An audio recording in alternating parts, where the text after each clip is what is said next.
Oh my goodness gracious, it's Ace Attorney Day again. Yippee! Hello everyone. Hopefully you are having yourselves a very wonderful day, and welcome to Raven, number 1 today, by the way. Fuck yes. It's been a fair bit since I did Ace Attorney. Just one more thing. Yeah? First, I'll play my Pot of Greed magic card. What's that do? This lets me draw 5 new cards. Oh my god, that card is so broken. Why the fuck? Holy goddamn shit. 5 cards is so crazy. Right, let's see. Let's see. It was the investigation last time. Soul Car Prosecutor's Badge. That's impossible! There's no way you have that! Ah! Alright. Let's see. Ooh! I would like to load this. Yes, please. God, the 28th. Jesus. You only show you on the screen? I see it on my end over here. Huh. How very peculiar. Oh wait, we were about to start the investigation here when it's like, oh, nice and pretty. And then there's these two over here.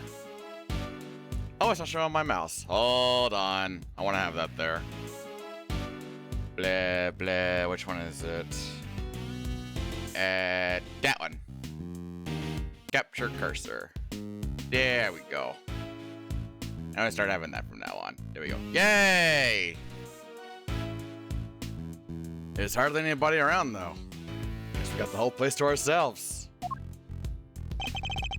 The first step towards proving Kay's innocence is to figure out how she lost her memory. Right, yeah, because there was some red jacket thing and it made her fall off. Right. Earth to Miles, we got sleuthing to do. This rooftop paradise is all ours. Let's focus up and do what we're good at for Kay, alright?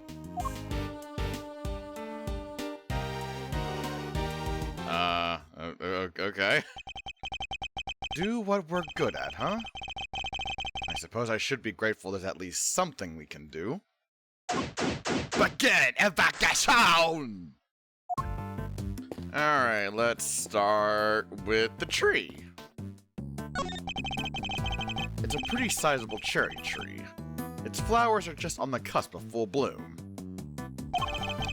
According to what Kay told us, she was standing beneath this tree till she was pushed and fell. But how? That shit's high. Update the autopsy report.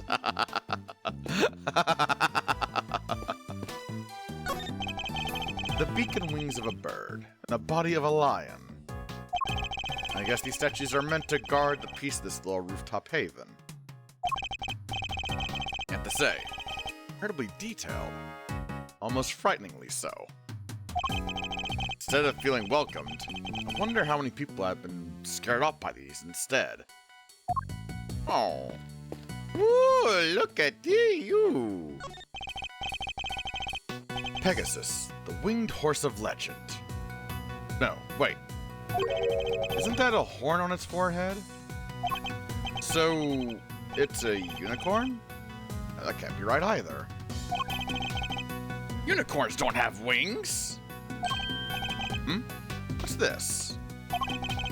There's a little plaque there at the bottom showing the name of the piece.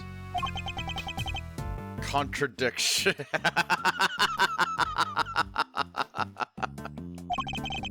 That'll teach me to bother engaging with such things. Okay. Oh, binoculars. You can insert a coin to take a look at the distant landscape for a few minutes. Kay absolutely would have been all over this. Okay, I know anyway. But for now, I better focus my powers of observation on this rooftop. Okay. How about you two? What are y'all doing here?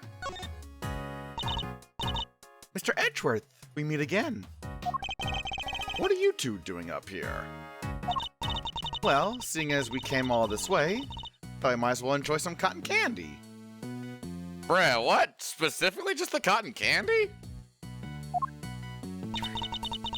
What the heck are you doing here? Looking to get yourself an even more hot water? You needn't worry about me, Dr. Hertz. I'll be just fine. Whatever you say, Mr. Soon-to-be ex-prosecutor turned ex-prosecutor. Saw that coming a mile off. Wait, what? You got fired? As I said, you needn't concern yourself with my affairs. If you say so. So, oh, how's Kay doing? Uh-oh, did something happen? Maybe I can help? How about an injection? That's not going to help. No injections, thank you. Fortunately, a jab a day does not keep the world's troubles at bay. Oh, if only it were that simple. Oh, if only. Yeah. It did get kind of chilly, huh? Come on, let's head home. Just like that? Alright then, Mr. Edgeworth. Catch you again soon. That was easy.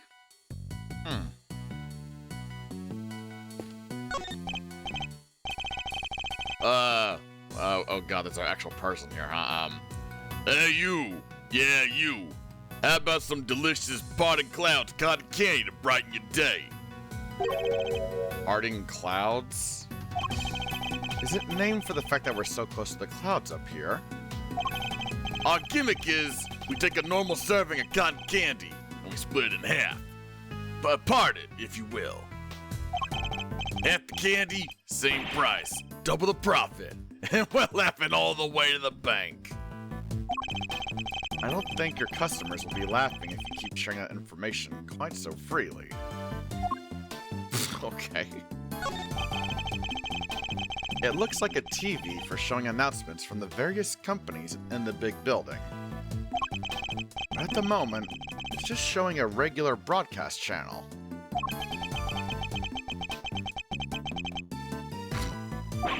What am I standing here for? The Steel Samurai isn't on today.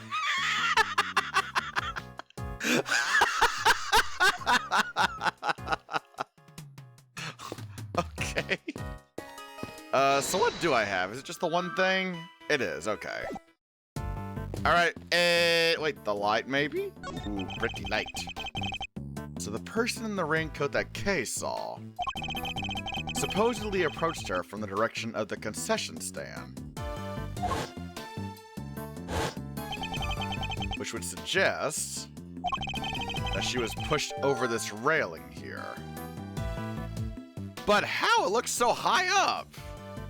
Like, am I crazy? The railing is chest high. What? Okay, maybe my depth perception is failing me, but okay, you know what? I'll just let it go. I have to try really hard to go tumbling over the. Okay, yeah. So they agree with me then. Thing looks sturdy enough to. Eddie! Controller? Oh, there we go. Eddie! So, how did Kay lose her memory? Think there was something she wanted to forget? Maybe some particularly choice words from Miles the Insult comic? But of course not! I wouldn't dream of saying anything so terrible she'd want to forget. Detective Gumshoe, on the other hand, could do with a few more choice words on occasion. Poor guy. I don't envy him one bit.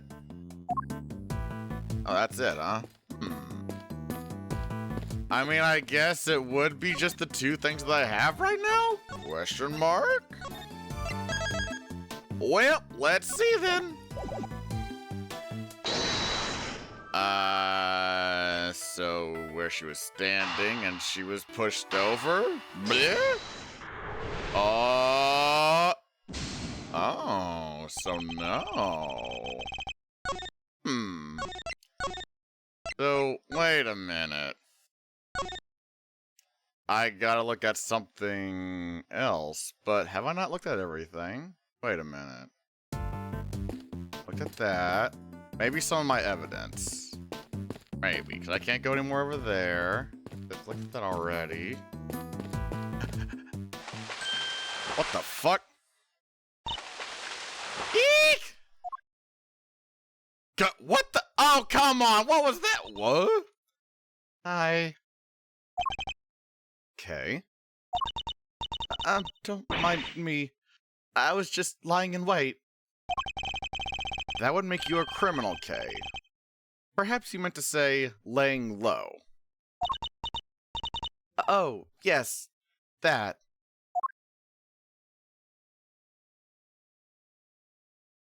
What are you... Nevertheless, I doubt people will look kindly on a suspect following the site of her supposed crime. Surely you understand that, even in your current state. On top of which, while you've been playing hide-and-go-seek, I've been worried sick and frantically trying to find you. You mad at me? Of course I am. Now, what were you thinking coming back here? Did you think your amnesia would excuse your recklessness? No! I came to try and help you get your badge back. What? I thought if I could get my memory back, I might be able to remember killing that poor woman.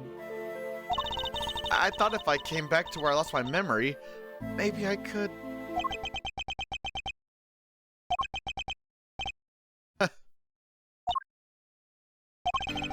There's one thing you haven't lost, you know. Your ability to surpass my expectations at every turn.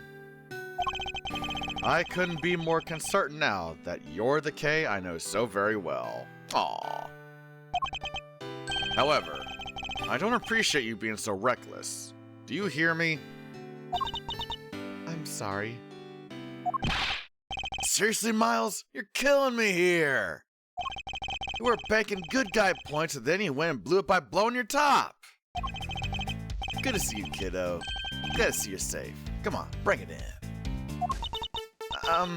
Okay. That's spirit. Not now, Fender! Yeesh, I was just trying to lighten the mood. Live news now from the big building, where a shocking murder took place earlier today. Police continue their hunt for a young woman known to have been present at the scene. She's considered the prime suspect, and police say no effort is being spared in trying to track her down.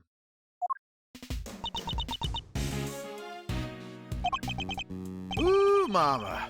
They're not messing around, huh? Well, team, what's the plan? Looks like the clock's ticking down. Fast. Indeed. It's only a matter of time before they find us. Alright, first things first. Okay, you're sticking with us from now on. Capiche? I've caused you so much trouble already. You can hardly make things any worse for me at this point. Thank you, Edgeworth. Very cool. Things are already bad enough. Fuck it. How much worse could they possibly get? Mr. Edgeworth. And it's settled. We're in this together like the Three Musketeers. You know, all for one and one for all and all that. Miles here will be in charge of proving Kay innocent. And I will, believe me. So, I'm gonna need you to do everything you can to help him with this investigation. Okay, Kay? Yes, of course. Great. Now we gotta move quick. Can't be getting back by the boys in blue before we've even started. You two might not have any more to lose, but your Uncle Eddie sure does. Gregory would never forgive me I got the family office shut down.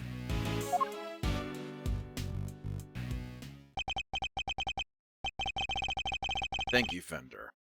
Sure, I owe you more than I'll ever really know. Oh, okay. Oh, let me get a coffee. Coffee drink. Ah. Nothing like a good cup of joe on the job. Know what I'm saying? Okay. Well, I've looked at everything, so I guess it is just a matter of talking to Kay at this point. Let's try that. I hope I've been of help to you so far. What you remember? I came back here because I thought it might jog my memory. How about we go over what you remember one more time? Okay. I was standing under the tree, sheltering from the rain. Then I saw a person in a red raincoat. And then they pushed me.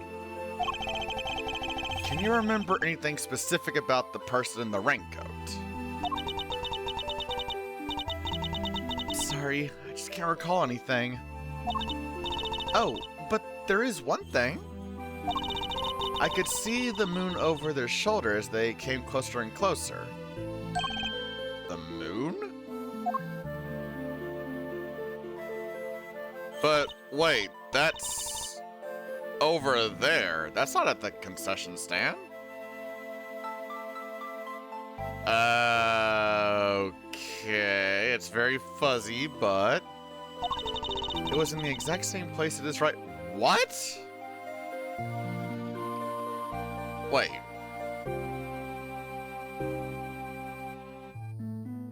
What? Wait, how? Floating up there above the cherry blossoms. So the moon was visible over the mysterious figure's shoulder. But that doesn't make any sense then. That's information. I should keep it in mind. Hold on, don't I have like a layout or whatever?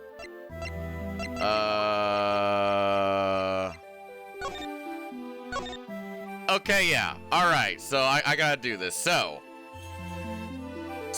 if I'm understanding this correctly, K was right here. This is the moon. Over here. And I'll just make this person named Raincoat or whatever. They were over here. But the moon was apparently over here. Because she said she saw it over their shoulder. But that's not the case. Because it's actually been here the entire time, at least like for this scenario. But what the fuck, huh? Huh.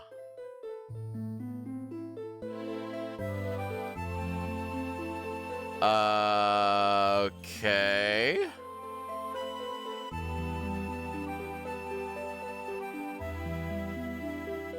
Moon's haunted. Okay, so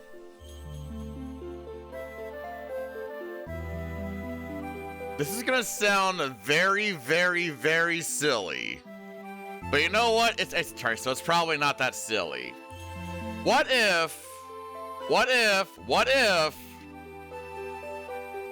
there was like a sort of body swap thing going on? Right, because remember, these fences or whatever, they're pretty high. Like these little fences are. Oh wait, fuck shit. Hold on. Like the fences, like all around and stuff, they're pretty high. So I can only assume there was like maybe some sort of like flippy stuff. Because that could be how she gets over the railing. And if the redcoat's over here, that would explain how I could see the moon like over the shoulder like this. This looks like a weird convoluted like football like game plan. That's the best I got for now though. It's very wacky, but I mean this entire series is fucking wacky, so who knows?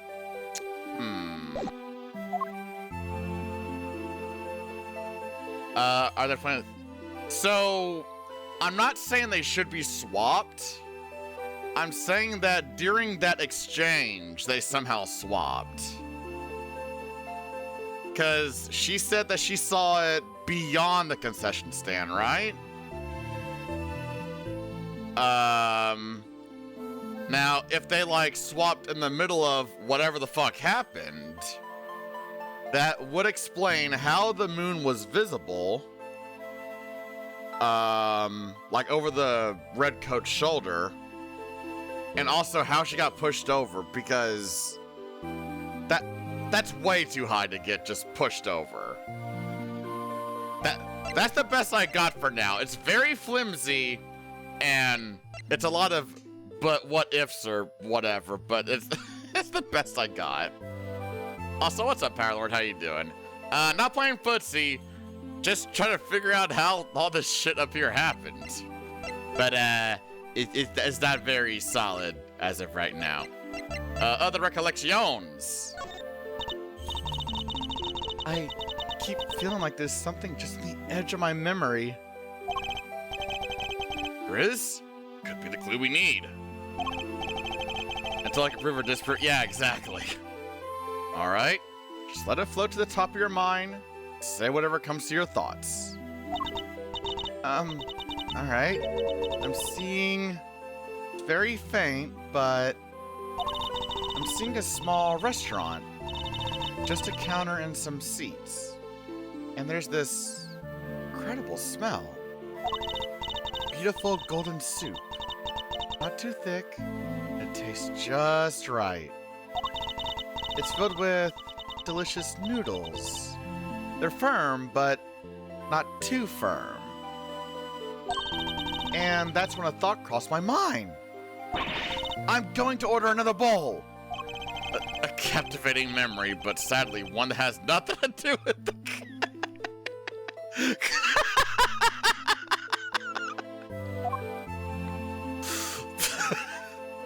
Fucking fantastic. Thank you, Kay. You used to say you were the second great thief out of Garasu. A noble outlaw, dedicated to stealing the truth. Do you really not remember any of that?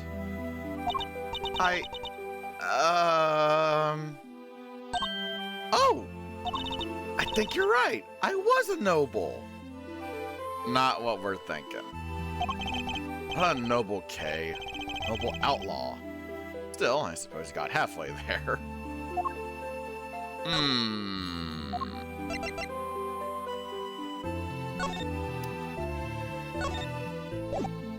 Let's see about this.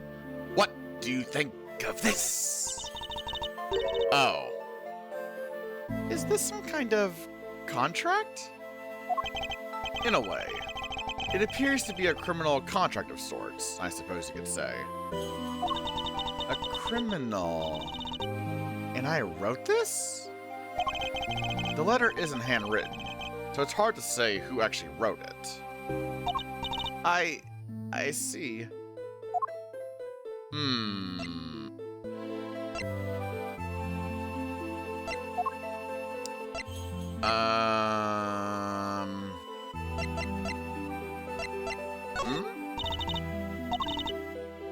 Okay.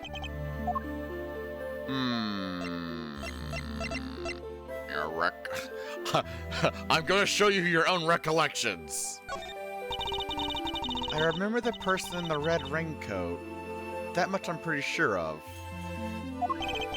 But were they really coming toward you from beyond the concession stand? Yes, they were walking right toward me. And I have proof. Of course I do. I remember they had legs. But there's nothing out there beyond the stand. How could they have been walking on thin air? I don't know. Maybe they were a ghost? A ghost. I'm sorry, Kate, but ghosts don't exist. They are the very antithesis of science. I was about to say Edgeworth. We went through, the third Apollo Justice game, but I realized that comes later. Then this is one of those contradiction things, huh?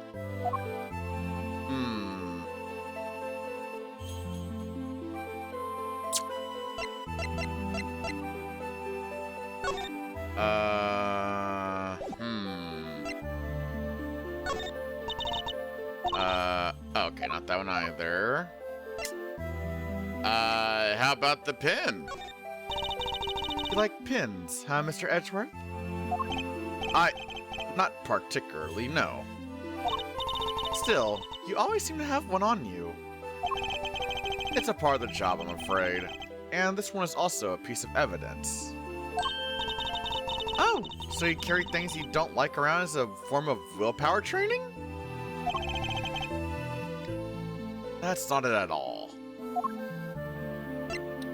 Mask? Okay,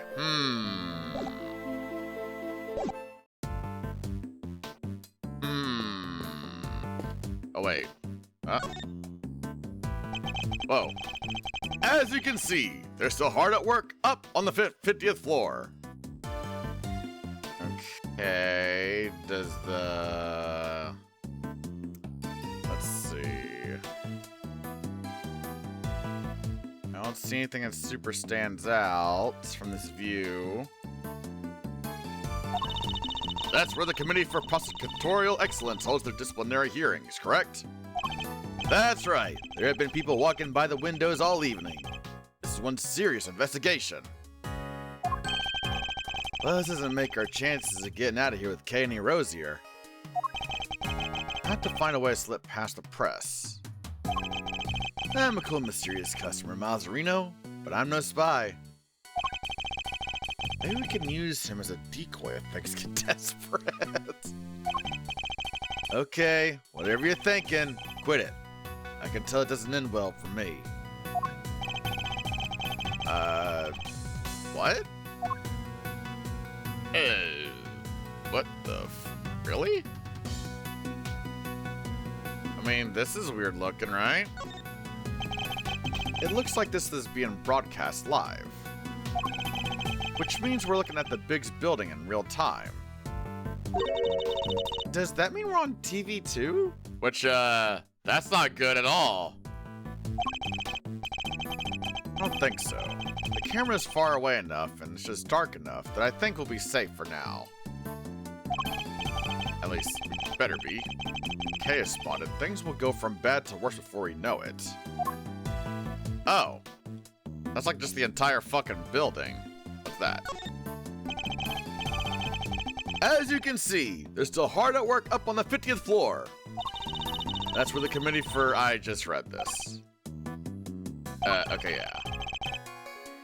Guess it's still working in the committee chamber. The report is right. You can see people moving around. Huh? Wait. Something's very wrong with this picture. I can use a certain piece of evidence to help me deduce exactly what. What? Also, hello, Boxer. Thank you for the pets. What the fuck?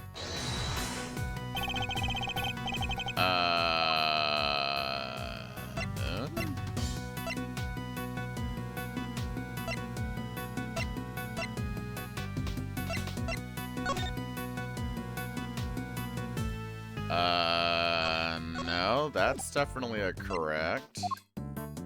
Right?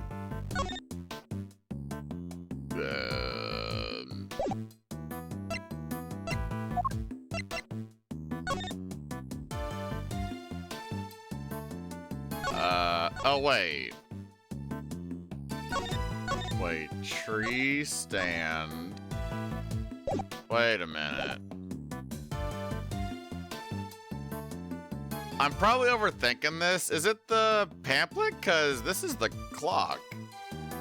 And that's not on the pamphlet. Is that it? Eureka! Question. How many floors does this building have? Easy. 50, right? And ironic that just a few feet above where the committee works is ugly little schemes. The place where starry-eyed young romantics come to wish for everlasting smooch times. You ever thought it? Oh. But then, what's that dark space above the... Oh!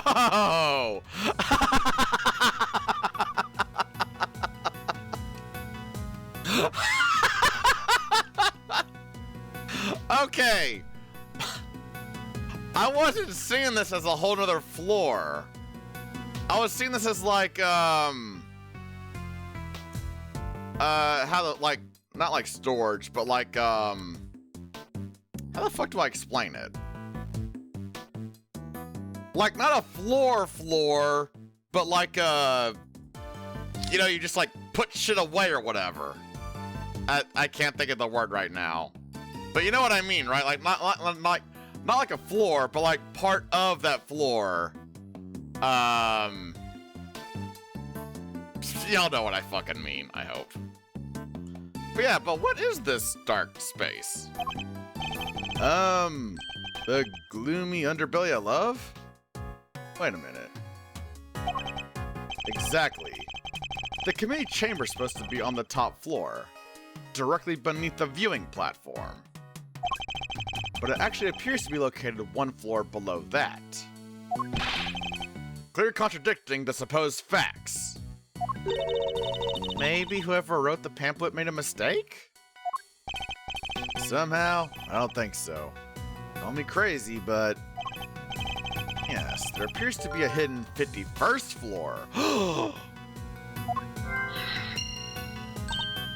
Wow, and that's where they keep the gloomy underbelly of... oh, this K is too pure. My heart! You don't need to take it quite so literally, Kay. Good. Then perhaps we can take this more seriously instead. Come on! Have you met me, Miles? That might be easier said than done. Still be easier than trying to enjoy your so-called jokes. Huh. Interesting. Okay, wait, so it did give me a new thing. It gave me... yeah. I don't see how this would work with any of these, though.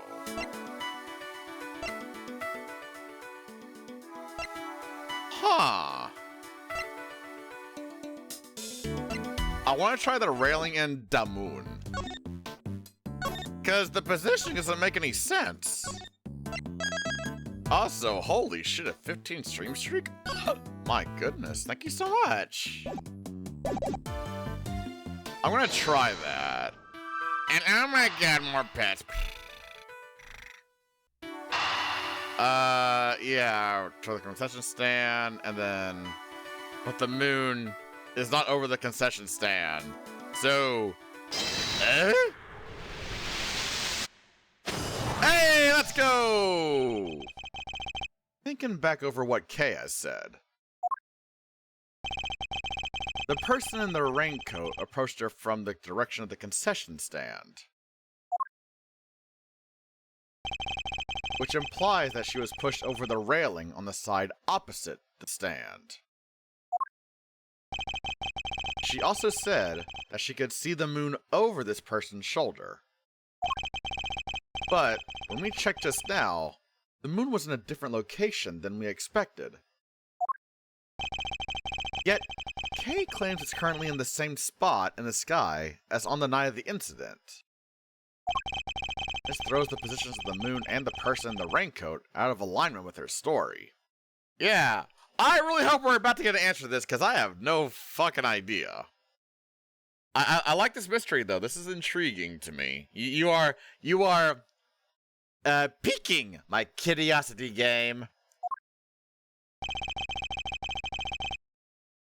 I think her memories may have become confused somehow. What's more, if she really had been pushed over that railing, she would have never survived the fall. Therefore, I must conclude that she may not have fallen where she thought she did. Possibly she didn't fall the railing after all. Hmm.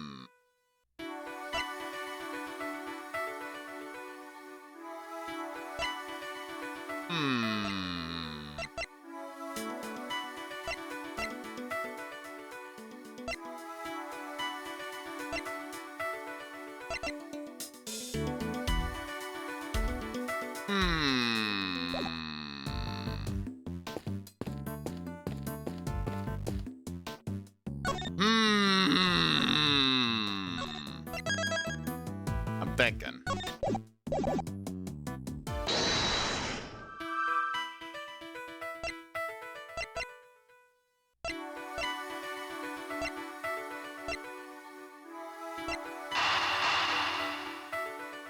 Let's try it. Come on, give me the good. Let's go. You may have fallen, Kay, but it couldn't have been over that railing. See, I fucking knew it. So, okay, wait, hold on. Maybe what it is she was pushed over the tree. Like the little, this little part of the tree right here, right? Maybe she fell over that, and maybe the person in the red raincoat was standing above her, and that's how she could see the moon, maybe.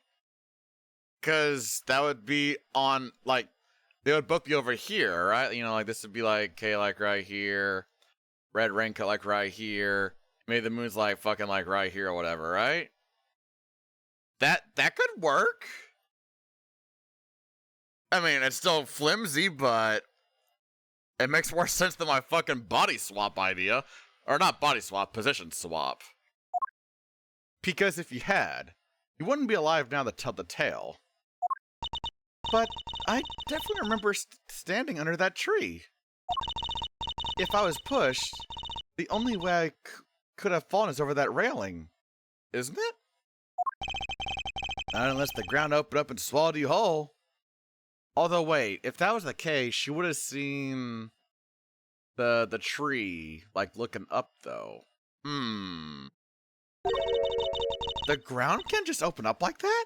How? Okay. My bad. Not joking matter. Sorry, kiddo. But it may also be closer to the truth than you think, Fender. Let's take another look at the ground in that area. There's a chance we might have missed something. Okay.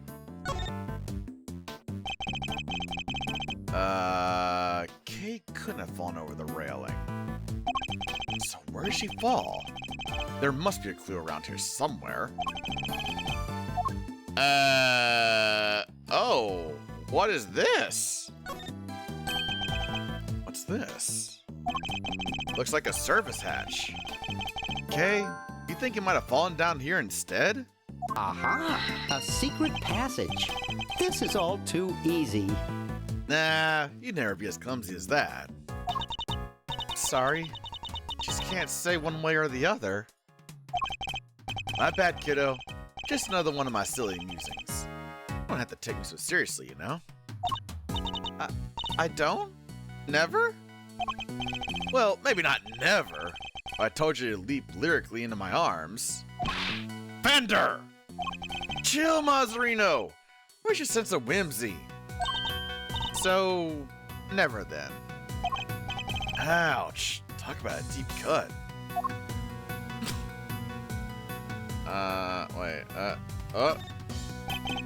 The ground here is covered with cherry blossoms.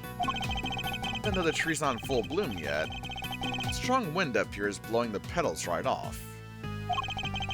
Would have been nice if they thought to tidy up just a little, though. So maybe she did fall into the hatch then. That seems extremely likely at this point.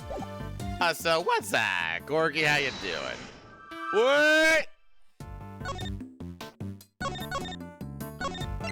I'm sure it's correct, but just in case.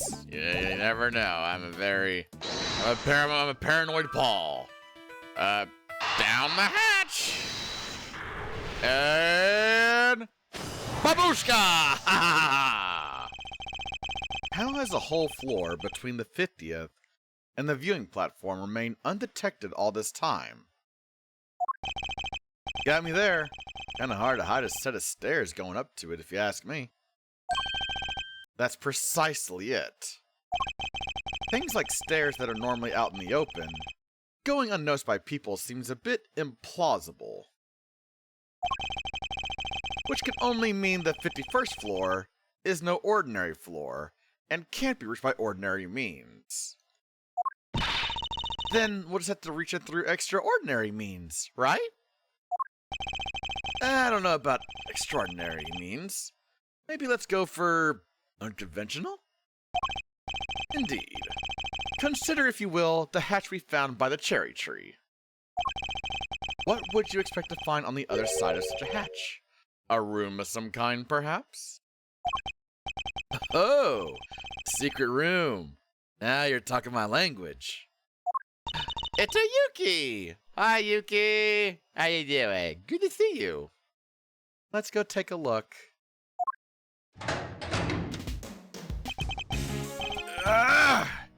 Alright, there we go. What is this place?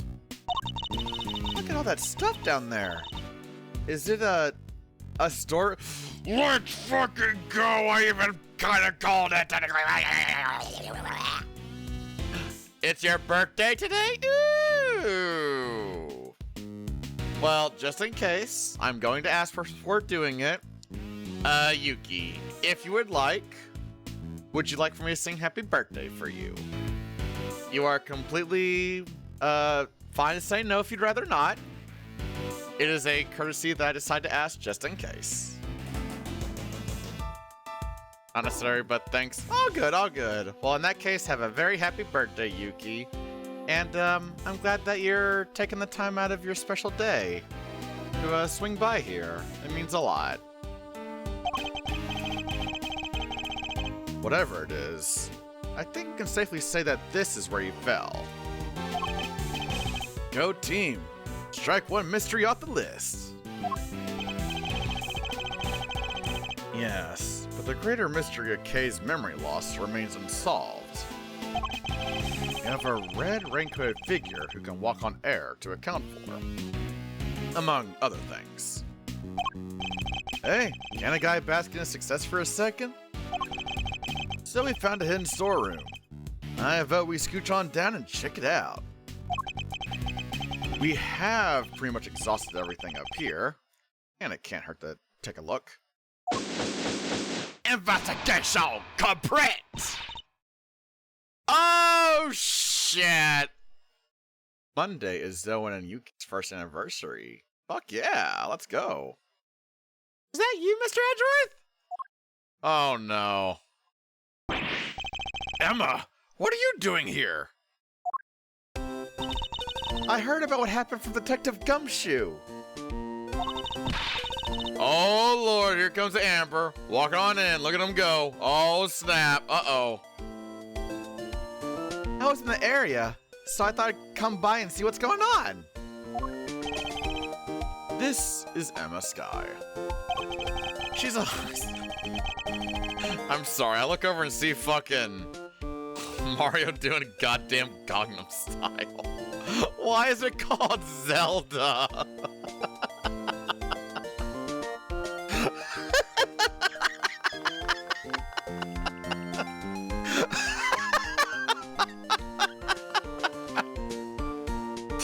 Oh my god. This one's called Mario? Yes, it is. Yes, it is.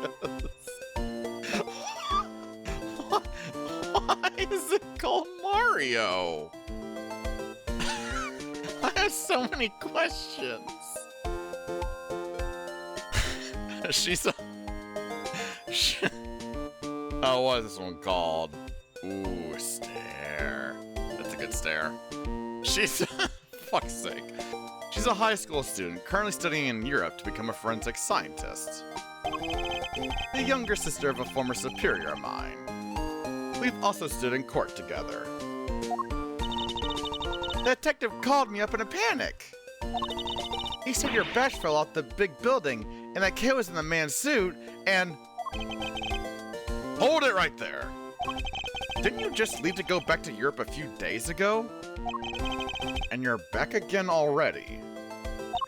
Yep, I'm here with one of my professors. Oh. But not to do any schoolwork or anything, just some interpreting. Then, shouldn't you be off doing that instead of gallivanting around a crime scene? Oh, it's fine. There's this wonderful thing called body language after all. That's not an actual language, Emma. Anyway, never mind me. This is about Kay. How is she? Where is she?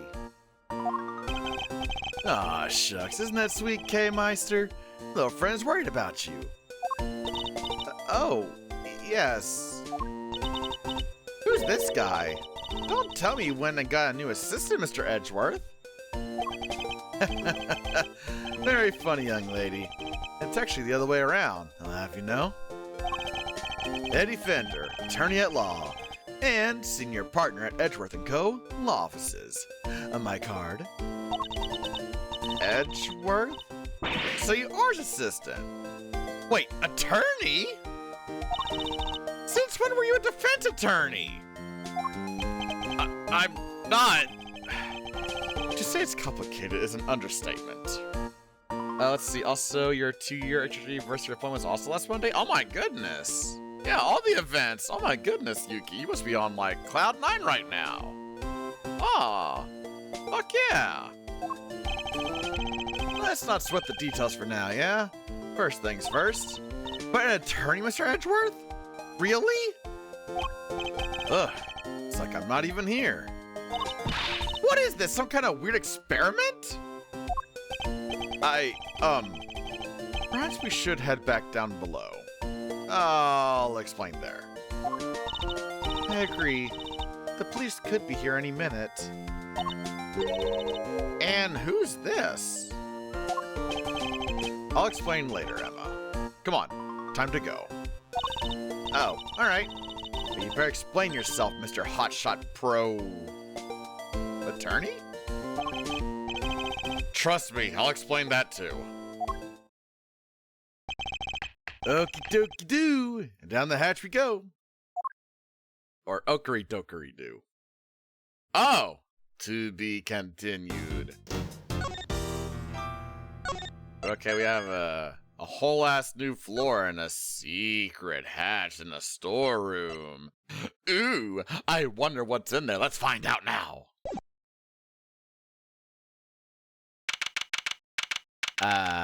March 14th, 4:48 p.m. Happy Pie Day, everyone. I like cherry pie. What's your favorite kind of pie? It's dark as a grave down here. Can't see the nose in front of my roguishly handsome face. Watch your step, Emma. Ouch! Did my head onto something?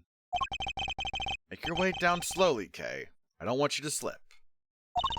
Oh, yes, Mr. Edgeworth? There's gotta be a light switch here somewhere. Bingo! This is... So the hidden 51st floor really is being used as a storeroom. Oh, dear. Why is this here? Oh, no. Why is this here? Oh, no. Oh, no.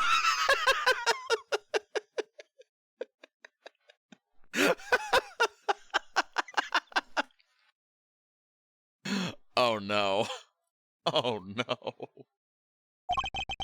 We'll need to take a careful look over all these items. Oh, no. All right, Mr. Edgeworth, you promised me an explanation or three. I did indeed. Where to even start? Why Wow. Lots been happening, huh? What a case! It's not supposed to fill you with excitement, Emma. Seems you've gotten yourself into a real pickle, Mr. Prosecutor Attorney. I'm not an attorney. Or a prosecutor anymore. Well, whatever you are, I think it's time for science to lend a helping hand. Don't worry, I brought my entire kit with me. Oh yeah, I love the little science-y doodads. Well, if you're sure. Are you kidding? I live for moments like this. Here, let's make this all official. Good working with you again, Mr. Edgeworth. And you, Miss Sky. They're shaking hands. And then there were 4. Right, everyone, let's get to work. I want to know where that elevator goes. Looks like it goes down?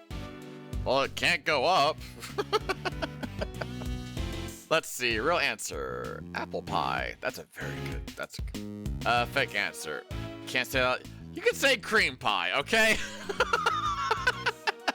I have said way more out-of-pocket shit before. It's something we'll certainly want to investigate further. But we should look around up here first. Alright, Captain. Let me know if you find anything juicy. I'll keep trying to see what I can remember. I'll let you know if anything comes to mind. Thank you, Kay. Emma? Ready, willing, and able to investigate, Mr. Edgeworth? Very well. Then, let's begin. Begin investigation! Okay, so we got a lot of things around here. An open thing. Okay, I see. Let's look at all the things around here. Oh, God. Oh, that's terrifying.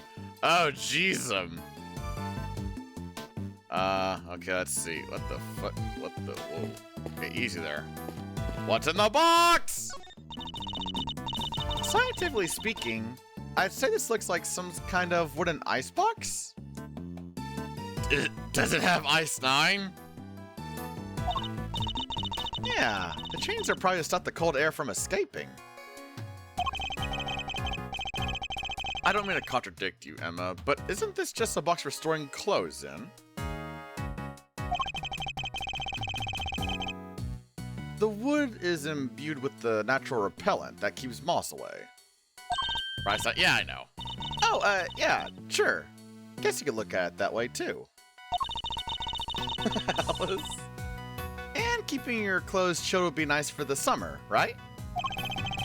Still not prepared to let go of that particular part of your hypothesis, I see. Oh, thought that would have been something interesting because it's open and stuff. Alright, can this thing stop moving around, please? Stop that! Let's see. These are... What's the matter, Mr. Edgeworth? Wait a minute.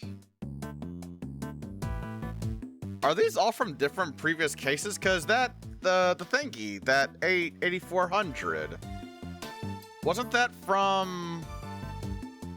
Was it the first case, I think? And the little samurai, that was from the last one of the first game. What the fuck? If I'm not mistaken, several of the items on display here are pieces of evidence from old cases of mine. What are they doing here? Maybe this is where the committee stores stuff it's looking into? It can't be. Evidence like this is stored at the police department. They don't keep stuff at the prosecutor's office, too? When a case is ongoing, yes. But once the last trial has finished up, it's supposed to go right back to the precinct. Unless there's a very good reason for it to go elsewhere. And yet, here it all is. There's no point trying to figure out the whys right now. I should take a closer look at it all. They all have labels. Labels with numbers printed on them. Exhibit numbers, maybe? You said that they're all pieces of evidence, right? Yes, but judging by how the numbers are written, by the items themselves, I guess these are prices. Oh, wait a minute. Are we looping around to the smuggling ring again? Prices? Would have never guessed that. Wait, but none of this stuff could be worth that much money, could it? Prices are very high indeed. It's no wonder she's surprised. Let's examine all of these in detail. Let's... wait, what? Why was it saying these was checked? Oh, now it's not. That was fucking weird. That's odd. This is the only spot with nothing on it. But still has one of those signs in front of it. Indeed. Look, there's an outline in the dust on top of the cloth. I'd say something was probably sitting there until quite recently, wouldn't you? The price tag. Oh! I was like, I'm looking at all of them, but they seem to be checked. What the fuck's up with that? You know what? I think you might be right. But, I'm drawing a blank trying to imagine what. Well, I might have an idea. Star-shaped outline. Don't we have a piece of evidence that might well be connected?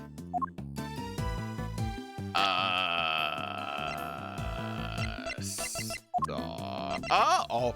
Star. Star. The outline in the dust matches the bottom of the candelabrum exactly. So there's a very strong chance that this is where our murderer took it from. Which would mean the candelabrum was evidence from another case?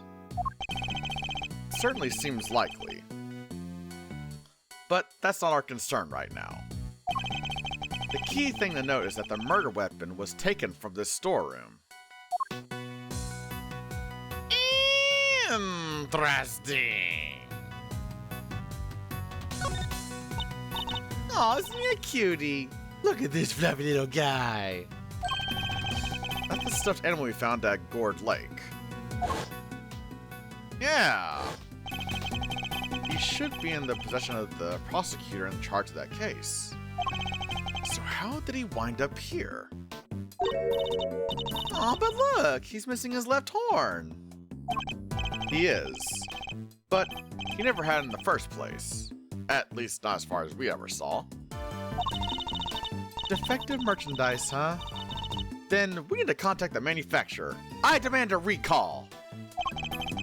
Now that I come to think of it, why would anyone give the president a broken toy to begin with? Aww.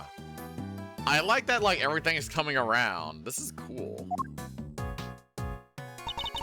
So this storeroom is actually more of a stock room?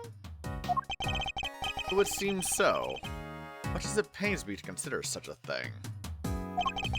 What kind of person sells off evidence from serious criminal cases? And who to?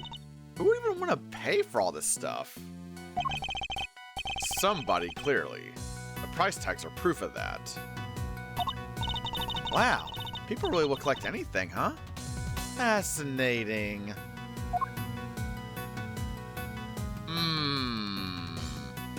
I'm trying to think. If I had to take a shot in the dark right now.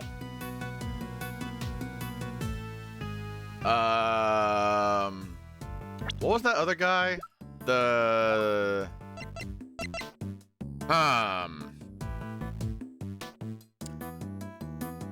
I'm going to assume it's you selling all of this. This is just a shot in the dark. I have no reasoning. But I'm going to assume you're the one doing all this. Maybe.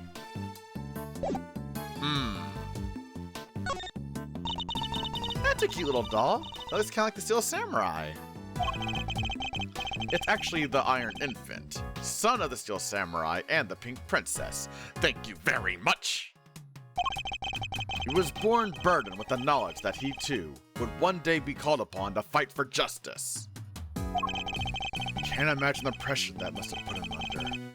More than most people could bear. Yes, he's young, but you can sense it nonetheless. A certain tragic refinement.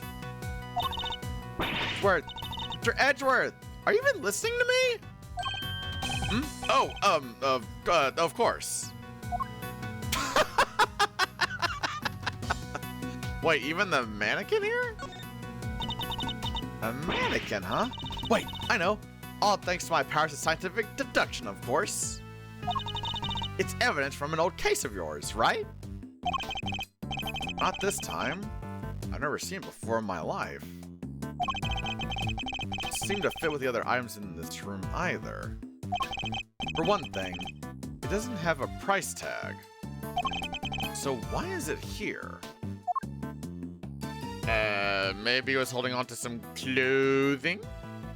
And oh my god, the safe. A bottle of ink and a lantern. Both pieces of evidence from a previous case of mine. But why? What's all this stuff that's related to you doing here? It's not as if any of it was in my possession for any length of time. The direction of the case, and no longer. Perhaps this is all nothing but a coincidence. Really, Edgeworth? Seriously, a coincidence? I never thought I'd hear those words coming out of your mouth. We must always face up to the facts of the situation, however strange they may be. Isn't that what scientists believe too? Oh, you want to talk about what scientists believe? Settle in. This may take a while. Oh no. It's a small bottle, one I've seen before.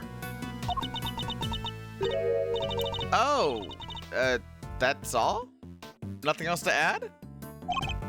Well, no. What more did you want me to say? Hold up, I've got to write this down. Mr. Edgeworth can turn even the most boring topics into something picturesque with his explanations. Next time, try taking these kinds of notes in silence. Okay. Okay, well I see that there's the open slot for the win through compromise. I cannot read that fucking signature. It's kind of creepy. All these masks lined up here in the dark? Not a fan of horror movies, I take it. No way! That stuff's so unscientific. I think you mispronounced terrifying.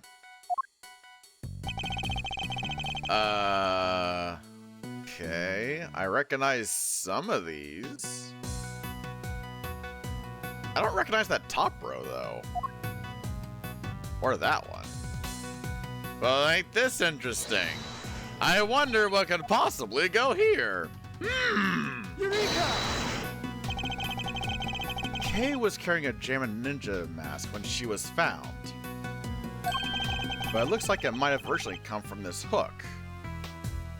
Which is even more strange. Because we know that she likes it, but... Huh. Scientifically speaking, that doesn't seem like a crazy hypothesis. Thank you, Emma. Which would mean that Kay was really here? As you put it, not a crazy hypothesis, but why? Did she come to steal something, maybe? There's all kinds of stuff here. Because she's a great thief who steals the truth, I suppose. No, I think it's too early to jump to any conclusions. Yeah, I don't recognize these masks like at all. That's Captain Saipan. He's super popular overseas. Everybody loves dressing up like him. kids, adults, you name it. Dogs and pets too? I find the flower on his head a little excessive myself. Oh my god, they're all different ones. That mask! That's Global Hero on Yakapon! And why is that so shocking? You really don't know? Everything about the show is secret. When it's on TV, who makes it, so the merchandise is super rare. It sounds to me like whoever made it may have simply gone out of business. Kate goes there. Where are these two? What TV show are these from?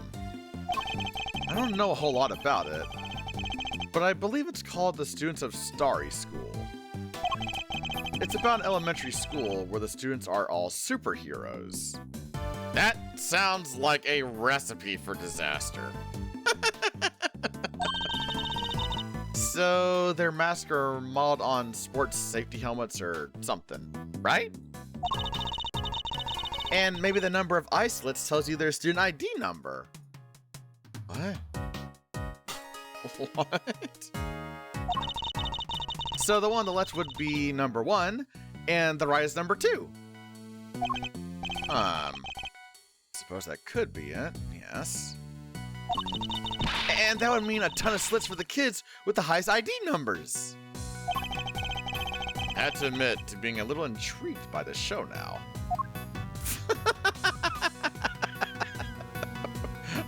Okay. She's the only heroine the Steel Samurai series needs. You can say that again. I love the Pink Princess. You watch shows like that, Emma? Of course! You love them too, right? Well, I don't really know all that much about them, but sure. Really? Because I saw the Steel Samurai figure in your office, so I thought... I can't believe even Emma's seen it. Uh-oh. It's the Steel Samurai and the Nickel Samurai. The Nickel Samurai always seemed kind of pleased with himself to me. You know what I mean? Like, it's not just about being skinny and cool, you know?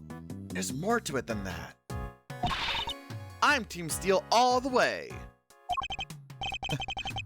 Just gone up in my estimation, Emma. And we got... It's not the Grand Magistrate, is it?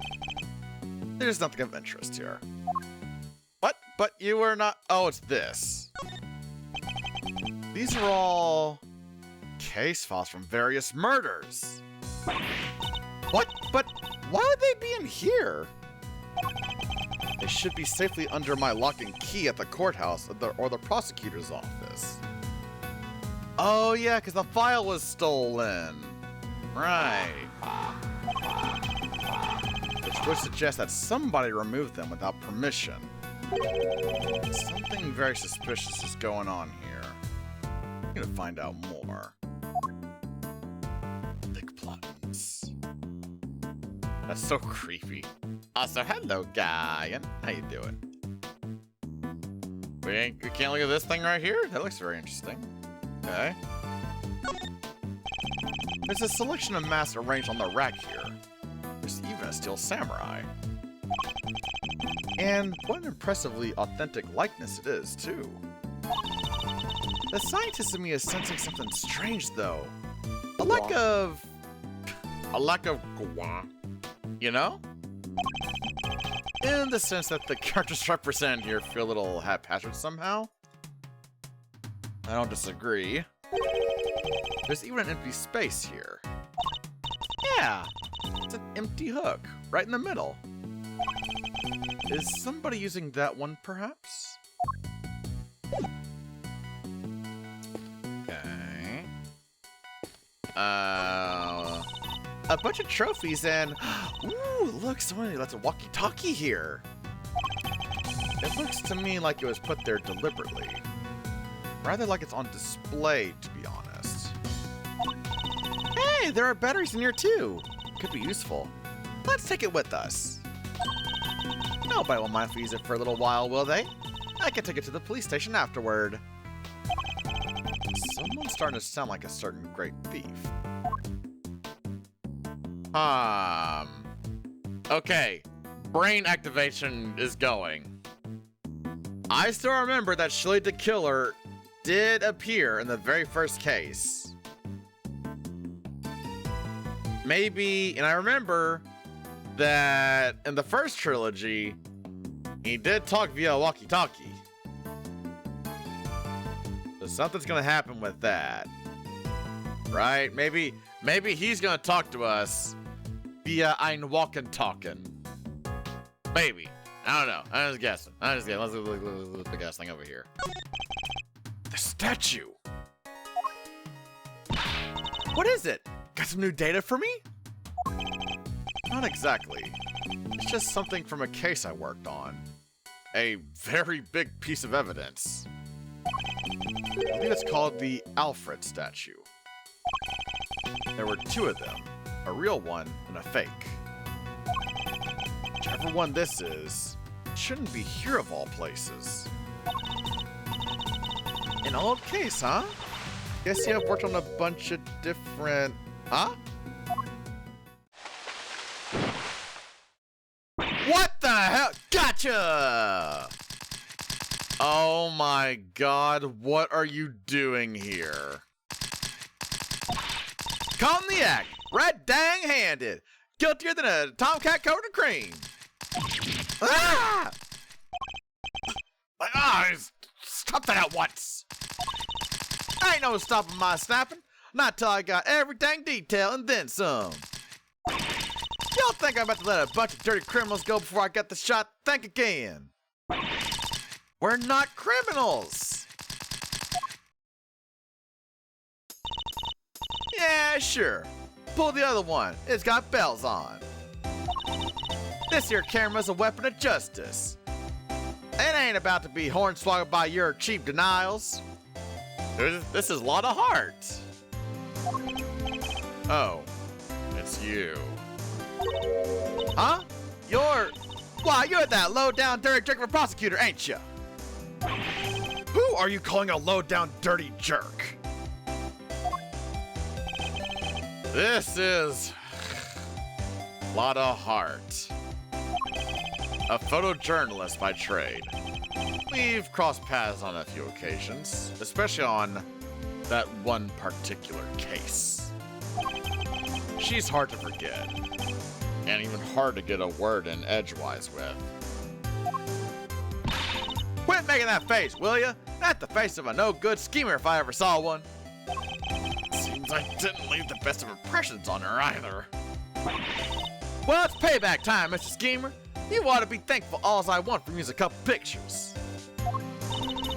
But we're just here to investigate.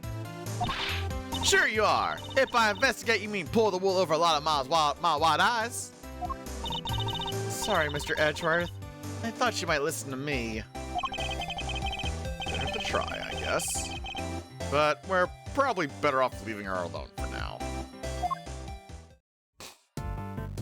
What the fuck are you doing here? You said the statue was a piece of evidence from an old case of yours, right? It's pretty weird looking, I have to say. It's known as the Alfred statue. The what? The Alfred statue. But it says here that it's called the Alfred statue. Alfred. What are you muttering about? Oh, nothing. Let's carry on looking around, shall we? Huh? Okay. Let's see. We got... Whoa! That's one heck of a desk! Wonder who it belonged to. There are 4 male figures acting as legs holding up the tables in the center. It's hideously cringy. It doesn't even have a good decency to be camp enough to loop back around. Is this from one of your old cases too, Mr. Edgeworth? No. I can't think of anyone related to any of my investigations with such a ostentatiously awful taste. At least, I don't think there was? I don't think I recognize the desk. Money. Piles of banknotes. Just left out for all to see. A little tasteless, wouldn't you say? No way! These are all $100 bills! That's a fortune right there! How many years would it take for you to make that much money, Mr. Edgeworth? Please, Emma. I don't even want to think about it. What is that giant head thing? It's the head of the great Mrs. Monkey. I remember the case well. But how did they even get it up here? As well as with the statue, yeah. Huh? Mrs. Monkey? That doesn't sound right. Are you sure you didn't get the name wrong, Mr. Edgeworth? Or misremembered it somehow? Don't be ridiculous! As if I'd ever mixed a mistake. Okay. Let's talk to you. So, what are y'all doing snooping around a fishy old place like this anyhow? I think it's us who should be asking you that. Me, I'm in it for the truth, for the good old society, and for little old me, of course. I'm what you might call a photographer for the people. Snapping here, snapping there, snapping every dang where. I'll just leave you to it then. You can talk once you've gotten out of your system later. Okay. Okay! Hey! Oh boy, this whole experience is enough to boggle a guy's mind. Mysterious storeroom, damsels in distress. It's got the lot. Could you at least try to take things a little more seriously, Fender? Hey, I could try. No, but seriously, I'm as keen to help Kay out as you are. She's safe with me. Go do your thing. It's not Kay I'm worried about, it's you. Alright, let's see. So, price tags and... oh. Beep-a-bop-a, bibbidi-boo! Give me the W! We've seen items of old evidence marked with price tags, along with a huge pile of cash. I think it's pretty clear that somebody has been running an illicit trade in judicial goods. Shady deals on a hidden 51st floor? This is big! It has to be! Right? I think it might be. But we'll need to investigate a little further yet. We need to find out more about what's going on here. Only there was an eyewitness we could interview. Eyewitness, huh? Oh, boy. Why exactly are you here, Miss Hart? Me? I told you. I'm in it for the truth, for the good of society, and for little me, of course.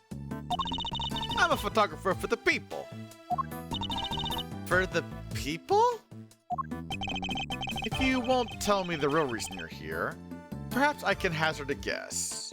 Are we about to play some mind chess?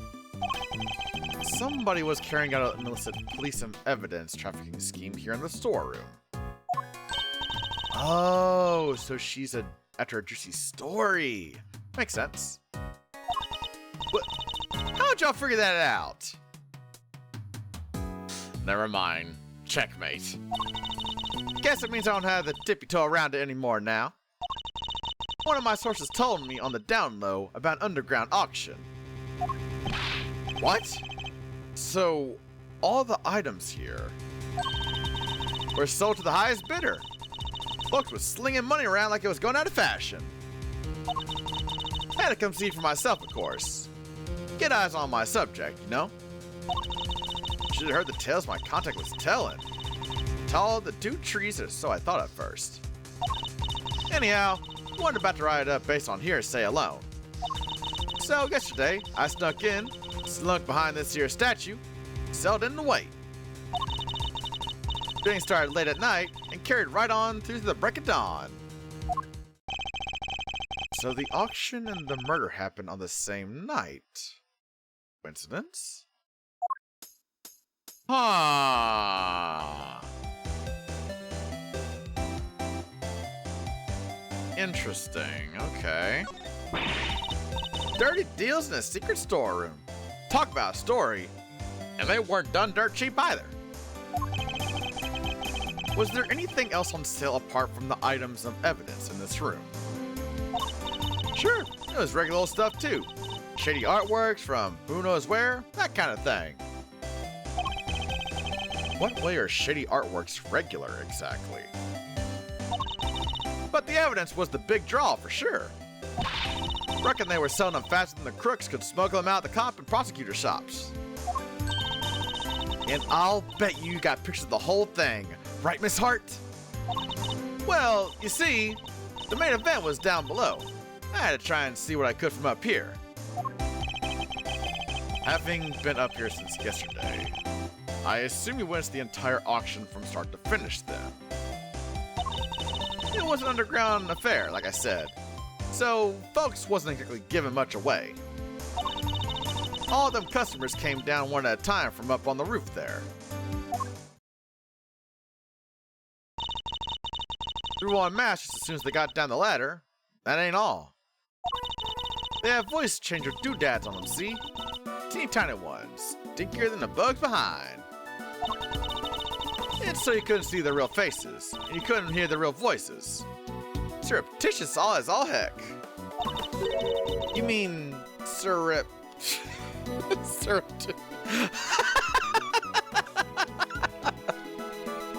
was about to say, like, wait, that's a real word? I surely do. Sweet, sweet. All right. Also, not a word. Anywho, once they had their gear on, they went right on downstairs. Huh. And then, in came the next one. Okay, so hold on. Kay had one of the masks.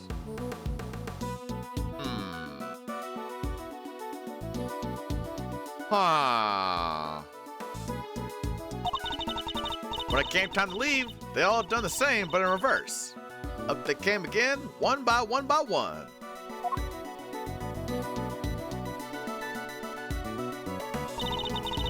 Mask back on the hook, up the ladder and away. Whoa, that's a serious operation. Aw, hello, Jekyll, how you doing? So participants in the auction wore one. Kay had one. I wonder if we can figure out, well, I guess there wouldn't be a good way of figuring out who wore which one.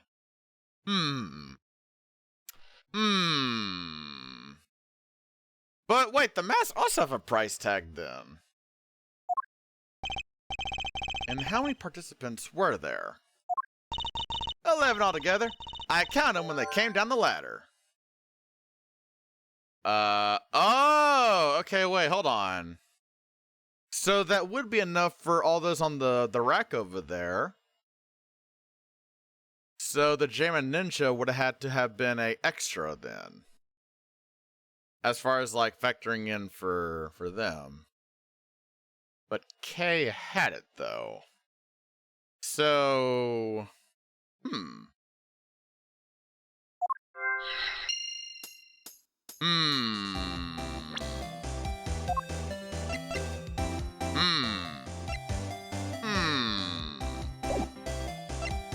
Your delicious stakeout. I'm good. I have a fun challenge for you to test your skills on too. Spend 2 seconds. Well, let's hope at least for this one, it's possible. I didn't just hide behind a stupid statue the whole time, you know. Didn't? Then where were you? Well, when I first got here, You know what? That ain't important right now. So you were hiding behind the statue from the very beginning. Anywho, I watched them all All them folk come in from my spine spot there in the shadows.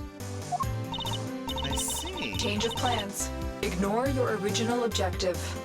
For the next dialogue segment, don't pronounce the letter E. Okay, wait, so do you mean like a text box or a full conversation? Because you say dialogue segment, but I like, is it like one box or a conversation or what? Entire convo. Okay. Well, I guess I'll start with this one then. This will be interesting. So you watching from the... Hold on.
Jedi Accuracy Elixir, because missing is okay for child support payments and witnesses for the prosecution, not for your enemies.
This is so.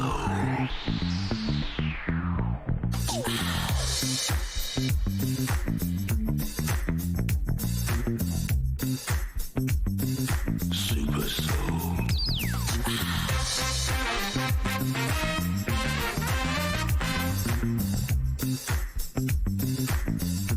Soul.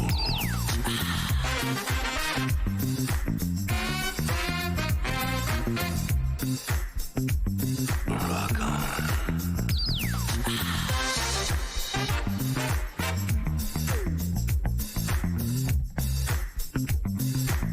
Let's get it together.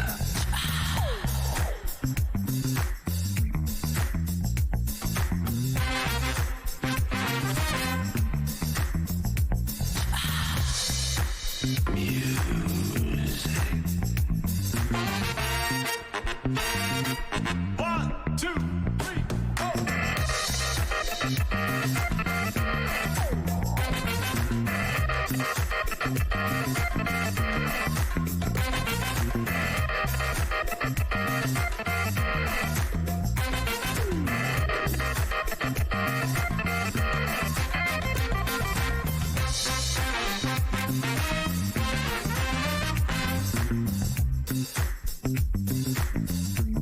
Funky.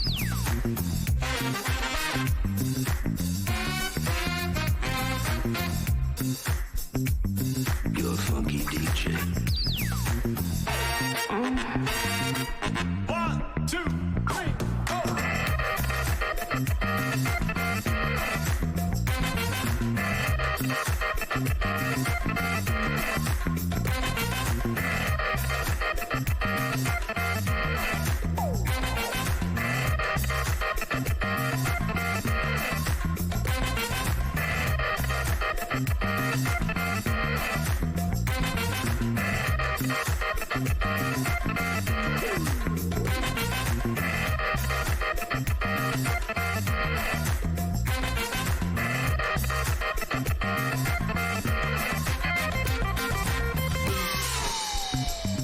This is so. Super Soul.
Alright, sorry about that. Let me get everything set back up and then I will explain everything. Work to the stream, go burr to burr. Get that closed out. And the music stop ode. And then back to the game. Alright, so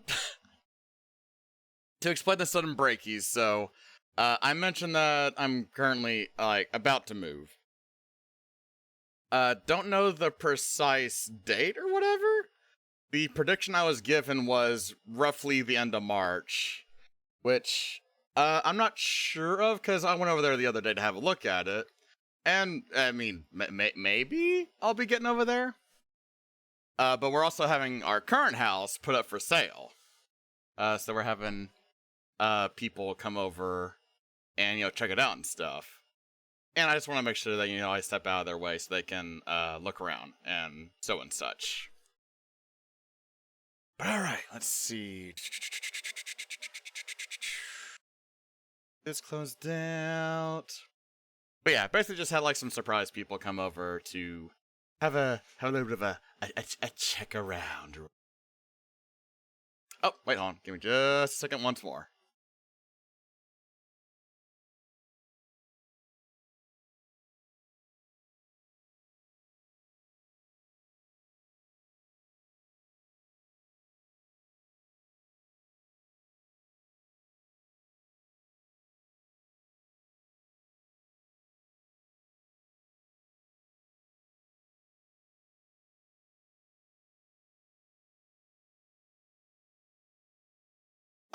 Alright.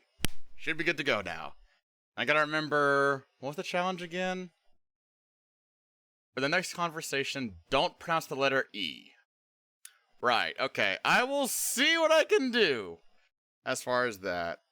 Also gotta get the volume back for this game up real quick. Tut. There we go. Alright. So let's see if I can not pronounce the letter E. Not counting that statement. Or that last one. Or that. So you were watching from behind the stage. It's hard. Oh god, I'm doing this with the voices too.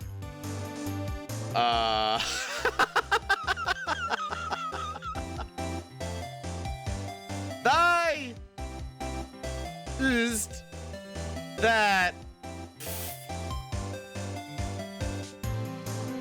the Vader with the little air comm or whatever to get down below.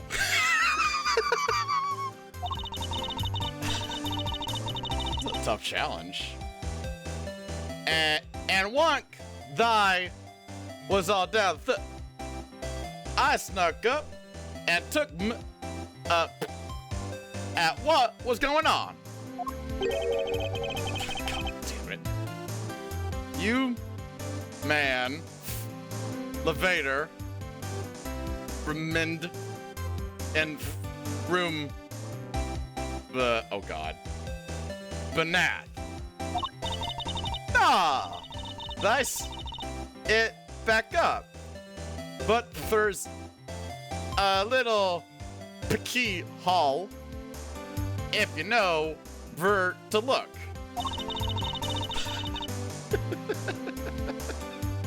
I'm like a brain aneurysm trying to do this.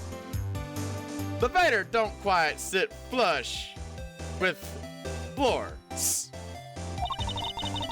And if you bend down and squint just right, you can welcome whole shebang. Did you Just catch one more sight of thing. who was in charge? No! Well, I didn't say that. I didn't say that one. Okay, I'm still good. Alright, sure. I guess I did.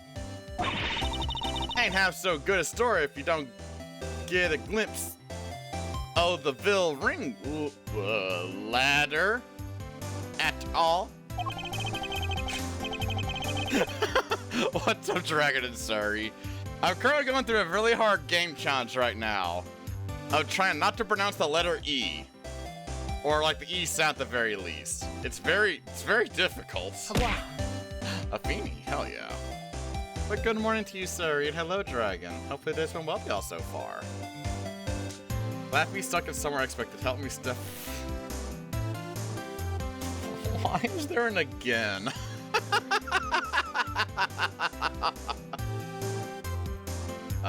I wonder who this ring ladder is. I'll have to ask her some more. I did it! Kiss my ass and suck my dick, Jekyll, I did it!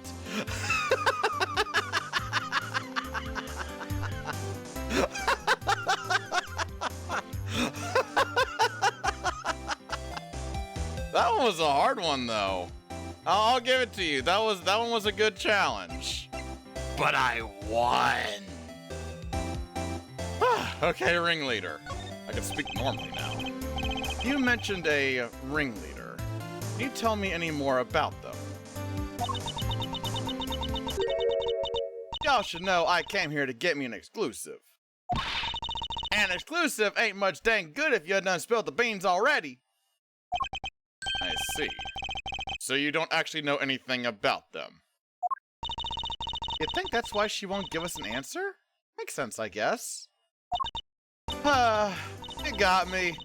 Couldn't see if it was a man or a woman, or a kid or an old timer. Nothing. What were they wearing? Could you see that at least? Let me guess, a red raincoat? Sure, white jacket, white gloves, and a magenta flower on the lapel? Uh-oh. Uh-oh. Uh-oh. Uh-oh. What a good description of the outfit if I don't got a clue on who was wearing it.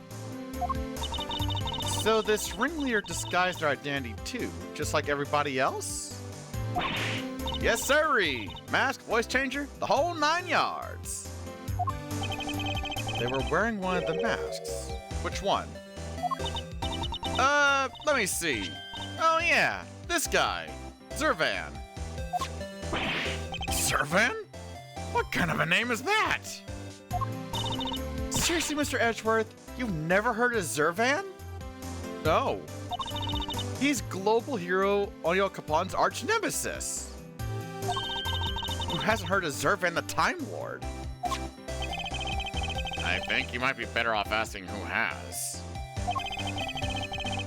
So you didn't get a glimpse of their face at all? No, I dang well didn't. Which kind of scooches by scoop? Scotches. This whole mess has just been nothing but a snipe hunt. I should never come.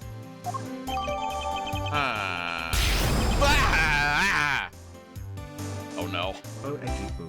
Oh It's no. me, Wendy. Oh no. I heard from the grapevine that your single eyebrow wiggle. Oh dear God. Hey Drake. Hey girl. How you doing? Good to see you. Hopefully have yourself a wonderful day.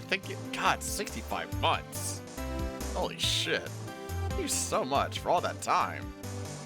My goodness. We know somebody who was dressed like that. Maybe we should try showing the evidence to Miss Hart. I present to you a dead body. You said that the ringleader was wearing a white jacket, white gloves, and a magenta flower, correct? Sure did. Don't ask me why they was dressed up like a peacock on parade day, but they was. Is this the outfit you saw? Well, holy smokes, it sure as heck is. Why were you? But, wait. So the big cheese is dead? All we know is that she is the victim in the case we're investigating. Her name was Rosie Ringer. Do you know her? Nope. So the ringleader was a lady? Well, ain't that just slippier than a danged eel? Throwing me off with a man's jacket like that. I hardly think she did to fool you specifically. Did he technically still quit? He did throw his badge down, so... I guess technically, yeah? But setting that aside for now, what's important is that we discovered something vital to the case. Namely, that the underground auction was chaired by none other than our victim. So somebody done bumped up the boss, huh? And that's what was happening. When what was happening? Oh, nothing at all. Y'all just go on about your business now. No offense, Miss Hart, but that made you sound about 5 times more suspicious. Suspicious, my foot! I told y'all it's nothing. And you won't get nothing more out of me than that. Wait, so there is more? How many dang times do I gotta tell ya? It ain't nothing, okay? And I ain't saying nothing either way. Aw, you can tell us just a little more. Pretty please. You kiss your mama with that mouth. I'll tell you this, okay? I'm a journalist, a news hound, a scoop hunter, you hear? Exclusive articles go out, money comes in. That's how the game is played. Tell you more, heck, I done told y'all too much already. Wait, what if I, examine some fingerprints for you, pro bono? What kind of a cockamamie think you is that? I'd sooner get a tooth pulled. You want intel? You go dig it up yourselves, just like I had to. Okay. Guess she isn't going to talk to either of us. Oh, she will. I'll handle things from here, Emma. Mind chess time? There's a certain technique I find useful when dealing with difficult customers such as her. She may not give up the information voluntarily, but that doesn't mean she can't be persuaded to. Ka-ching! Let's start by observing our opponent. That's a lot of pieces. I ain't telling y'all nothing, you hear? Now quit wasting my time before I really blow a fuse. As we've seen, she's very quick-tempered. She'll try to cut the conversation dead wherever possible. I won't have much time to think, so I'll need to be swift and decisive. Oh, shit.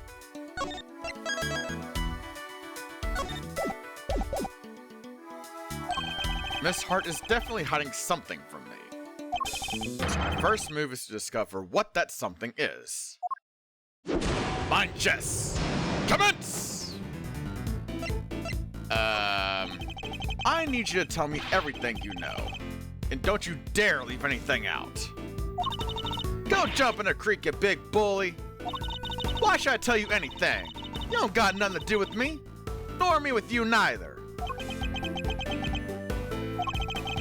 I don't have a clue as to how to proceed with this line of... Oh. Another tag. I can see you're a little agitated, Miss Hart. Let's just calm... I am calm, dang you! At least ways I will be just as soon as y'all quit yanking my dang chain.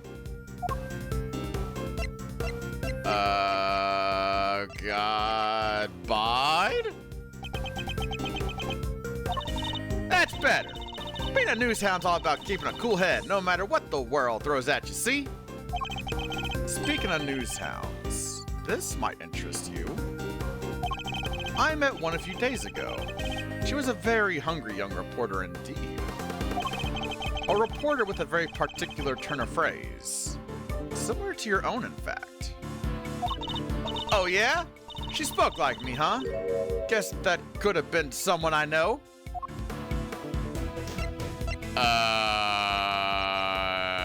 Oh god. Sound treatment, huh? Well, 2 can play at that game. Oh, that wasn't it. Okay, oh shit! Okay, Okay, reasonably.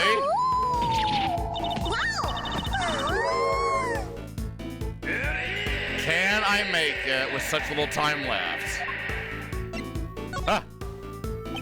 You do realize you have nowhere to turn, don't you? Oh, shit. Oh, quit riding me, will ya? This whole thing's a waste of my precious time. Am I about to game over for the first time? I should have picked my... Oh, damn it. No! That's it. I'm at it. No. Ah! Oh. Oh, it just damages the thing a little bit. Oh. Huh. This entire time I thought it would have been a game over. That's a lot more lenient than I thought. Can I try it again? Okay, yeah, okay. Okay. One more time onto the breach. Okay, yeah. Okay. Okay, talk about reasonably by time. There we go. Might interest you a few days ago. I don't remember this. Hold on. I can't bring up my oh god. Turn a phrase similar to your own. She was your apprentice. Her name is Tabby Lloyd. If I had closed my eyes, I could have believed I was listening to you. A boot to the head. Ah! You got the boot to the head! Oh my goodness! That's really rare. Well done, Drake. Well done. Congratulations. She told me about somebody she called the Chief. She was talking about you, wasn't she?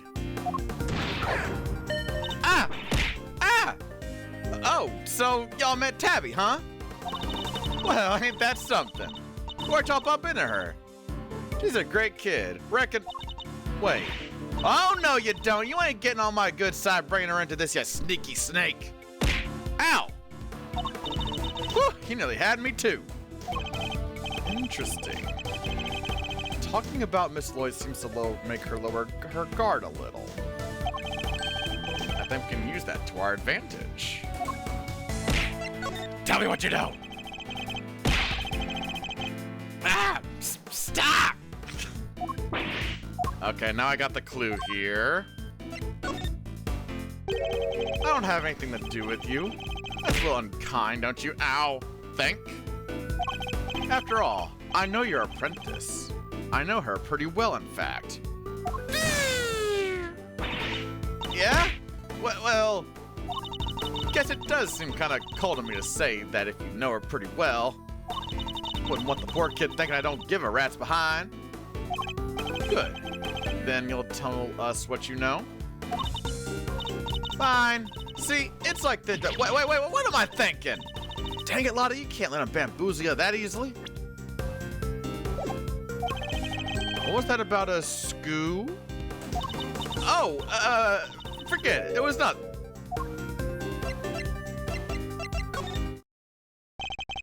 How embarrassing. A professional journalist making a careless slip of the tongue. You have a scoop, don't you? Now tell me what it is. Ah! All right, I got me a scoop. A big one. But I can't just go blabbing around about it to y'all. I got bills to pay. She may be hiding something very important. I had to get out of her somehow. I need to know the details of the scoop. Just in case. There we go. But yeah, that boot is really fucking rare to get, so well done, Drake. I'm glad someone finally got it. It's like there are many rare throwables in the queue. Well, not the queue, but like, you know, that could be picked.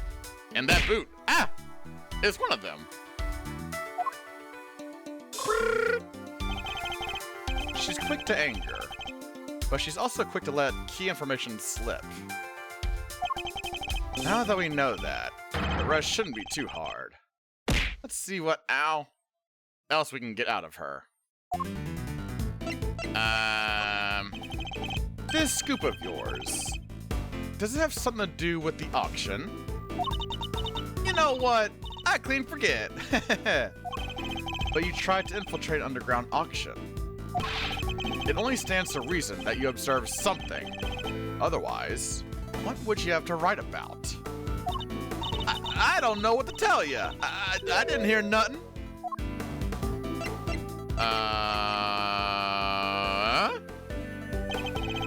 You do realize they have nowhere to turn, don't you? Oh. Oh, okay, that's not it. God, that goes down so fast. Okay, so relate to the auction. Hold on, okay.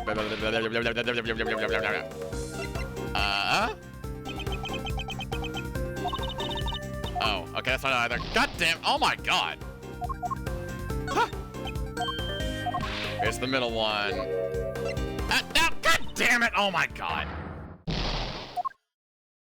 Man, they ain't kidding. Losing the, like, missing out on the time stuff is a lot more, like, dangerous on this one.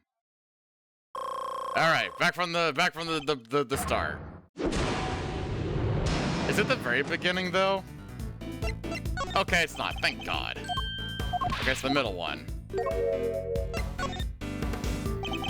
If you didn't hear the sound of nothing, does that mean you didn't hear the sound of something, or you did hear it?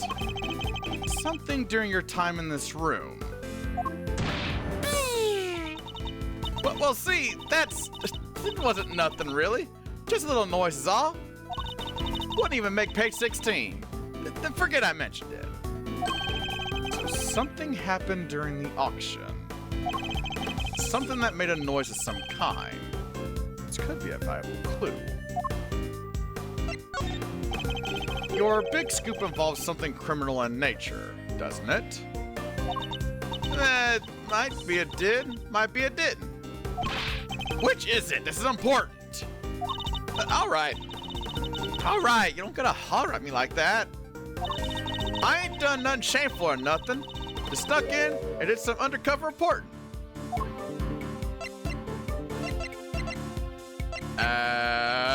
God damn it, sneaking in is a problem. I'll be the judge of whether your actions were shameful or not. An unlawful entry into private property is very shameful indeed. In fact, it's a crime. Oh! Hey, you did the exact same thing, genius! Oh, but I guess you're a prosecutor, huh? You're allowed to do stuff like that. Don't tell her, Chat. She doesn't actually know. Let's not... Yeah. Let's not mention the fact that I handed in my badge, shall we? Still, it don't amount to a whole hill of beans, right? There's folks out there that done way worse. Murder for one, next to murder, trespass ain't hardly nothing.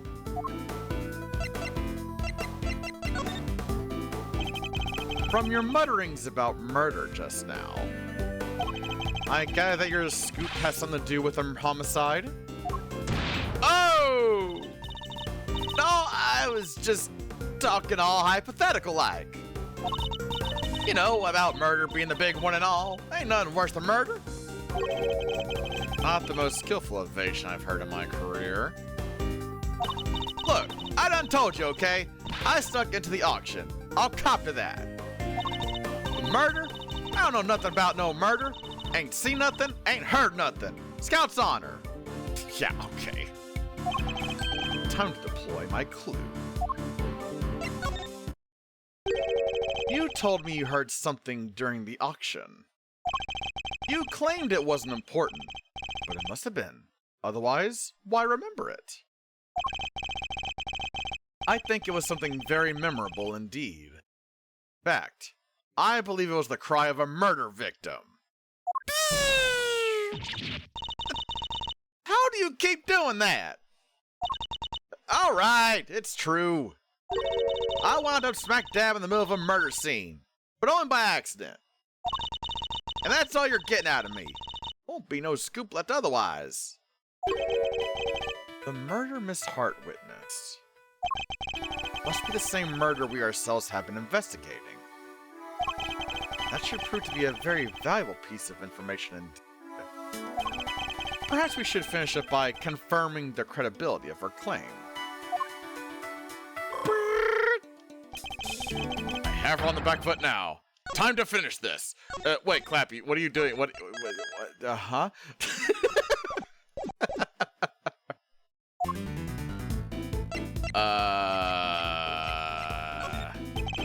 Be honest, Miss Hart. I know there's something you're still not telling me. Ain't nothing left to tell, dang it! I done spilled my guts already. Okay, yeah, it's not that one, okay. I need you to describe the murder in detail. It's vitally important. Wish I could help y'all, but I don't really recall a whole bunch. Ain't much I can tell you. Sorry. I mean, look at me. Can't even get my facts straight half the time. Again? God damn it! You said you wound up in the middle of a murder scene. Is that really true? You're calling me a liar now? Hoo-wee, now I'm mad. Real mad.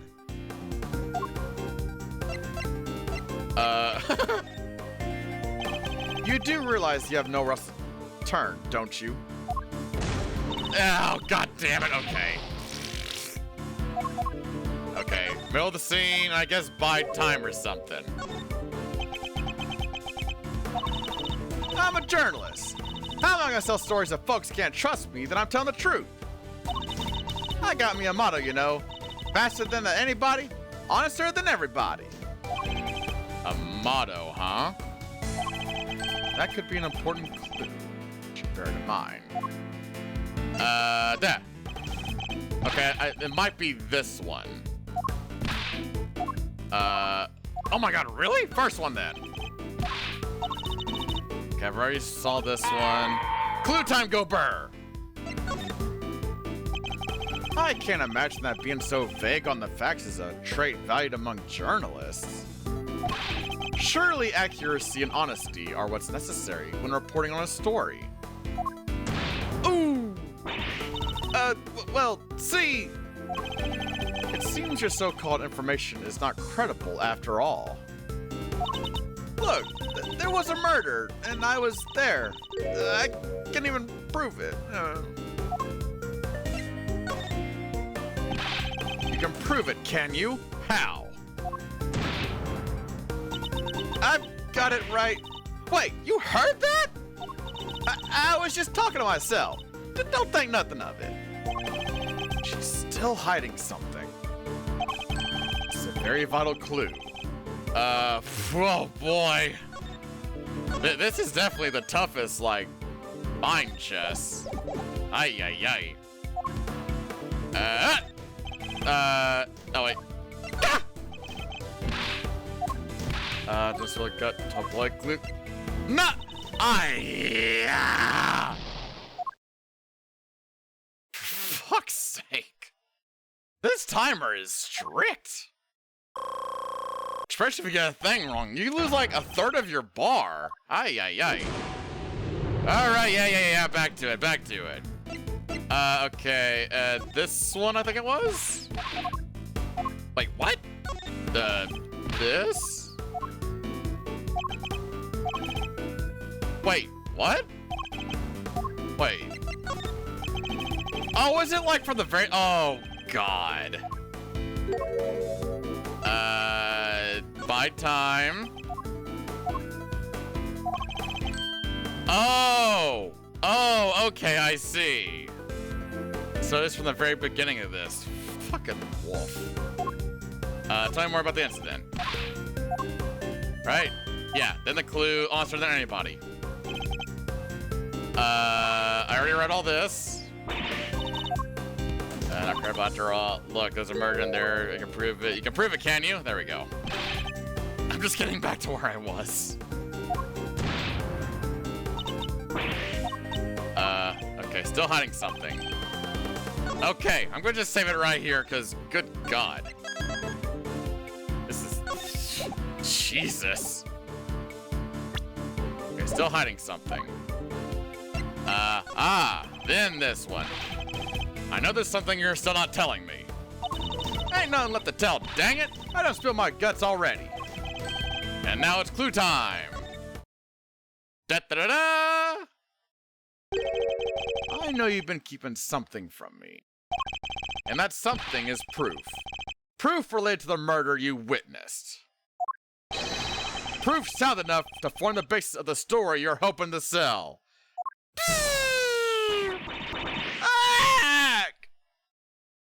That was definitely one of the hardest little things in this entire game so far. I hate time shit so goddamn much. Dang it all to heck, give me a break, will ya? I'll come clean, okay? That's what you want, right? Here, I done snapped me a photo. Happy now? You better be. And that's checkmate.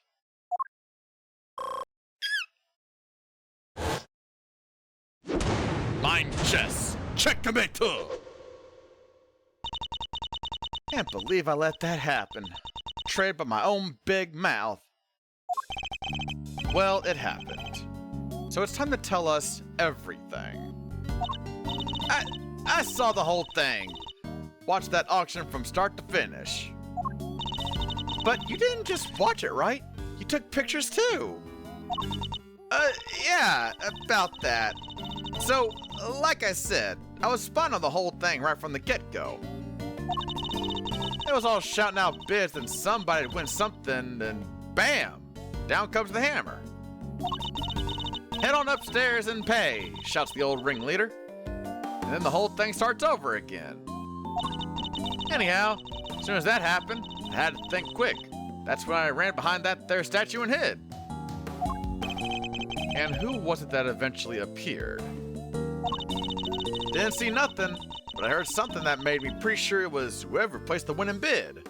The sweet, sweet sound of cold, hard cash.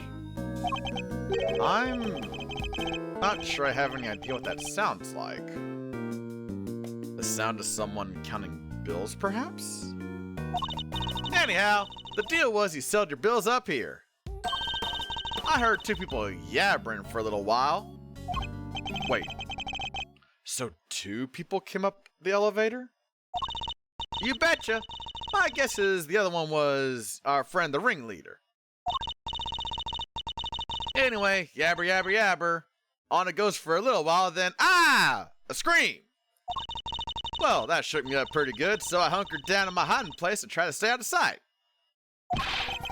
So you didn't see the moment of the murder?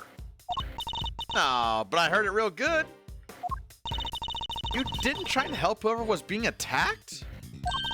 Quit trying to be funny, girly. It don't suit you none. I'm just a dank little journalist all on her lonesome. You think I was fixing to jump in and save the day? Dainty? Anyhow, there was a bunch of rustling sounds. Right about when that was happening, I got to feeling pretty bad about what I'd done. That makes sense, I guess. After all, I didn't remember to get out of my camera and snap even a single picture. Scoop like that drops right in my lap and I missed it. Somebody ought to tan my hide.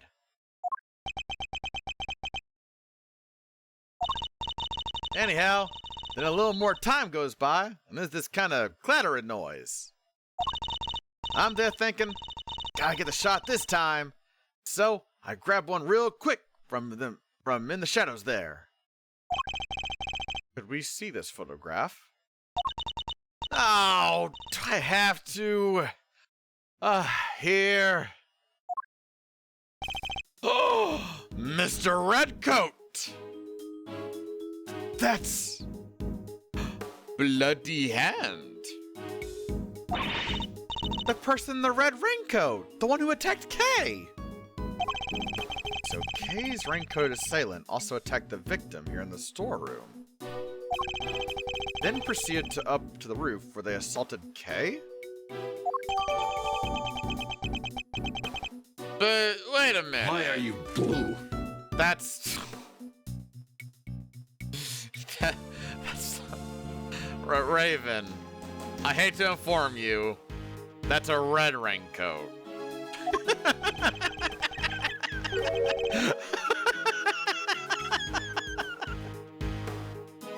There's only one person in this picture. Where's the victim? Weird, huh? I wanted the same thing. Heard two people, but there was only one in the shot I got. I didn't see nobody nowhere else in the room neither. Well, that's the killer, all right. These ways, I'm pretty sure it is. I wonder how you can tell that. Huh? I wonder why. Yeah, it's a mystery. So, are we saying the victim disappeared? How did you know it was just the killer just by looking? Because they're literally red-handed with blood. How else would that get there, huh? And the auction just carried on after that? Sure did. It just went right along like nothing had happened. Wait. Rich folks is crazier than a box of frogs. I'll never understand how they think. Funny. I find journalists a struggle to understand it as well. Ah. Interesting. Huh. Well, that was interesting. Okay, but also, the victim's been hidden. I mean, I already looked in here and that's not the case. Case?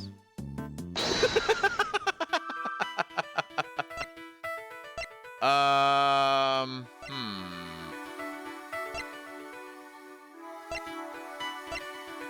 I want to try. Let's just see. Is it gonna work? Hey! If the storeroom was the actual scene of the crime, then you'd expect the body to have been up here at some point as well. Huh? Well, yeah. Think back to what Miss Hart told us about how the customers left the auction. Do you remember? Of course! They came up from downstairs, back to the storeroom, and... Oh! Exactly. The killer would have had to hide the body in order to avoid its discovery. Wait a minute. I'm getting a really weird thought right now. Okay, hold on. Let me cook. What if, right? So this is like from the side, right? This is like the little raincoat and whatever. So here's our raincoat. You know, it's kind of got like this business going on here. You know, like there's our little sleeve right here, little raincoat, right? What if? I doubt this is the case, but what if maybe like victim and killer, right? Like maybe the killer like walked with the victim's body? That'd be really heavy to do. Maybe not. But then again, it is a red raincoat. You could probably hide the blood pretty easily, yeah? The question is, where do they hide it? The trench coat. Emma, if you wouldn't mind putting your skills to work for me now. Oh, we gonna look for blood? I'd love to.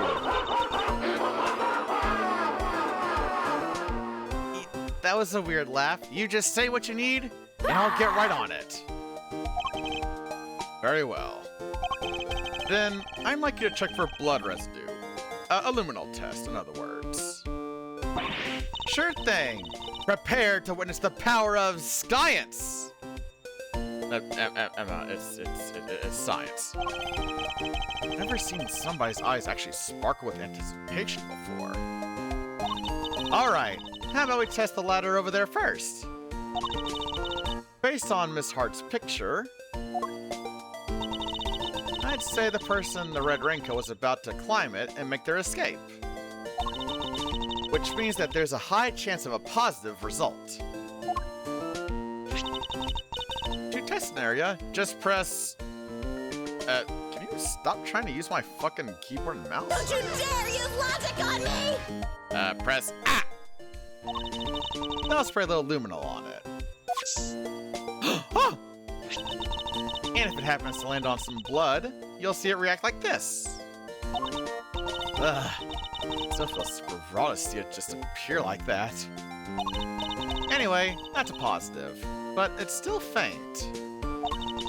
Spraying it a couple more times should be enough to really make it stand out. Yeah, that brought it out nicely. And made it feel that much more real. Anyway, I think you got the gist of how to look for blood traces now, right? I'm sure there's still somewhere to be found, so why don't you give it a try? Yay!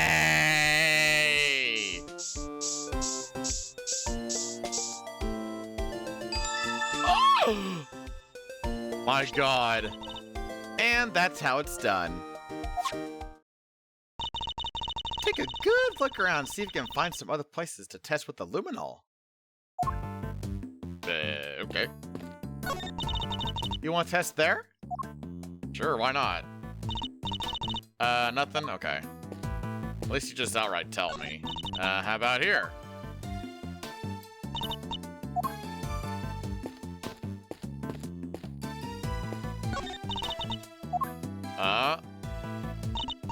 Oh, really? Oh.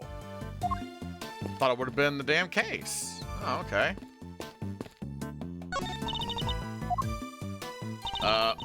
Really? Oh, well, I guess it was empty.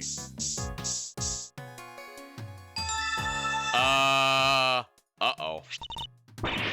Mr. Edgeworth, blood! But how could it have gotten there? Maybe somebody put something with blood on it in there? Oh. Huh. Was the challenge fun? I did do it! It was hard as hell, but you know what? I did it. And like I said, whenever I did do it, kiss my ass and suck my dick. Thank you for the challenge.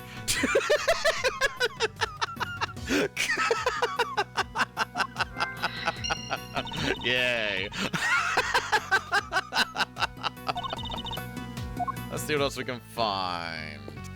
Okay. Let's test here. Nothing. Okay. The desk? The money? It'll be the A's for... You're cruel. The money, perhaps? No? The elevator? Oh, really?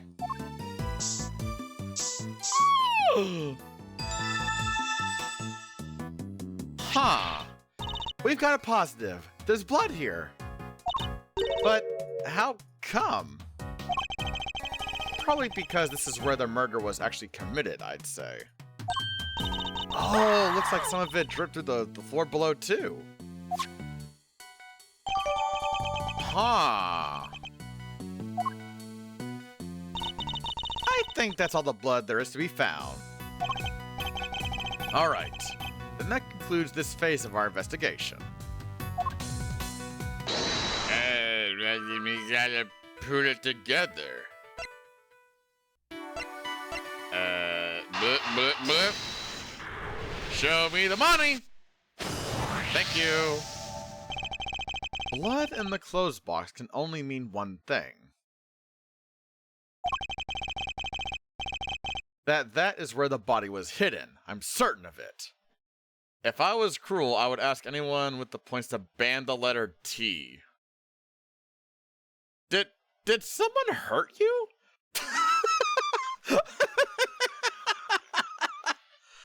Like, it could be like, you know, just like, oh, do this next, you know, segment with your controller upside down. Speak like a caveman. But no, you're like, don't say a letter of the alphabet.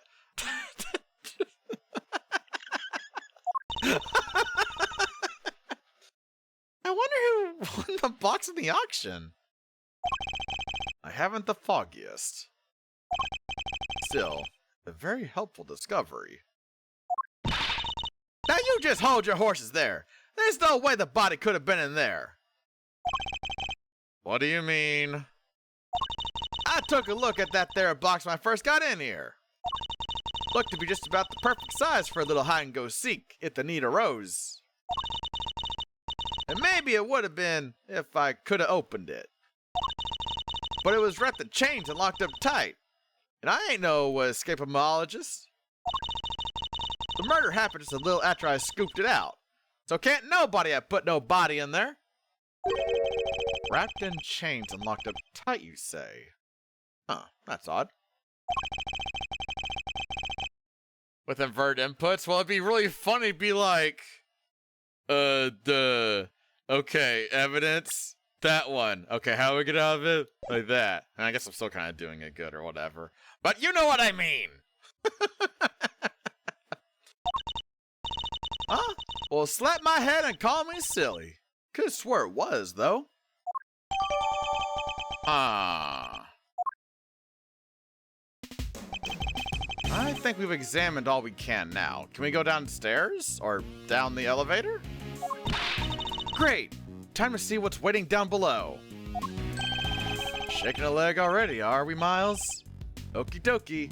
Hey, K-Meister. Yes, Mr. Fender? We're about ready to move out. So, I want you to stick with me, okay? Can't have you getting lost. Of course. I'll be sure to stay close. When did those two start getting along so well?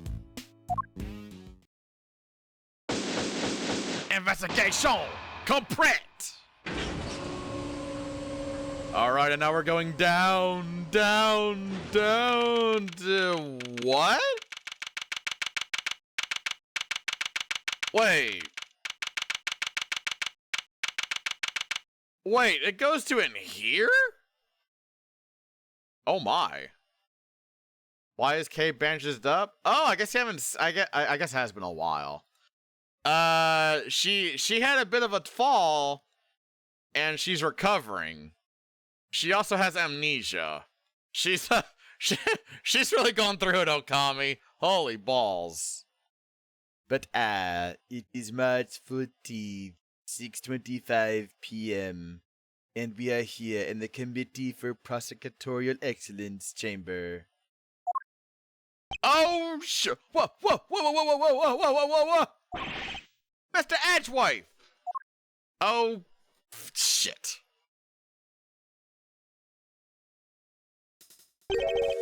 This room. This is the auction room? No, this is the committee chamber.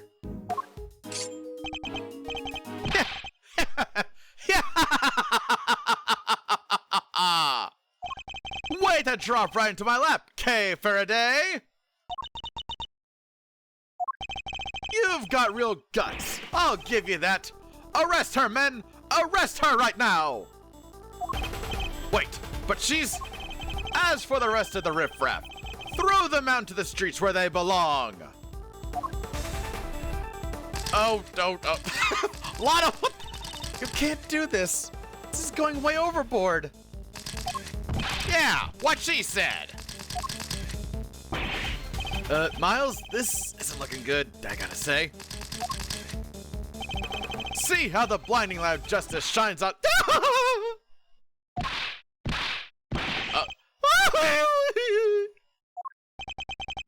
What did I do? You'll have to forgive me. I meant to hit a certain cowardly ex-prosecutor.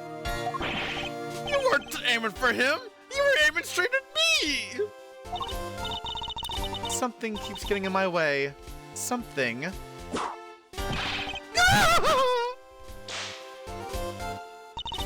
Right there. Francisco. So, what are you doing here, Mr. Ex-Prosecutor? I still believe Kay to be innocent. And we're supposed to care what you believe? You no longer have the right to an opinion. I am Francisca von Karma. and I have no intention of stopping here or now. But you chose to stop by giving up your badge. And so, our game has already come to an end. My badge was an obstacle to proceeding along the road I've chosen. I haven't stopped. I've simply cleared the way ahead. And now I'm free to follow that road, all the way to the truth. So don't you think for a second that my conviction has changed. I'm every bit as dedicated as I ever was. You seem to think you know what lies at the end of this road to the truth. In that case, I demand that you show me. I'll explain my current theory first, and if your road fails to lead anywhere, my whip will happily guide it. Oh my god, it's about fucking time. Alright, Francisco, what is your current theory? The victim used her keycard and entered this chamber with her killer. She was then stabbed with a candelabrum by the culprit, and subsequently died as a result. We know the identity of the murderer thanks to the letter she exchanged with the victim. And we know the location of the murder is here in the committee's trial chamber. The blood on the floor of this room proves my theory. Game, set, and match. Miles Edgeworth, QED. QED, that's a new one. She seems pretty confident, huh? She doesn't lack the courage of her convictions, that's for certain. And I gotta say, I can dig that vibe. I could even give her a no hard feel. Pathetic. Well, Miles Edgeworth, do you think you can bring my case crashing down around my ears? If you really have found the road to the truth, perhaps you'd be so kind as to point me toward it? I'll be very happy to. Settle in, Francisco. I'm about to pave that road with incontrovertible evidence. Okay, I think I have an idea. 'Cause of the blood. Here, yeah.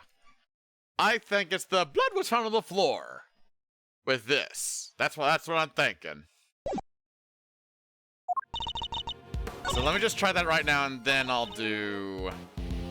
let's see, it was... I'm thinking it's that one. But just in case... Alright, so let's present the blood on the around this one. Objection! Hey! Oh! Look at Clappy go! If I remember correctly, Clappy eating a pie in the shape of a gear. Ooh. So, wait, would it have the hole in the middle? Or... Well, I guess it would have to, yeah? That'd be a really awkward pie to eat. Hold on, I'm trying to visualize that now. Cause it looks like just like this or whatever, right? A very shitty gear. But then you have like these like little end segment-y things or whatever. How would you even cook that? Well, maybe you could have like kind of like something like a bundt cake sort of thing, perhaps. And then like little mini things around it. Like these are all like individual things. Maybe? I don't know, that's the best I can come up with for something like that. So take care, Dragon! Get the good eepses, and thank you for stopping on by. If I remember correctly... The blood discovered in this room was located at the foot of the Gospel of Justice statue. Murder under the gaze of the divine. A brazen act, even for a cold-blooded killer.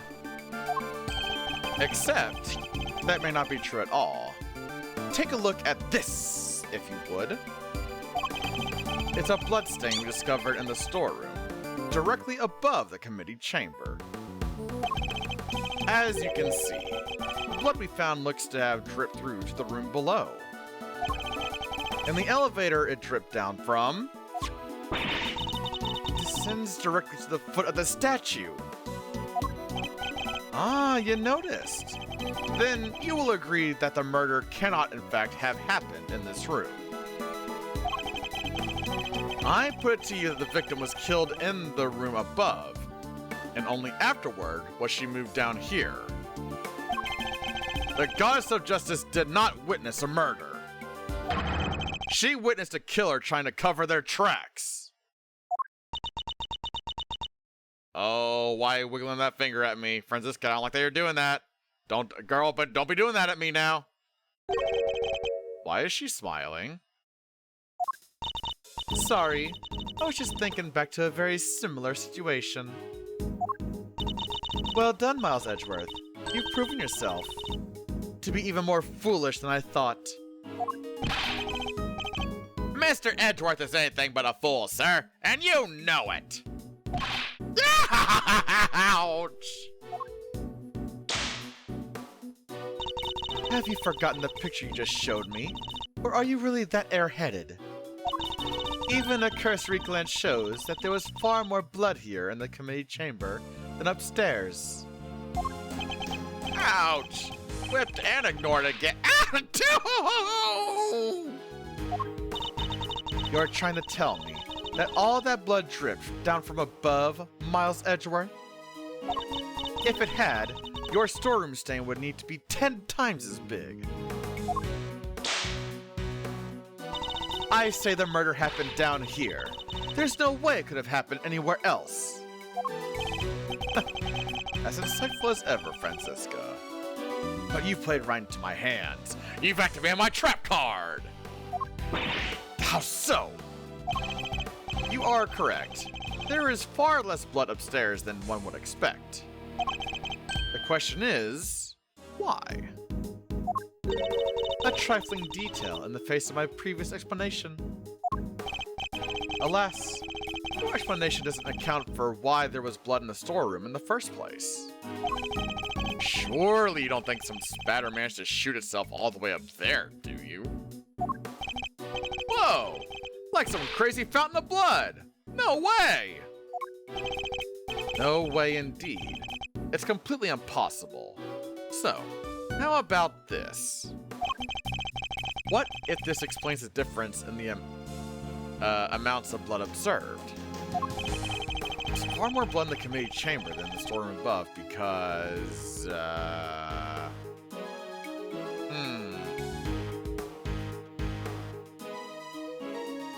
Maybe they were murdered upstairs, but stabbed down here?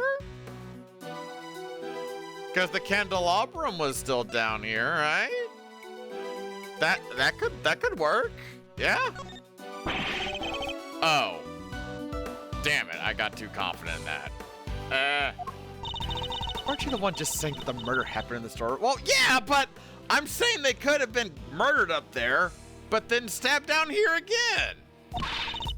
For fuck's sake. No! Badly wrong.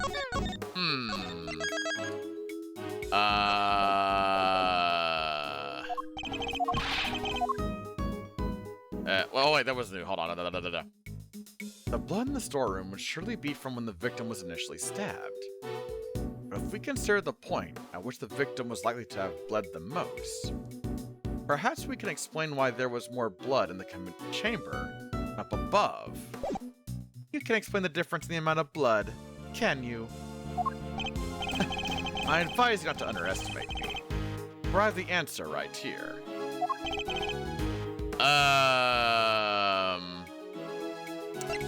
Oh, wait. Was it like... Oh, is it because it was left in? Is that what they mean by this first one? Yeah? Ah, okay. The victim died of 3 stab wounds. wounds that would have bled profusely. Exactly, as proven by the amount of blood we found on the floor of this room. But that doesn't make any sense. When she was stabbed in the storeroom, you said that there was... Silence, you half-baked harebrained rookie. Hey, harebrained is a little... A stab wound bleeds heaviest at one particular point in time. Oh, I know. When the weapon is removed, right? Precisely. Oh, okay. Right. I believe the body was brought down to the committee chamber with the candelabrum still in its chest. And then, when it was finally removed, it created the difference in the amount of blood we see between the two locations. But why? What was the killer trying to do?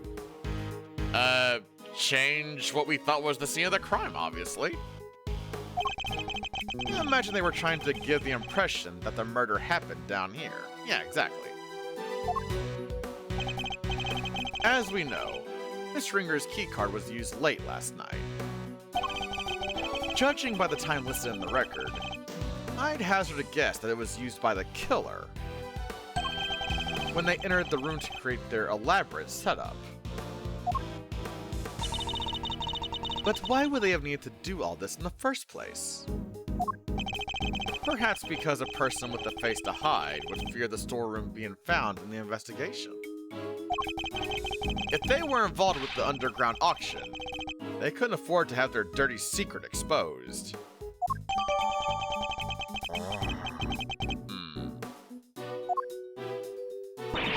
Underground auction? You should take a look at the storeroom for yourself. The items up there tell quite a story. One that should more than explain what was going on here last night. It's almost endearing, Miles Edgeworth, how desperately you want to protect your friend. There's something just beneath the surface of this case. Something bigger than all of us.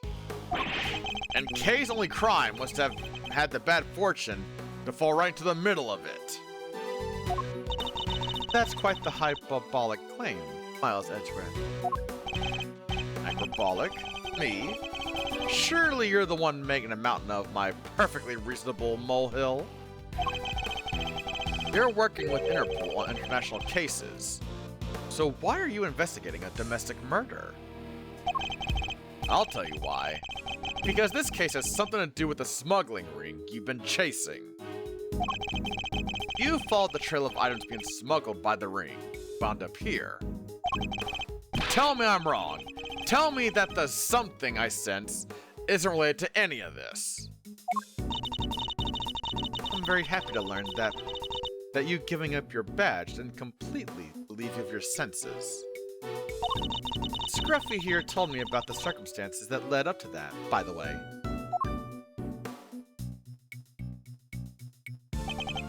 Sorry, sir. I just thought it might help, you know? You're the right thing, detective. Huh? So, am I right, Franziska? Is this incident part of the broader case you're working? Was the underground auction already on Interpol's radar? Wouldn't you like to know? But you don't need to, and so you won't. Then you knew, didn't you? That the auction was being held here in this chamber. Oh! Hey, y'all mind if I butt in for a sec? Yes, yes we do mind. Go away, Lotta. Go away. Your victim over there, the lady in the white. You! Uh-oh. Lotta, you might want to start running. Hey, let a gal finish, will ya? No good button pain the you-know-what. Ouch! Well, this leper sure ain't changing spots. Your testimony is not required, and neither is your presence. What do you mean? I'm a journalist. You can't. Ow! You're a liar, is what you are. You lied under oath that one time. Seems like Miss Von Karma's none too fond of Miss Hart, huh? I don't think she's her biggest fan. No. What's she called? Ringer, right? She was a member of this here committee. Well, she dressed exactly like the ringleader of that there secret. Ah! Stop it! Stop whipping me, dang it! What is the meaning of this interruption? Miles Edgeworth, explain! Miss Hart here helped us out by describing how the auctioneer was dressed. And it seems they were wearing the exact same outfit as the victim, Miss Rosie Ringer. But that would mean that the victim was also the ringleader! Now, how about we just calm down, sir? It seems I have some new information to consider. It's true that I came here to investigate the underground auction. And to arrest its head of operations, the auctioneer. But if Miss Hart's to be believed, the ringleader is dead. I guess that means your journey here today was wasted. I suppose it does. Nonetheless, I, Franziska von Karma, I refuse to leave empty-handed. Time for a rematch, Miles Edgeworth. Fine by me. But you may find that your whip will go sorely underused this round. Okay, so I know I had to take a little bit of like an early, like BRB whatever earlier, but I actually am quite hungry, so it will be breakies. Once again, the breakies. Want to recharge your skills as well as your vital signs upon respawn? Try Clean Slate, the amazing new skill recharger that helps you keep your edge, even when you're dead. Hell yeah. Okay, so for realsies this time, take this time to get some good food, some good drink, take care of yourself, enjoy the Words on Stream and the micro stream RPG whenever I get it set up for you. Give me a second. Is it good to go? There we go. There's that. And how about this? There we go. Excellent. All right. Let me get this and that, and let me just bibbidi-bobbidi-boo. Oh, yeah. Okay, so what time do I want to come back? I could probably make it a little... top of the hour? Like 15 minutes. Yeah, I'll go ahead and do that. And there we go. All right, y'all. I will see y'all at around the top of the hour. Ta-ta for now.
Alright, everyone. Welcome back from Breakies. Hopefully, you'll take the proper care of yourselves. I know it's been a bit of a weird one today, but I'm rolling with the punches, just rolling with the groove, and all. Alright, so Let me get this music paused. whoop, there we go. And now, back to the game. Oh yeah. Alright, so Franziska, what is your latest game theory? Please, indulge us. Fine. I accept your little explanation. That would make the storeroom the actual scene of the crime, yes? In which case, the murderer is someone connected to the auction. And if the photographer is to be believed, the victim was the auctioneer, and the culprit was an attendee. The killer lay in wait for the victim in the storeroom. Is she about to say that Lotta did it? Where the exchange of illicit goods was to take place. They then stabbed the victim in the chest with a piece of the merchandise, the candelabrum. There. Does that about sum it up? Because I won't be accepting rebuttals. Afraid you might have to. There's a serious hole in your testimony. There is? I didn't spot any. Good thing you're the one in charge here, Mr. Edgeworth. Alright then, time to fight back. You have to win this for us. And I will. Time to take Franziska's testimony to task. I guess this is going to be a push one? Fine. I accept a little explanation. That would make the storeroom the actual scene of the crime, yes? Hold it!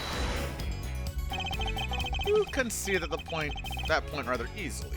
I can't help but be suspicious. I'm not in the habit of denying facts that are readily supported by the evidence. That's all there is to it. You were able to show that the murder actually took place in the storeroom. In which case, the murder is someone connected to the auction. Hold it! And how exactly did you come to that conclusion? Members of the big building staff were questioned extensively, but none mentioned a secret storeroom. Well, if they did, it wouldn't be much of a secret now, would it? It seems its existence was known to only a handful of people. And of course, that storeroom was where the items that were to be sold in the auction were being kept. Very good. which suggests a link between knowledge of the storeroom and involvement in the auction. And if the photographer is to be believed, the victim was the auctioneer, and the culprit was an attendee. Hold it! So you believe that the victim and the ringleader were one and the same? I do. And the murderer was... Why are you asking her this? You just said the exact same thing yourself, dummy! So I did. But I was merely confirming Franziska's reasoning in order to... Oh, don't give me that horse feed! You get caught saying something stupid, you give a little laugh and move on with your day. The murderer was one of the auction attendees. What? You don't get no notes for our friend here after that little performance of his? Of course. Assuming that our friend the photographer's word can be trusted. I can't quite tell if they love or hate one another. Anyway, the more relevant point here is how the culprit actually carried out their plan. The killer lay in wait for the victim in the storeroom, where the exchange of illicit goods was to take place. Hold it! How exactly did they manage that, may I ask? Miss Hart was in the storeroom too, remember? Objection! Yes, hiding someplace. And if you've seen the storeroom yourself, you'll know that there are plenty of other places to hide too. So you're saying the killer was hiding out of sight while they awaited the victim's arrival? I believe we can reasonably assume that the murder took place after the auction had concluded. After all, the victim was the auctioneer herself. She would surely have needed to be present throughout the proceedings. She thinks it happened afterward? Would you mind adding that statement to your testimony, Franziska? I believe we can reasonably assume the murder took place after the auction had concluded. Hold it! After the auction had ended, say. And you're sure of that? If the victim was the auctioneer, I don't see how else it could have happened, do you? I mean, she's right. You can't have an auction without an auctioneer. No, can't, can you? Why does that suddenly feel significant? Hold on. That the murder took place after the auction had concluded. Do I have anything that works with that? Oh, let me see. I know I got her statement. Where the fuck? Let's see.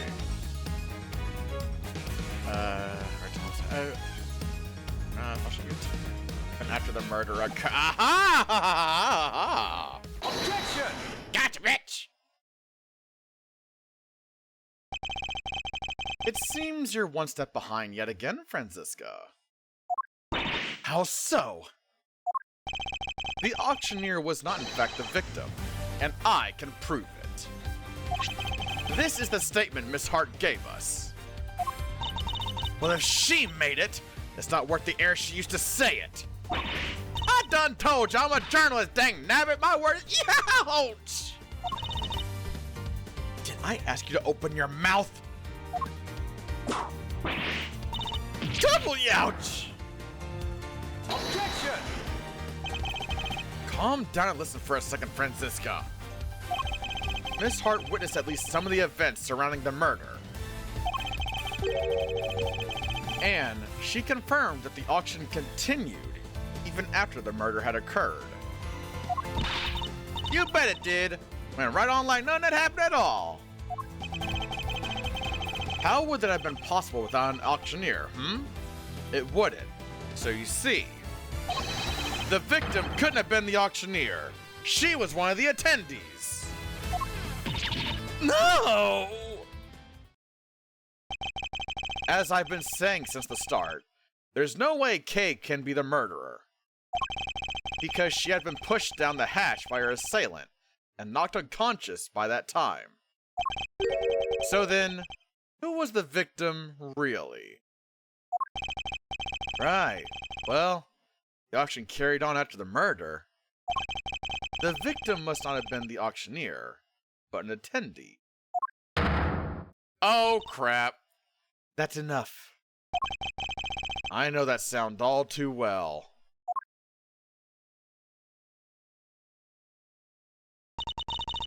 Order in the courtroom. All rise for the chairman. Oh. Oh, there's no need for all that pomp of circumstance, Verity. Please, everyone, feel free to call me Celsius. Yeah, that'll do nicely. All right, Celsius, what are you doing here? Huh? Oh, I just stopped by to see how my boneheaded boy was getting along. They say there are all sorts of families, but I'm not sure these two are what they meant. I thought I might need to light a fire under this investigation, but it seems not. The suspect everyone's searching high and low for is right back here where it started.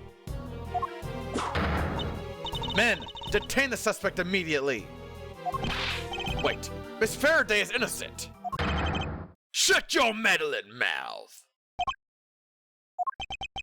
You're becoming something of a problem, Miles, my boy. I thought I told you. The committee wants the matter cleared up as soon as possible. It's a matter of trust. You can't have an organization be seen to drag its feet. It's bad for us, and it's bad for me too, personally. Sorry, it must be my age. Your unlawful investigation ends here, and it will not be permitted to resume. In case you have forgotten, you are no longer a prosecutor. You have no authority here. What's more, there is the matter of you aiding and abetting a suspect. She's right, of course, as always. You really are a godsend, Verity. Everything I do knowingly. If you wish to prosecute me for it, be my guest. But know this. We have uncovered a new suspect. This person here. Miss Faraday was attacked by this You can stop right there, Mr. Edgeworth. The raincoat in your picture was discovered nearby a short while ago. The victim's blood was found on the hood, along with some cherry blossom petals. Cherry blossom petals? Like the ones on the roof? Yes. They were stuck to the edges of the bloodstains, probably due to the blood being fresh at the time. The results came back already, my boy, so there's no mistaking it. The person in your picture is the victim, Miss Rosie Ringer. What? What? Huh. Well, that don't make too much sense now, do it? Huh. No, this completely undermines our entire case! All our assumptions were based on the person in the red raincoat being the killer. But if they were the victim instead, then Kay remains at the top of the suspect list. Miss Faraday, you testified to having encountered a person in a red raincoat up on the roof, correct? Yes, I did. We now know that the person was the murder victim. And you are the only person we know of who came into contact with her. Therefore, totally guilty. Guilty as fuck, yo. Since one of you wound up dead, I think we all know how that encounter went. Objection! No! Kay was attacked by that person! She is the victim here, not the aggressor. Overruled. As far as I recall, we have yet to see any evidence that proves she was attacked as you claim. And even if such proof existed, Miss Ringer could simply have been acting in self-defense. Well, you can't just jump to conclusions like that. Kay is innocent! But I'm not. Case! Why? Kay? I'm not innocent. I don't want to believe it, but I remembered something. Hearing about the raincoat brought it back. Oh no, no, no, no, no, no, no, no, no, no, no! It's just a flash, but I remember what I saw now. Right when it happened. The murder. It was me. No, Kay! I remember looking down and the person in the red raincoat was on the ground. That doesn't mean you did it, though! It was me, Mr. Edgeworth. It was me all along. I'm the murderer. I'm the murderer. No, you're not. You can't be. What am I? Why do I have a memory like that? You were on the floor in front of me. It was full of blood. Why was I just standing there? Why didn't I do something? You know why? It's because I was the killer.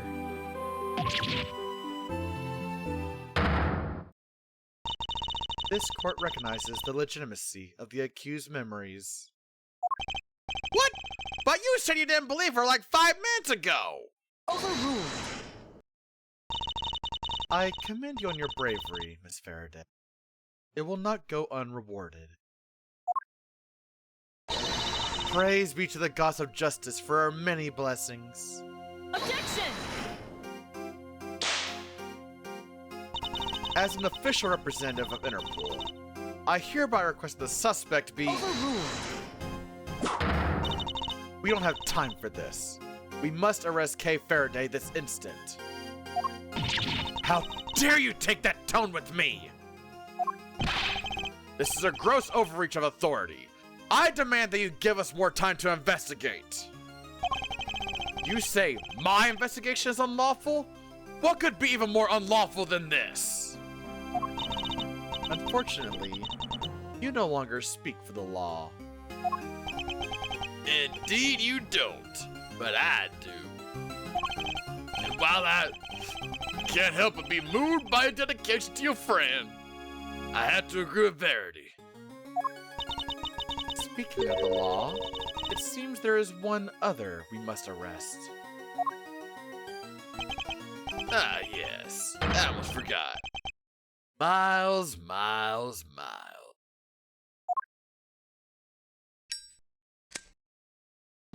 Oh!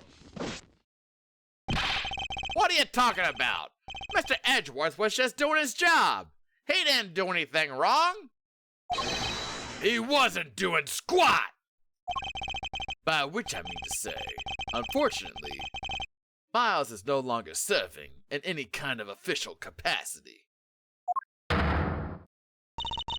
You went too far this time, Mr. Edgeworth. You conducted an unlawful investigation. Worse, you aided and abetted the flight of a suspect. You are no longer even an ex-prosecutor. You are a criminal, nothing more. Oh, that reminds me. There was supposed to be a hearing today, wasn't there? Concerning your conduct. I'll make sure it's officially rescheduled for tomorrow. Although, I fear I already know the outcome. Look at this as an opportunity to reflect on your actions, Miles. A chance to think really long and hard. This court is adjourned. No! No Oh, no! Oh, crap! Oh, no! Oh, no! Oh, no! March 14th, 7:18 p.m. Detention Center, holding cell. Never thought I'd spend another night in here again. Stripped me of all the evidence we'd so painstakingly gathered. Even if they did let me keep Kei's Yadakarasu pin, can't help but worry about her. Better be treating her well. Murderer, it was me. I remember looking down and the person in the red raincoat was on the ground. It was me, Mr. Edgeworth. It was me all along. I'm the murderer. I'm the murderer.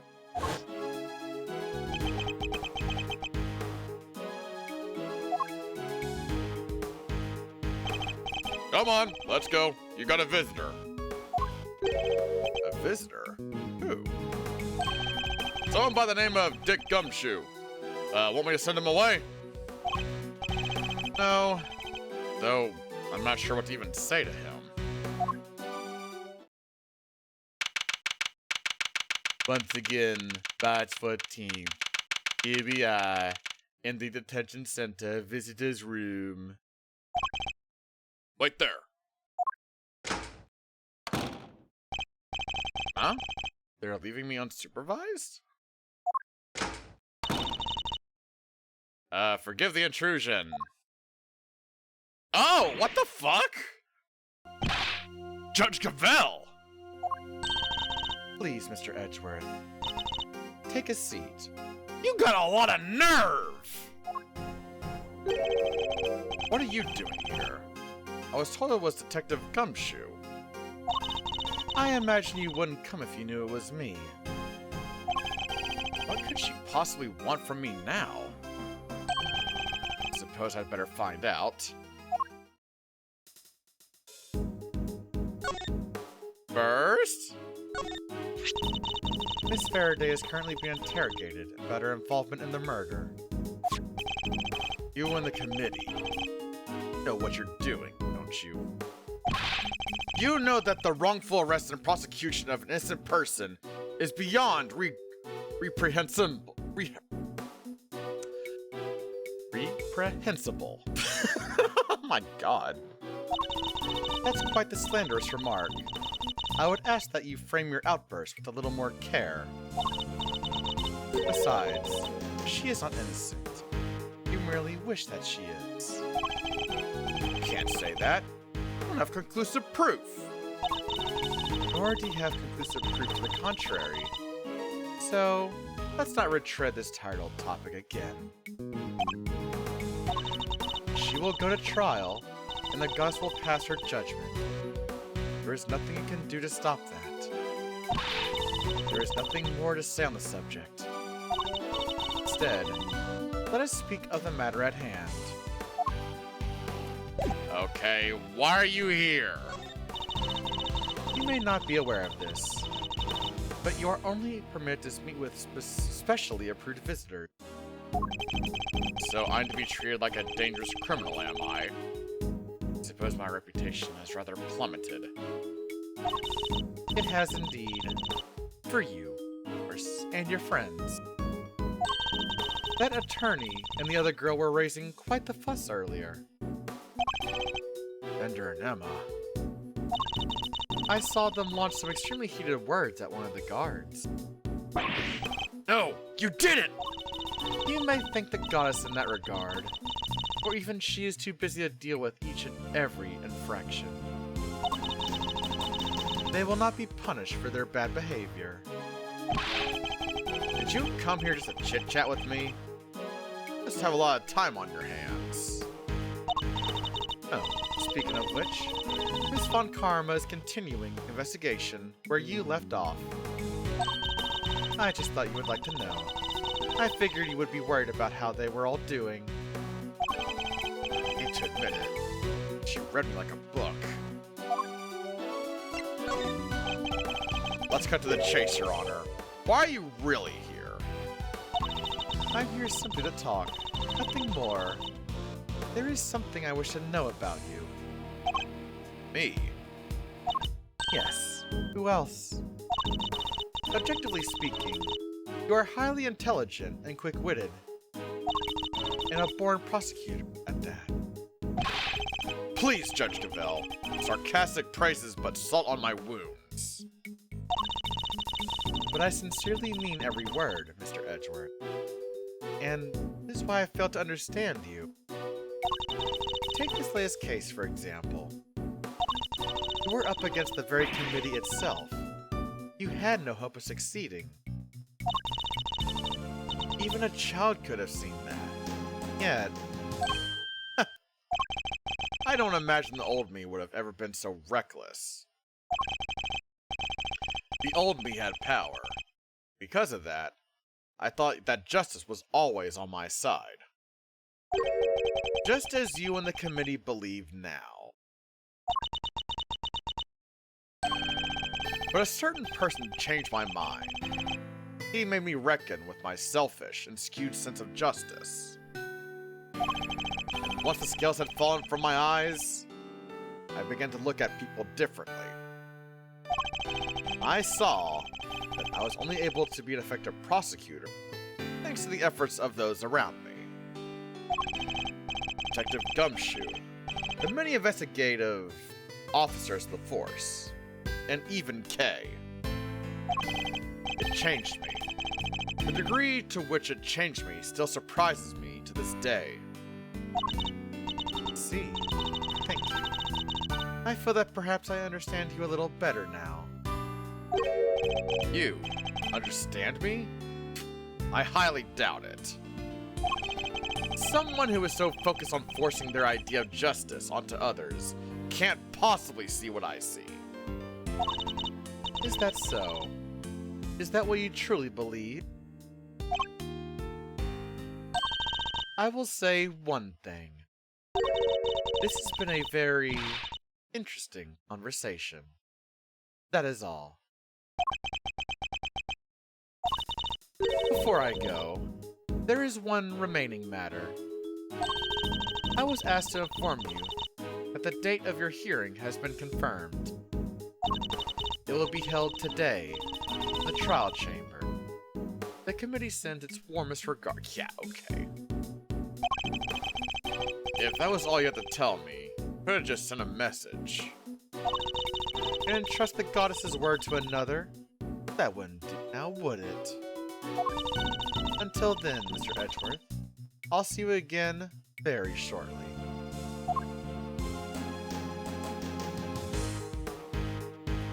Get your ass out of here.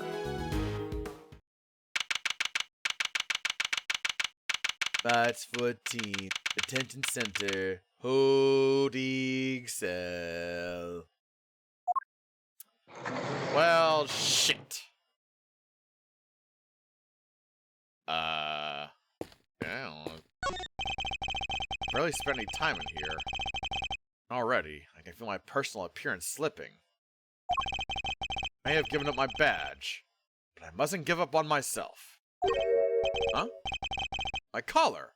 It's slightly creased! Huh! There. A tidy outside begets a tidy inside. That's why it's more important now than ever to take care of myself. There's a poster in the corridor outside. We regret to announce that due to the warden's arrest, the Die of Destiny game will be discontinued. Inmates will no longer need to roll a die every morning to determine their meals for the day. Oh my god. We wholeheartedly apologize to those who are looking forward to their daily casting of the die. Did anyone really need an apology for the necessitation of such a ridiculous idea in the first place? Bukes. There's a menu here on the table. It seems that detainees are able to pay to have their meals brought to their cells. That looks good. Spaghetti and mac and cheese lunch. Add linguine for only $1. Basmati and brown rice special. For a limited time only, add regular white rice at no extra cost. What is basmati?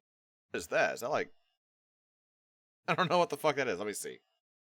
It's like a basmati.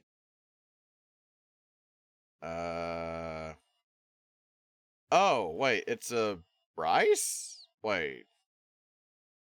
Oh, it's like a rice mix, I guess. Oh, okay, I see. Huh. So, rice and rice. A lot of rice. It's probably for the best I'm not very hungry. Okay. What does this thing say? There's a note on the wall next to the toilet. Sorry, we're currently out of toilet paper. Oh, God. Please make the necessary mental preparations before using the toilet. Oh, God. What sort of mental preparations can one even make? Window is barred with heavy steel. Reminds me of a movie I once saw. A prison inmate hatched a plot to escape by using a file to cut his cell bars. I won't be doing that, of course. One thing, I don't have a file on me at the moment. What am I saying? I wouldn't do it even if I did have one. A bed? A very basic bed. I can't say it was very comfortable to sleep on, however. I imagine the Detective Gumshoe would sleep soundly on it. Nevertheless, loudly snoring all the while. I suppose we'll probably never get to work together again. But I don't have any regrets about the bed I've made. I'll follow my own path to the end.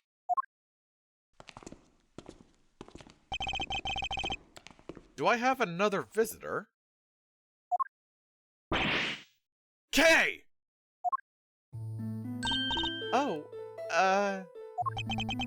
thank goodness you seem alright. Load off my mind. Such a heartwarming scene. It's enough to make a grown man cry. But you're still not your usual cheery, you have to stay positive, Kay. Didn't do anything wrong. In fact, I guarantee you didn't. No, you can't let it go. I'm the murderer. I know that now. But you're not. You can't be. Why don't you have any faith in yourself? How can I, Mr. Edgeworth, when there is no me left to believe in? None at all.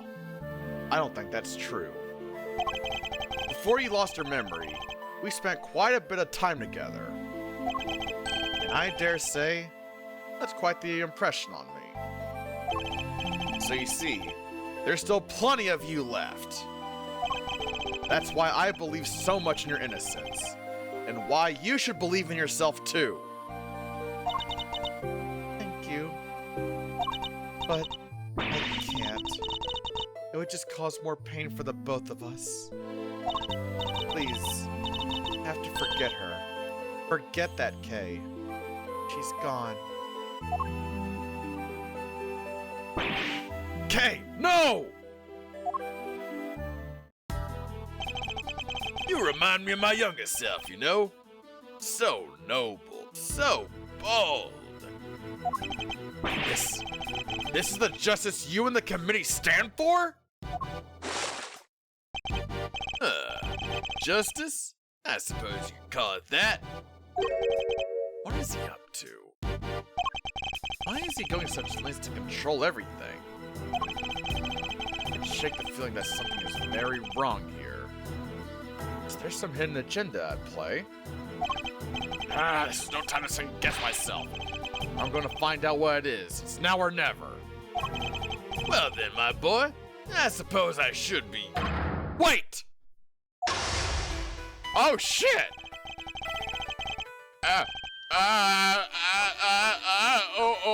Oh god. Why is the chairman so intent on seeing Kay charged with this murder? This doesn't make any sense. There must be some rhyme or reason to this madness. Oh dear. Come now, Miles. I'm a busy, important man. I can't be wasting my precious time talking to you. The only way out of our current predicament is through Chairman Winter.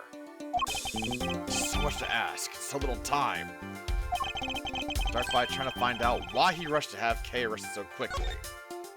Okay, I'm gonna save it like all these like little segments here, because good God. Can't just let this happen.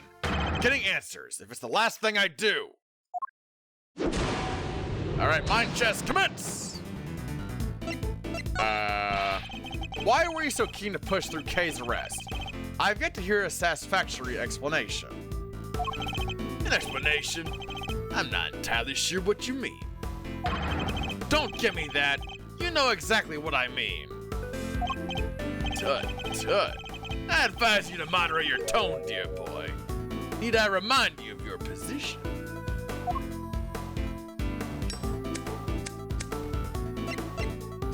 Oh god, oh god, oh god, I've got you now. You're backed into a corner, you don't even... No, wait, this is not correct. What are you going on about all by a lonesome over there? You don't need to cut an old man like me some slack. I can't keep up with all that youthful energy. Ah! Okay, why the rush? Bide my time, I guess? Bide?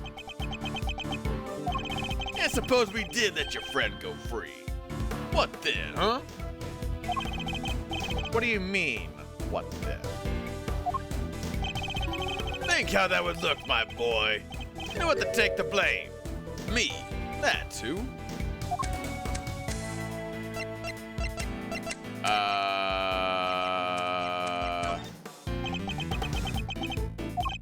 You're right to keep your mouth shut. That way you won't say anything foolish. Oh, god damn it. Sorry, but okay. Okay, flooded here. Okay, yeah, just, oh, wait. Please just leave me alone, will you? Things were coming along nicely until you interfered. Wait, coming along nicely? Coming along nicely? It's a pretty strange way of putting it. It's almost as if you wanted Kay's arrest to happen. Certainly doesn't sound like the statement of an impartial representative of the law.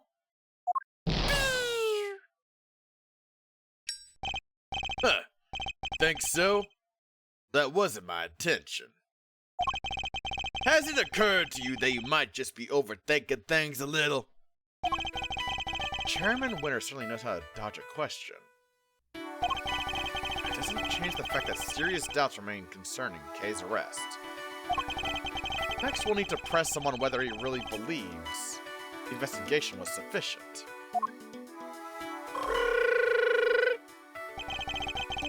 Okay, alright, cool. There we go. Can't allow any of his statements to go unexamined, no matter how trivial they may seem. One of them may just give us the breakthrough we need. How much time was spent on your investigation altogether? Well, now, let's see. You know what? I'm not sure I can remember. I'm sure you can. You won't bluster your way out of this one. It's not bluster, my boy. I honestly don't recall. It's a problem when you get to my age, you see. Why, I even forget my own son's name sometimes. Never mind your fool of a son. Answer me. How long did you spend on the investigation? You're right, of course. The boy's a fool. I never meant for him to grow up like that, but... Oh, woe is me. I'm only too happy to derail the conversation, no matter where I take it. Let's see, okay. So not that one, I literally just did, oh my, I thought that was the middle one. I thought it was the middle one, for fuck's sake. You can hardly say your investigation was sufficient. And you're the one who called all the shots, weren't you? Including the decision to have Kay arrested? Oh, I'm afraid I'm nowhere near as influential as you think, dear boy. You're the chairman of the committee. Doesn't get much more influential than that. Not that I care about such things. You wound me. It's enough to drive an old man to tears. You'll have to forgive me. I'm not the deferential type. Well, if you're going to insist on being so blunt, then I'm afraid you won't be seeing your prosecutor's badge again anytime soon.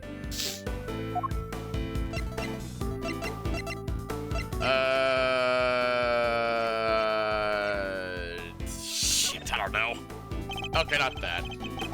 Let me make something clear once and for all. That badge isn't the be-all, end-all for me. Far from it. I'm not concerned with the tiles or rolls. Even you must understand that much. Oh.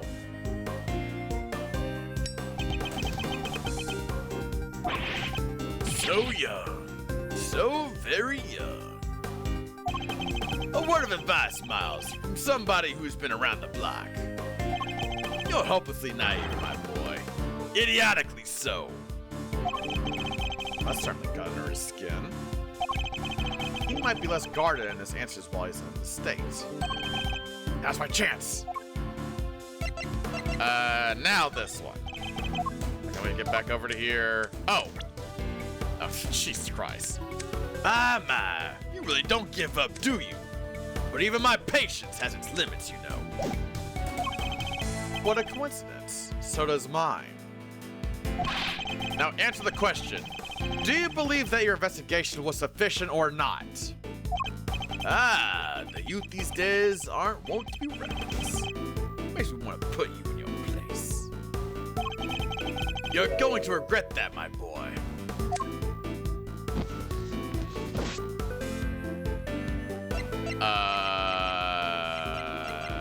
Shit. I've got you now. God damn it, for fuck's sake. Am I being combative with this guy or not? Christ almighty. Okay, this one. Okay, middle one then, I guess. I'd like to see you try. Okay, so it's bide. Okay. Oh no. This one's a lot easier than fucking Lada's. It was around for like 10 seconds or whatever. Jeez.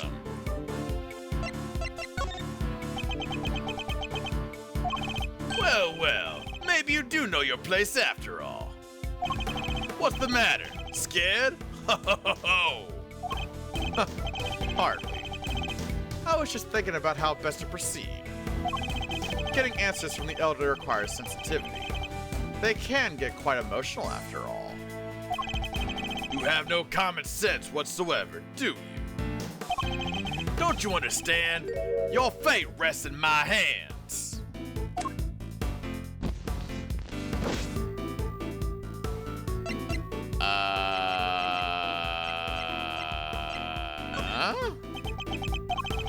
Let's say you do manage to get some answers from me. There's nothing you can do with them. So why not give it up, dear boy? No. And why not? It's simple. Because I'm not about to let the truth escape me. Interesting. I think I'm beginning to see what makes you tick. But what you're doing is pointless. Tragically and miserably pointless. Please, just give up. She's guilty. The decision has been made.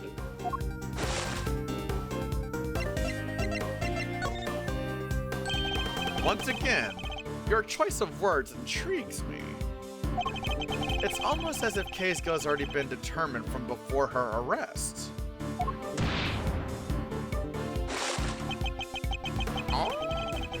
What are you trying to imply?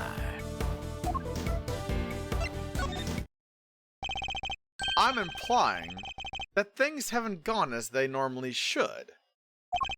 In fact, everything has proceeded as if Kay's arrest was the end goal, right from the very start. Well, Chairman Winner, was it?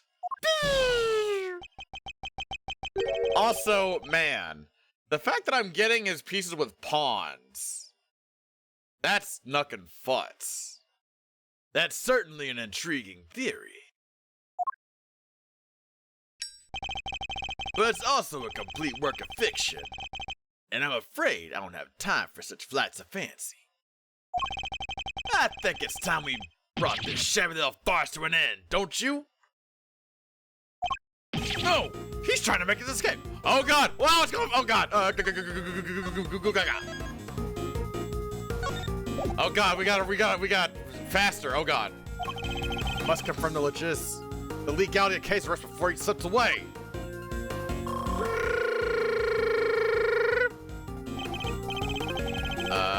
Okay, I'll save here instead. Oh man, oh, it's going faster. Oh man, it's going faster. Oh lordy. It's faint. The truth is finally beginning to emerge. I'm about to not let this opportunity pass me by. Wait, we're not done yet. I'm tired of all this talking, so make it brief, will you? Based on everything I've heard from you so far, I think you need to go to the bathroom. Christ almighty, man. It's clear that Kay's arrest is entirely unfounded. Yes, yeah. Ah! You got the cheese! Oh my god, all the rare throwables are happening today. First the booth, then some cheese? Oh my goodness. What is happening today? I also think it's the first cheese. Hell yeah. Look at you go, Raven. You are the #1 cheese around here. Yes, yes. I think we're all familiar. You're wrong. Not Bubsy, no. Oh god. Stop. No, stop. No. Don't start throwing shit now. I'm playing game. I think we're all familiar with this particular refrain of yours by now. But I'm afraid it doesn't matter either way. You don't have what takes to secure her release anyhow. How dare you take this so lightly as a man of the law? My, aren't you a rude little boy? But my fuse is only so long.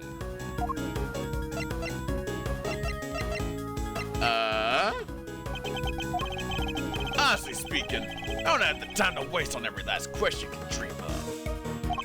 I have certain responsibilities to attend to, though. I really am quite the busy man. Or are you just pretending to be busy? That's an awful thing to say to a fragile old man. I work hard, that should at my age. I ask you, my boy, what could I even hope to accomplish by putting up such a pretense?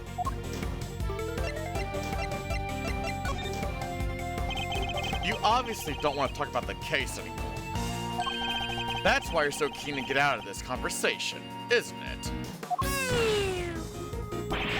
It's just so tragic. It really is. That you would suspect me of such things. It's not suspicion, it's a certainty. Just like Power Lord contributed towards the Spirit of the North playthrough. Thank you kindly, Power Lord. Much appreciated. There were no clear grounds on which to base Kay's arrest for a start. Now, my boy. Let's not get carried away. There was plenty of evidence to support our case. Just like we have evidence that Dragoncast contributed towards the Spirit of the North playthrough. Thank you kindly, by the way. Much appreciated. The mask, the letter, the corsage. These were all in her possession. And of course, her confession.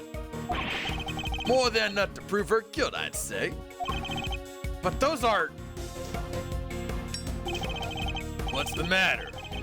Struggling to come up with the way to explain everything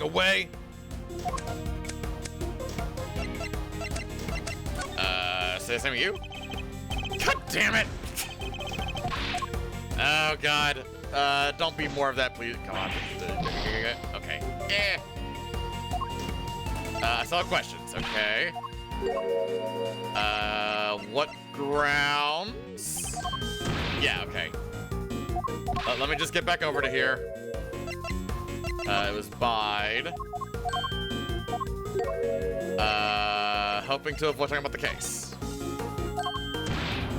Okay. Oh, man. This sucks so much more because my short-term my memory in general is pretty fucking bad. So having to remember what I just fucking picked. Oh, God. Okay, so now we're back over here again. Put everything away. Fuck it! Oh my god, there's so much biting in this one. God damn it! For fuck's sake! No! Okay, I got questions. What grounds do you have? That was it.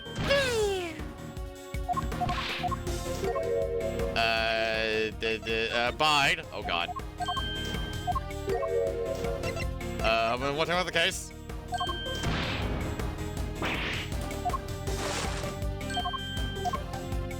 And then bide here.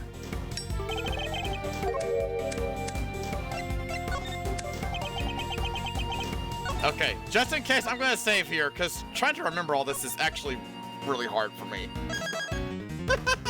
It's really hard. Well, there we have it.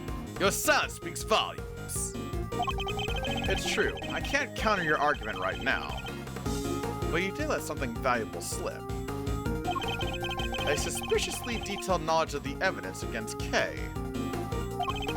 You rattled off that list like you knew it inside out. I think that might prove to be a valuable clue. So I got questions. We're not done yet. I'm tired of all this. Okay, same thing. What grounds do you have? Oh god. Okay. So questions. Who gave the order? Who gave the order? Who decided that Kay should be arrested? This is so down to the wire. Oh god. Now let me see first. No, I can't seem to remember. Okay.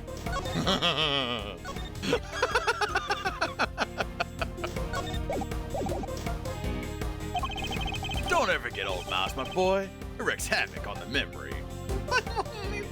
Oh no! I'm 32, my memory's already shit. Time to deploy the clue.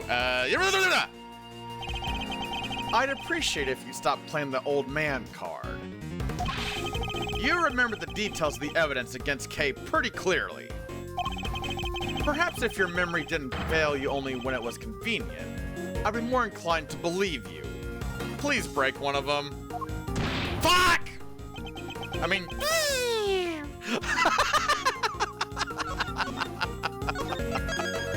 Oh no! So let me ask you again. Who gave the order for Kay's arrest? You're a sharp one, I'll give you that.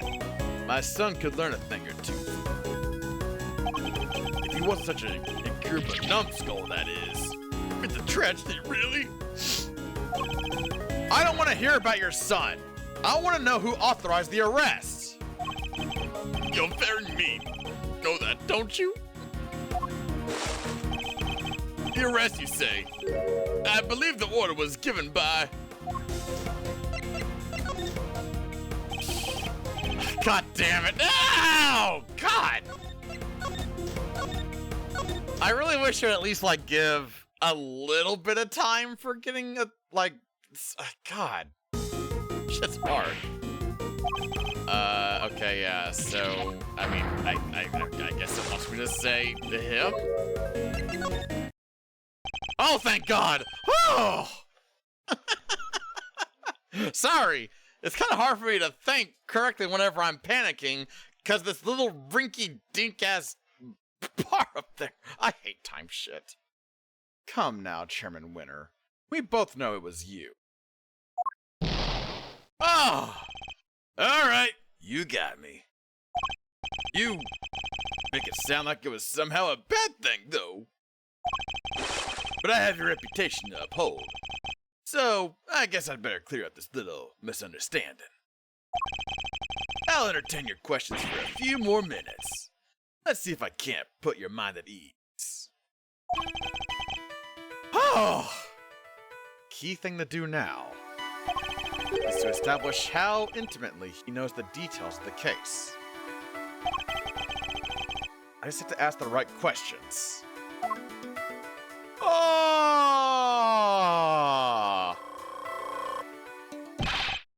Ah, that was so satisfying. Oh, mama. that felt really good to see. The end game is at hand, but a few moves away from the truth. I love how every single one of these has K is innocent. You seem to know the case in quite some detail. I know about lots of things, my boy. I'm just smart like that. Too bad the same can't be said about the way you handled K's arrest. Uh-oh.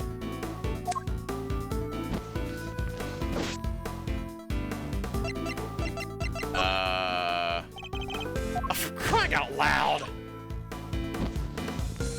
He just keeps lighting on fire. Okay, you seem to know a lot about the case, and I guess just bide, I guess?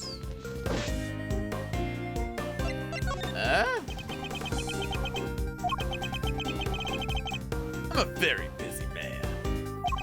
Do try to remember that I can bring this little chat to an end whenever I so choose. Okay, Raven, so he is aware. He could just leave, but he's just staying of his own accord. Like, he's aware that he could just walk away. Okay.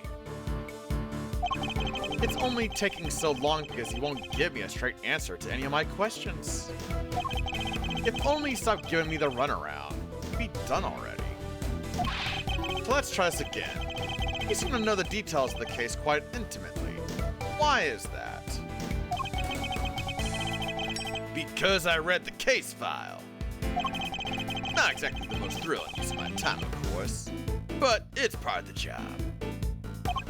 I had to be a good role model. I can't be seen to be slacking. It can be so hard. But I had some time on my hands, so I read the whole thing from cover to cover.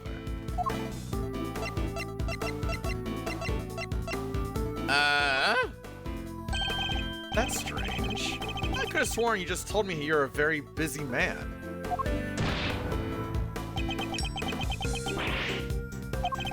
I'd say the cracks are finally starting to show, wouldn't you?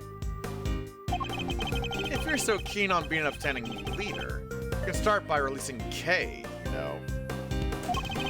You really don't give up, do you? It's a moving side indeed, my boy. Why is he wearing goggles? Because he's like I guess like an airplane pilot? I guess is what he's kind of going for. It's part of his design. Like, why was there a clown character in a different game? And like, why were they wearing that? You know, it's just like, why the fuck not? This is his design. But a tragic one, too. After all, your efforts are for naught.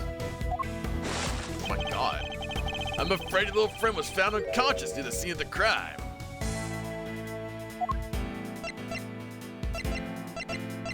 The weather? Oh, come on! For fuck's sake. Oh my god, okay. I know a lot about the case. Then it was Bide. Fucking Christ! But keep saying how busy you are. Fire away.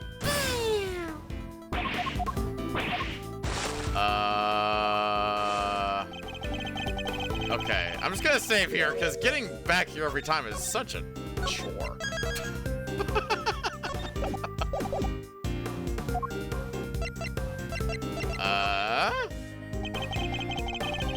have yet to hear much about the circumstances under which Kay was found. She was lying unconscious in the storeroom, correct?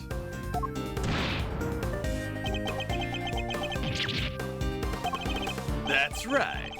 Although, I'm not at liberty to tell you how I know that. Ah, we got him in a lie! He knows things even didn't. But wait, wasn't she on the top though?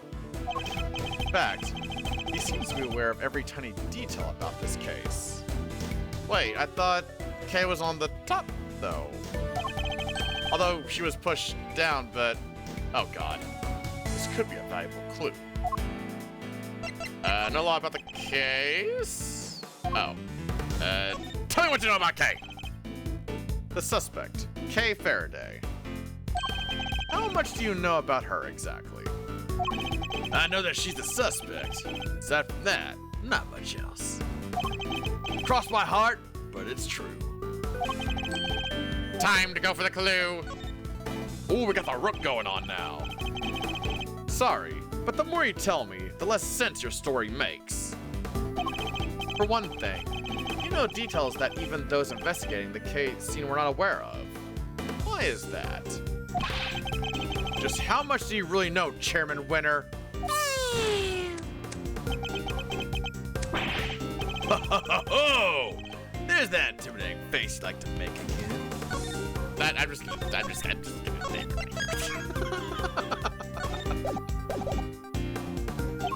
Well, two can play this game. How do you like me now? Fine, I guess? I do have to commend you on your doggedness. It really is something. I'll take that as a compliment. Take it however you like. But wrap this up, will you? I just don't have the stamina anymore. She's the culprit. The only possible suspect. Just accept that already. How much more evidence does she want us to load her down with, for goodness sake? Load her down with? Wait a minute. Load her down with? Yet another interesting turn of phrase. One that makes it sound like a lot of the items Kay was carrying might have been foisted upon her. Oh, beans. Oh, Excelsius! You're kinda doing some big old slipping. Impressive. You really do pay attention, don't you? No, I don't. I'm not that. I meant me brain not, It's no wonder they used to call you a prodigy, Mr. Ex-Prosecutor. I think you know the answer to your own question by now. Why don't you just go ahead and say it? I want to hear from you. It's finally time to shed light on the truth. It's to play one last move. Oh god. Huh? Wait. Kay's innocent? Kay is innocent. No, my boy, that's just clumsy. Anyone can blurt out a baseless assertion like that. Even a disgraced superstar prosecutor. Aha! Kay was framed. The true culprit set all up so she would take the fall instead. That is my answer, and I won't let you deny it any longer. Oh shit! Oh god, okay.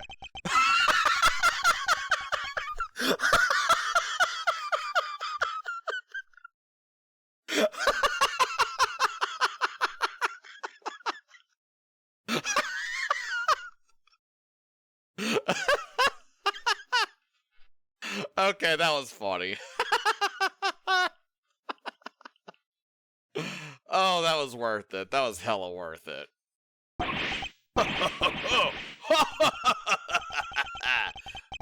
My. Really are a sharp one, huh? It's a bit of a shame you chose to hand in your badge. Admit it, you're right on all accounts.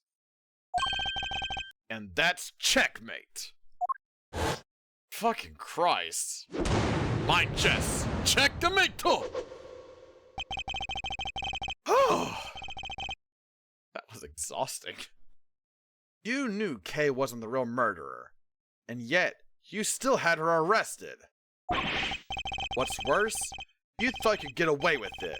Well, you won't. Not if I can help it. Edgeworth, how are you gonna do that? There you go with all that naivete again, my boy. I guess that was always your problem.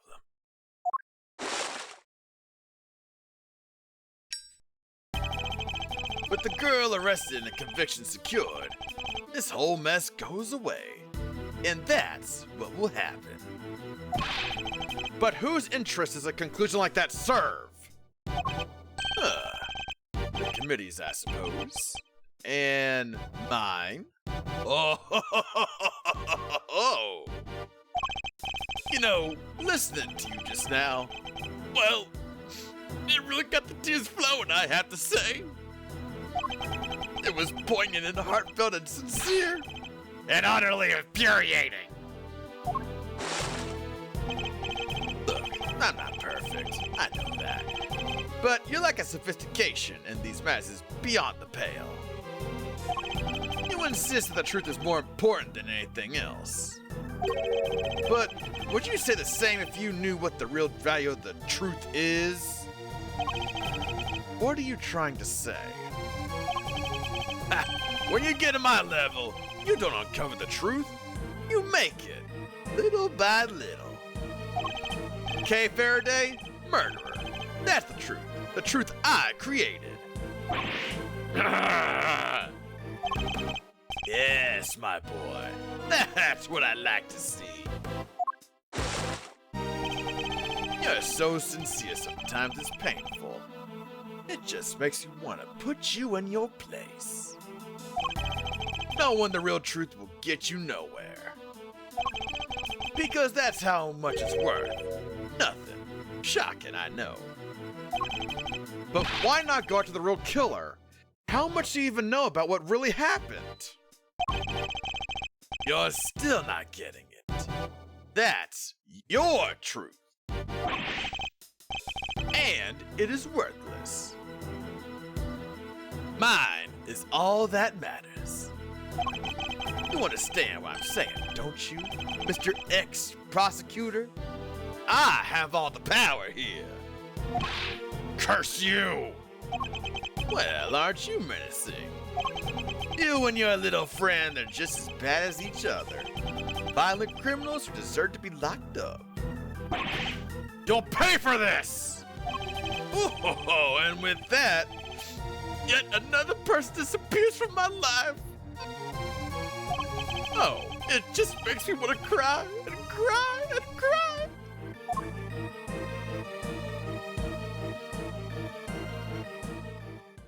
Wow, fuck you, dude! Not planning to disappear just yet, Chairman Winner. Still the hearing later today. Just you wait. One way or another, I'll prove Kay's innocence to the world then. Oh, please don't be too big. Oh, shit!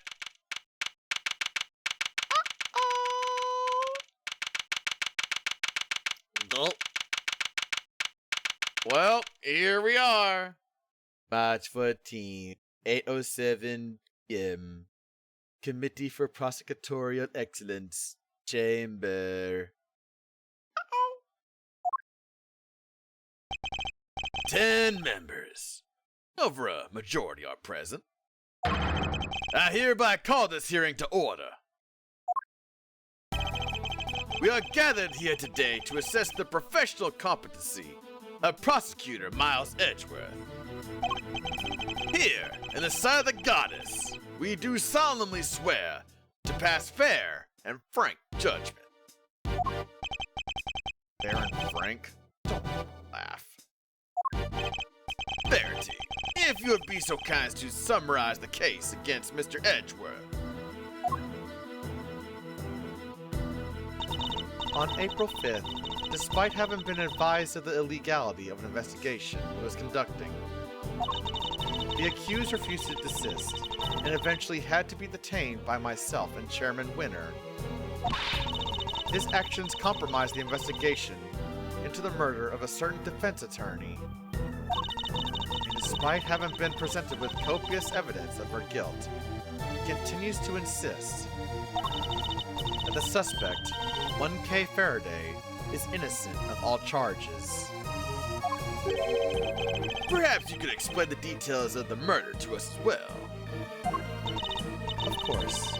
On the morning of the 5th, the body of the victim was found here in the committee chamber. Further explanation will be provided by... Me, Eustace Winner, Premier Prosecutor! Are you fucking serious?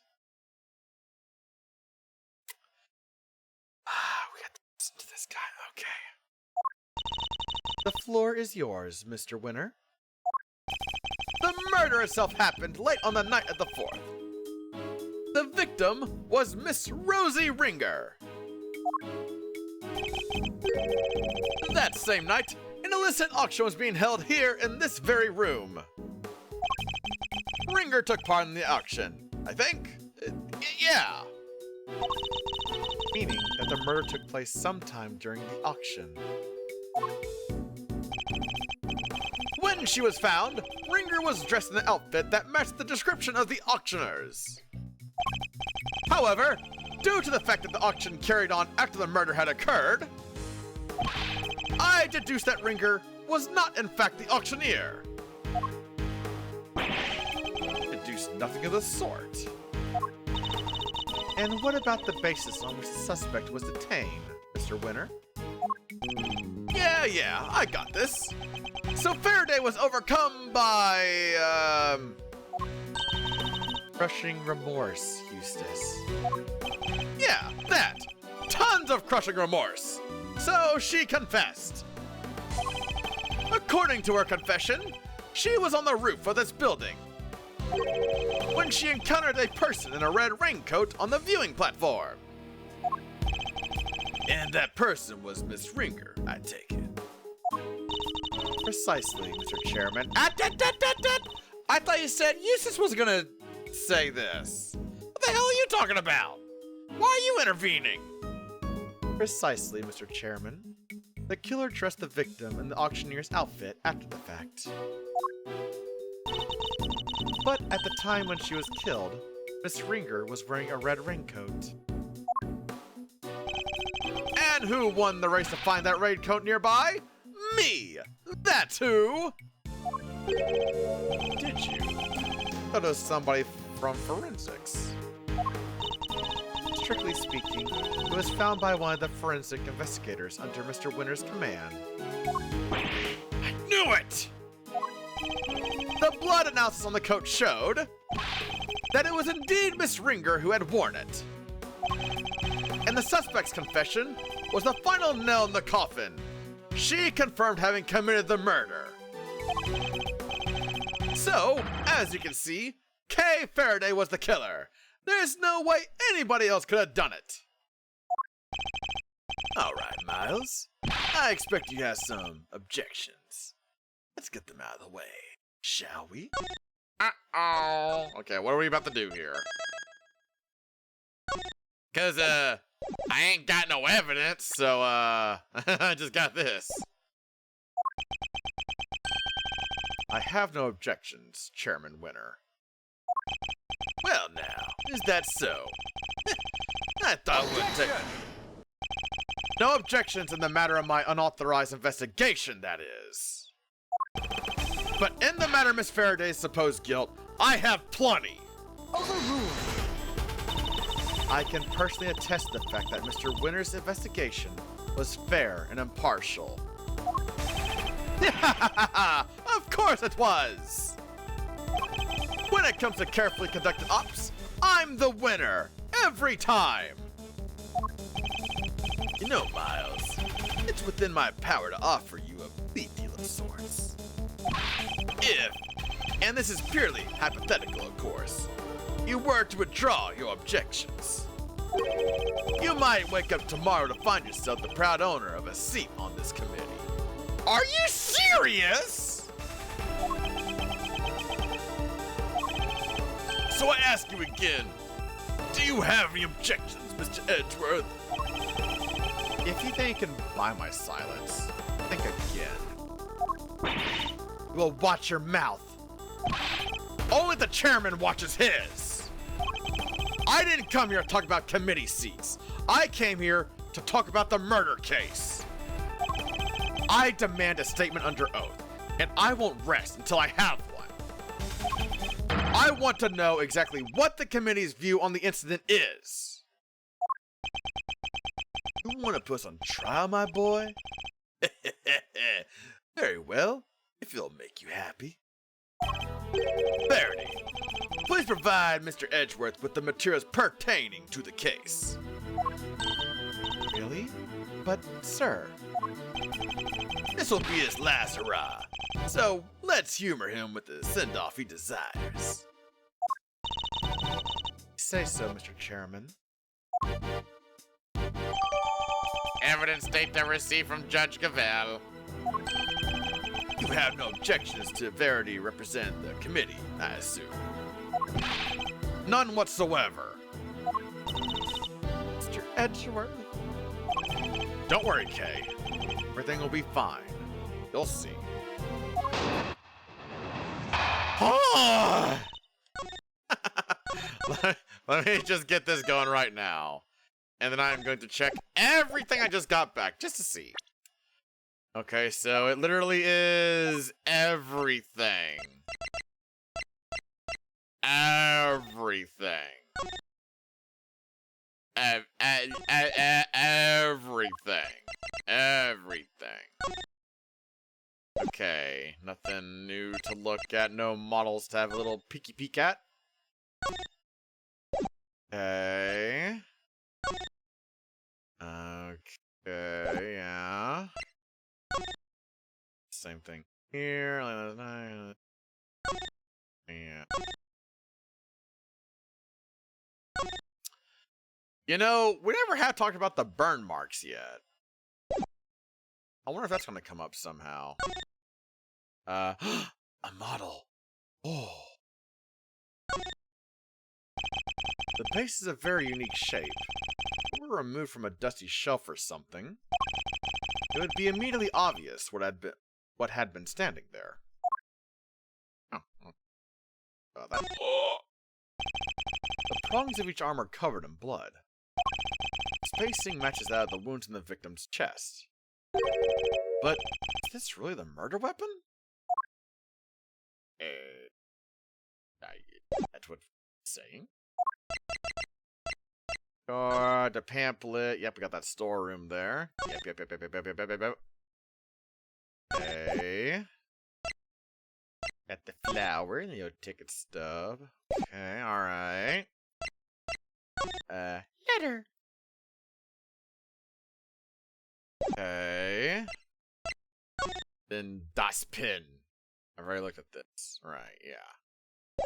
Alright, let's see how I can do with this. Here we go! Miss Ringer attended the auction as a potential buyer. The red raincoat was one of the items up for sale. So our assumption is that after winning and paying for it, she left the auction with her purchase. The only exit from the storeroom was, of course, the hatch leading up onto the roof. After she emerged into the viewing platform, that's when Miss Ringer was attacked by Miss Faraday. Shortly thereafter, the flame went out, and thus concludes the committee's view of the case. The raincoat was on offer that night. Is that really true? We believe so, yes. You believe so. You don't know so. You remember the failed assassination attempt on the president of Shengfa, I assume. Yeah, that's true. There also was the mannequin that was in the storeroom. The raincoat is a piece of evidence from that case. It should, of course, have remained safely under lock and key in the appropriate facility. But our inquiries revealed that it did in fact go missing under mysterious circumstances, and wound up in the auction along with everything else.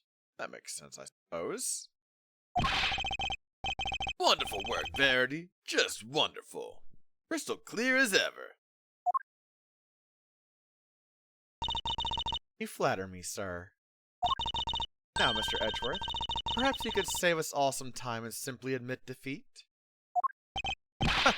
I'll do no such thing. Thank you very much. Very well. It's good to know that you still have some fight in you. It is? Why?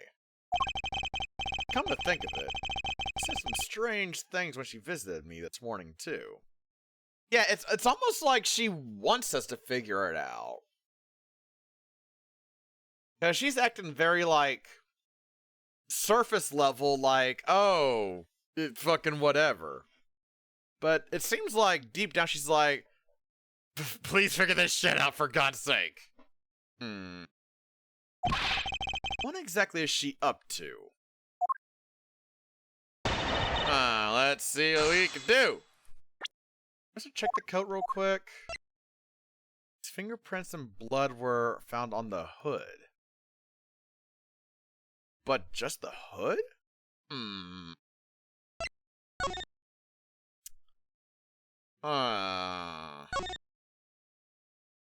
Just after the incident, by Lotta Hart, who had snuck into the storeroom. Ringleader in an auction. Screamed with her not long after.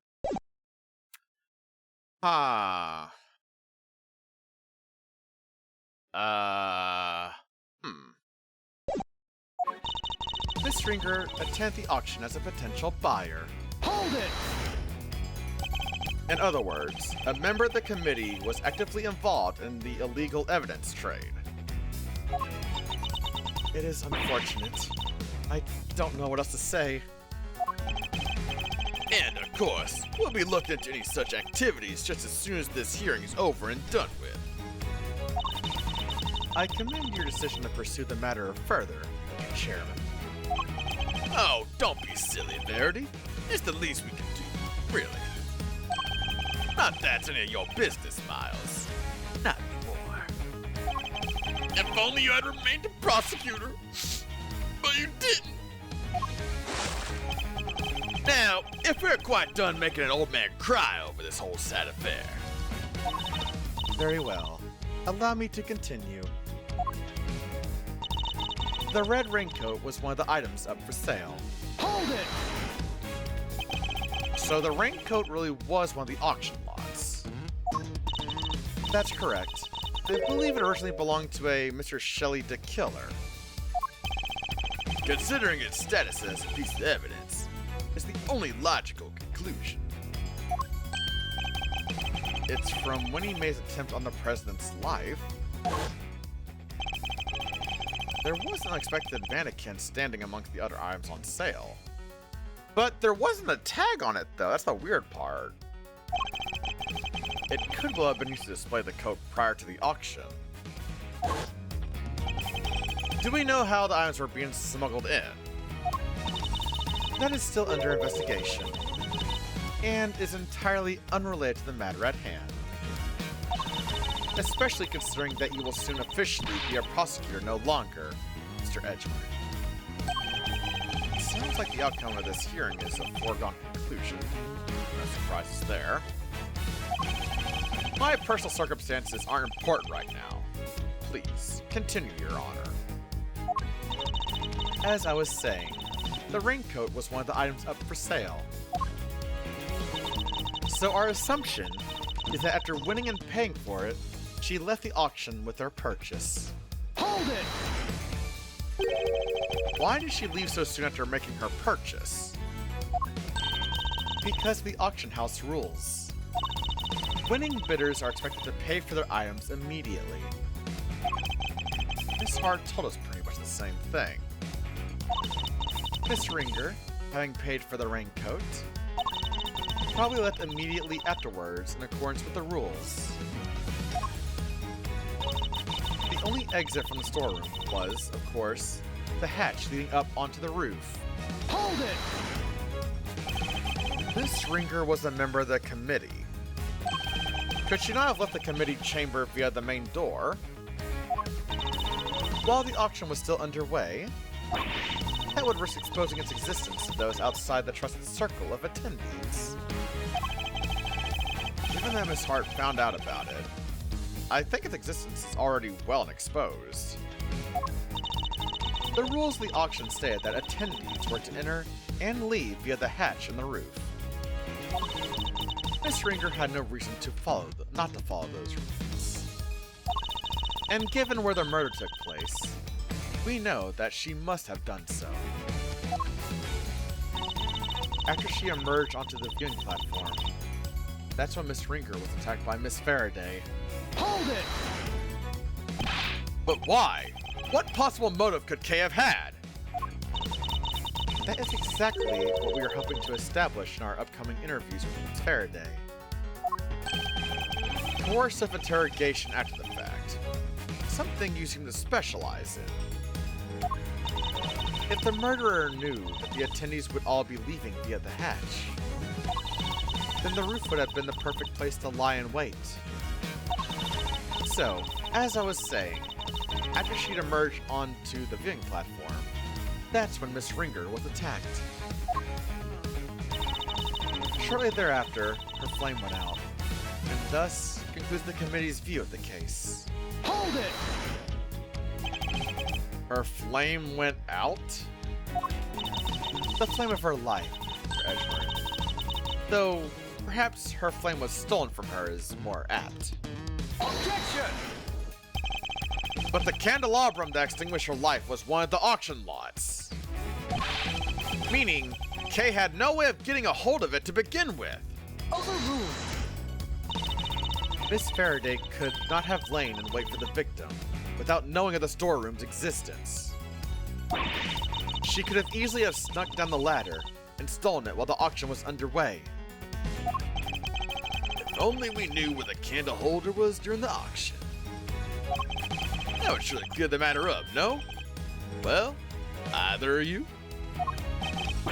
Sadly, we don't have anything that could tell us much on that front at the moment. Forgive me, sir. This is something we are hoping to establish through further investigation. Well, isn't that a shame, Miles, my boy?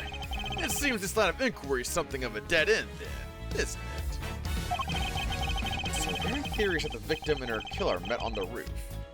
That's where the murder took place. In other words, it assumes the viewing platform was the scene of the crime. But is that really the case? I thought I had evidence that clearly shows the story of what happened that night. Time to double check. Oh yeah, that would be the, yeah, this one. Which statement, though? Of course, that's the root. Ah, okay, yeah, so probably that one. Let's see. Alright, let's give it The old rooty-toot, point and shoot. Booyah! Oh. Oh. I see. Huh.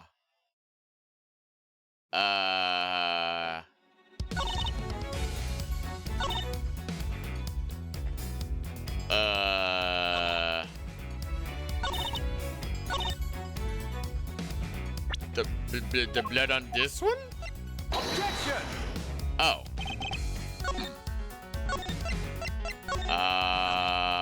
Okay then.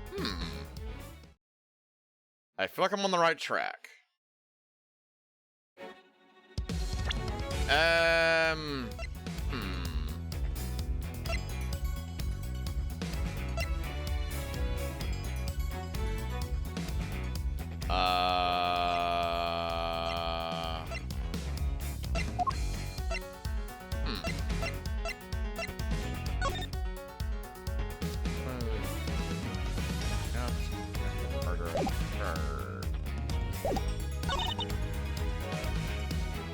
Oh, wait. I guess I want the elevator on this one, probably. Is that what it is? Hold on, wait. Is that what you want? Objection! Oh.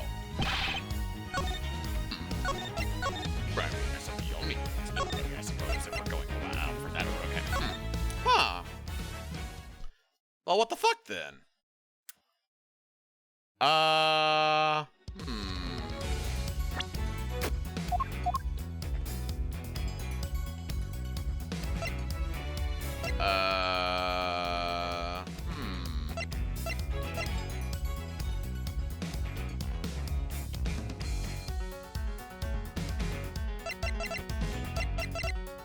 There's all this blood here.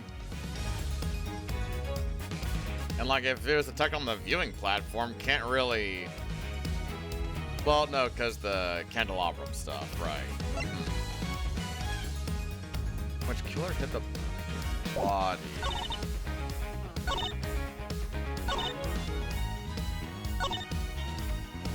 Let's the auction with their purchase.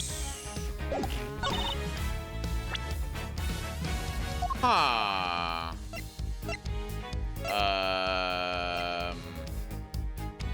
We haven't used this yet.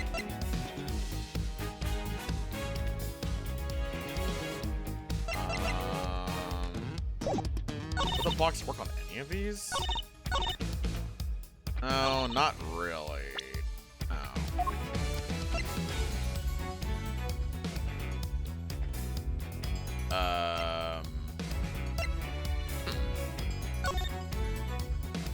And I go back to... Okay, hold on.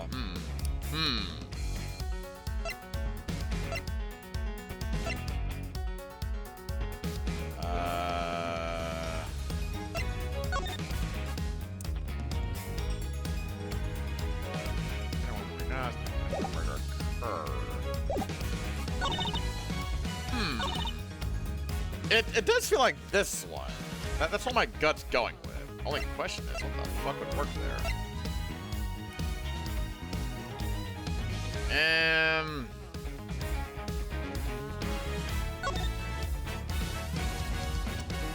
I don't think that's it. No.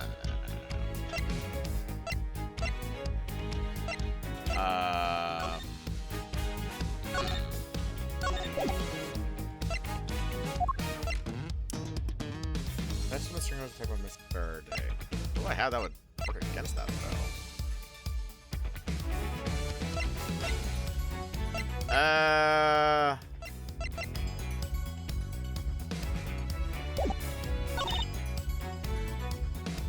Wait, let me check the statement again? Hold on. Oh. That would be...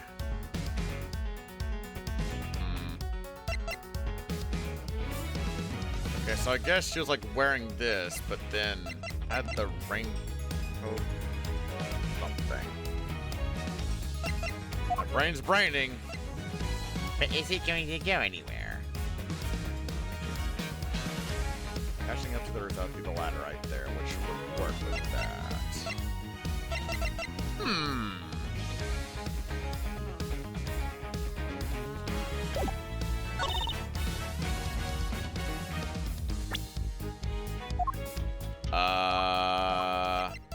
I thought it'd be this on that. Well, wait, hold on. Maybe? I'm gonna try that. Because she was saying from the concession stand. But this is saying that she came from the little hatch. The YOLO? Objection! Okay. Yeah, so it's like, now they don't give a shit what she's saying. When in the little, the storeroom. Let me bring it up real quick. Yeah, this is in the storeroom. This is us looking like where the statue was, towards the ladder, basically. That's the where, at least.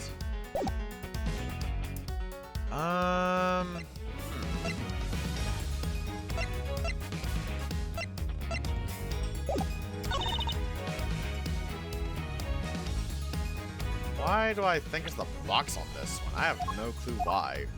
Box? Objection! Yeah, I have no clue why. Shit. At least the music is nice. Huh.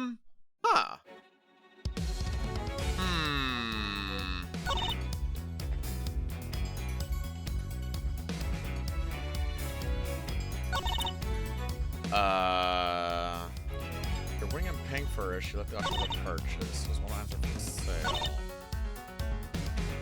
Okay, yeah, that's true. I can't disprove that. You're winning and paying for it. She left the auction with her purchase.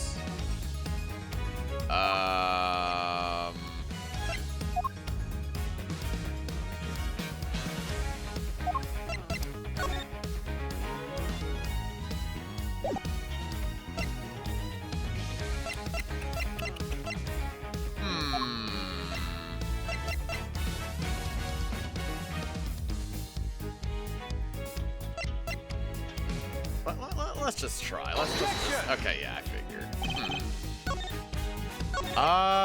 Damn. Is this one cross-examination gonna take me to, like, derpy doodle time? Good fucking lord.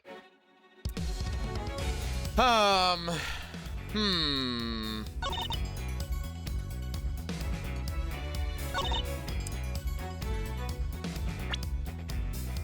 by Miss Faraday.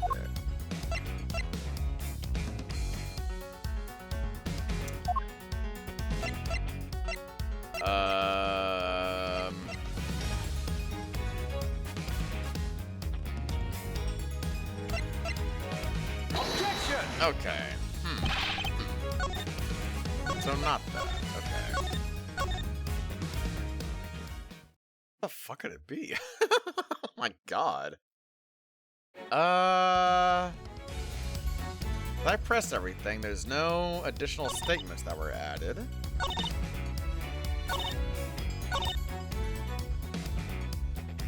It's gotta be this one, right? The question is, what the fuck would work with that? It does feel like this statement. How? I got no idea.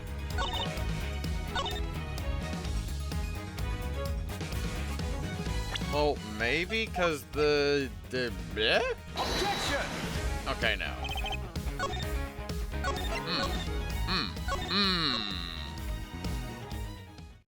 Shit.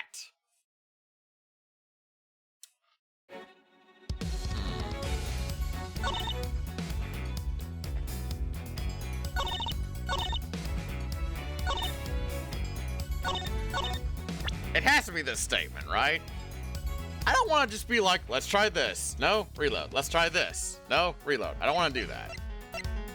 I do want to try and figure out what the fuck would work. What would work against this? Let's see. So there's a candle holder.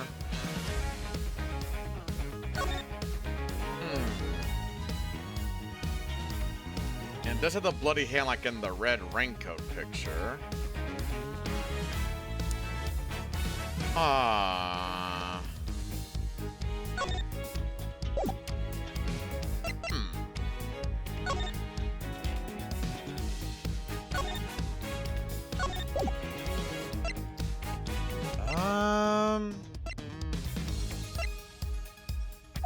I am so stumped right now. Let's see. What would disprove after she emerged onto the viewing platform that she was attacked by K? What do I have that would disprove that?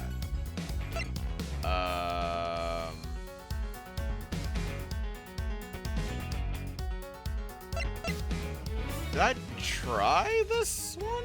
I don't think. What? Oh my god, that was actually it. What the fuck? Okay.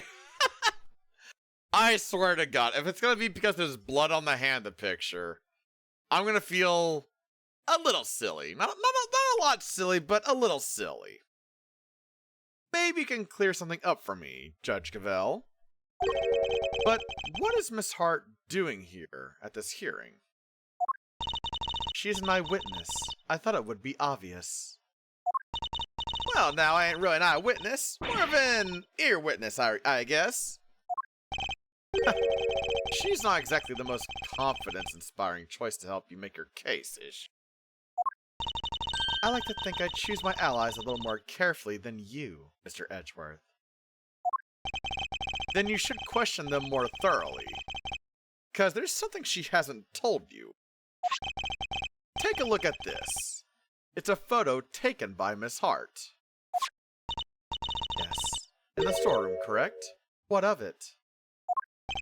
According to your theory, the murder occurred up on the roof. But according to Miss Hart's testimony, she happened to witness the entire incident unfold in the storeroom. Just before she took this picture. Wait! You're saying Gavel got it wrong. That's exactly what I'm saying. What? Oh, that was weird. Miss Hart, if I may confirm your account on the events you witnessed that night. You saw the person in the picture, correct? I sure did, clear as day, and with my own 2 eyes to boot. And what were your impressions at that point? My impressions? This right here is the scoop of the century. Something like that? Yeah, that makes sense. I was hoping more for your impressions of the person in question. Oh, that there's a walk-in meal ticket? Seriously? Just my little joke. You need to look at me like I done sat on your lunch. Old red raincoat, right? Well, I took one look and I thought, that's our perp right there. And therein lies the rub. For Miss Hart to have thought... Oh, Mr. Edgeworth, when will you learn to use your words? If it's an explanation of the facts that you require, you need only ask, you know. What do you mean? I assume you're about to raise the issue of the voices Miss Hart heard. Voices that may be unrelated. Objection! Unrelated? You can do better than that! Was one of the voices Miss Hart heard really even Miss Ringers? You're kidding me, right? Them folks was talking creme-a-la turkey, or my name ain't Lotta Dang Hart. Ah, but did you hear them clearly? Well, can't really say for sure, but I can't really say nothing, and you know it. They was using voice changers. I done told y'all that. Precisely. Miss Hart heard voices, but those voices were disguised. Which means we cannot even be certain that whatever she did overhear had anything to do with the murder. Objection!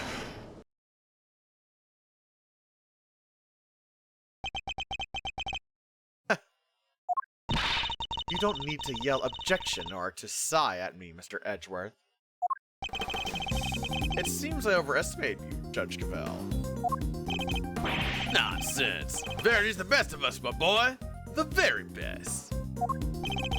And yet she believes that what Miss Hart heard might not have had anything to do with the murder? Even supposing that that's the case, it doesn't prove the murder didn't happen in the storeroom. The incident happened before the victim was able to go to the roof. That much we can say for certain.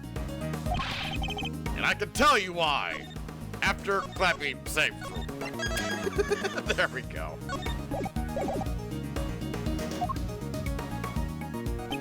This proves that the incident happened before the victim went up to the roof. Oh, is it gonna be the bloody hand? Take that! We initially thought that the person in the red raincoat was the culprit. Yes, because Miss Hart said as much. Indeed. She told us about the blood she saw on this person's hand. And I doubt many people would have thought differently, given her testimony.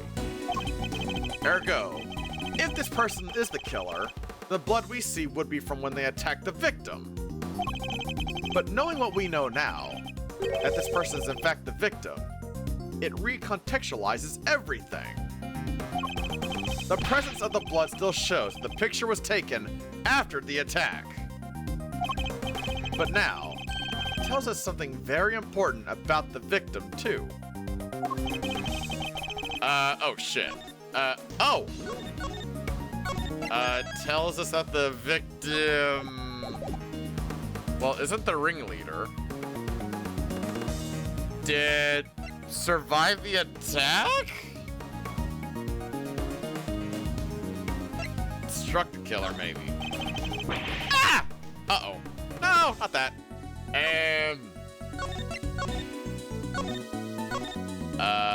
Well, it's not the ringleader, because the auction kept going on, so... survived the attack? Ah, okay, there we go. There's no doubt in my mind that the victim was attacked in the storeroom. But here we have photographic evidence of her standing upright and alive, albeit with a bloody hand. This can only mean that Miss Ringer survived the attack. The blow on her hand is from the wound she has sustained. What are you talking about? Who dies from a hand wound? The wound wasn't on her hand, Mr. Winter. I imagine she had used her hand to try and staunch her wound. That's right. While it's impossible to tell from this angle, the victim was already mortally wounded here. Oh, well, that certainly would change things, wouldn't it? Wait, let me look at it again. Actually, hold on. Oh, I didn't know if you would see the candle over here or not, but no, it's not enough desk space. Okay. It very much would.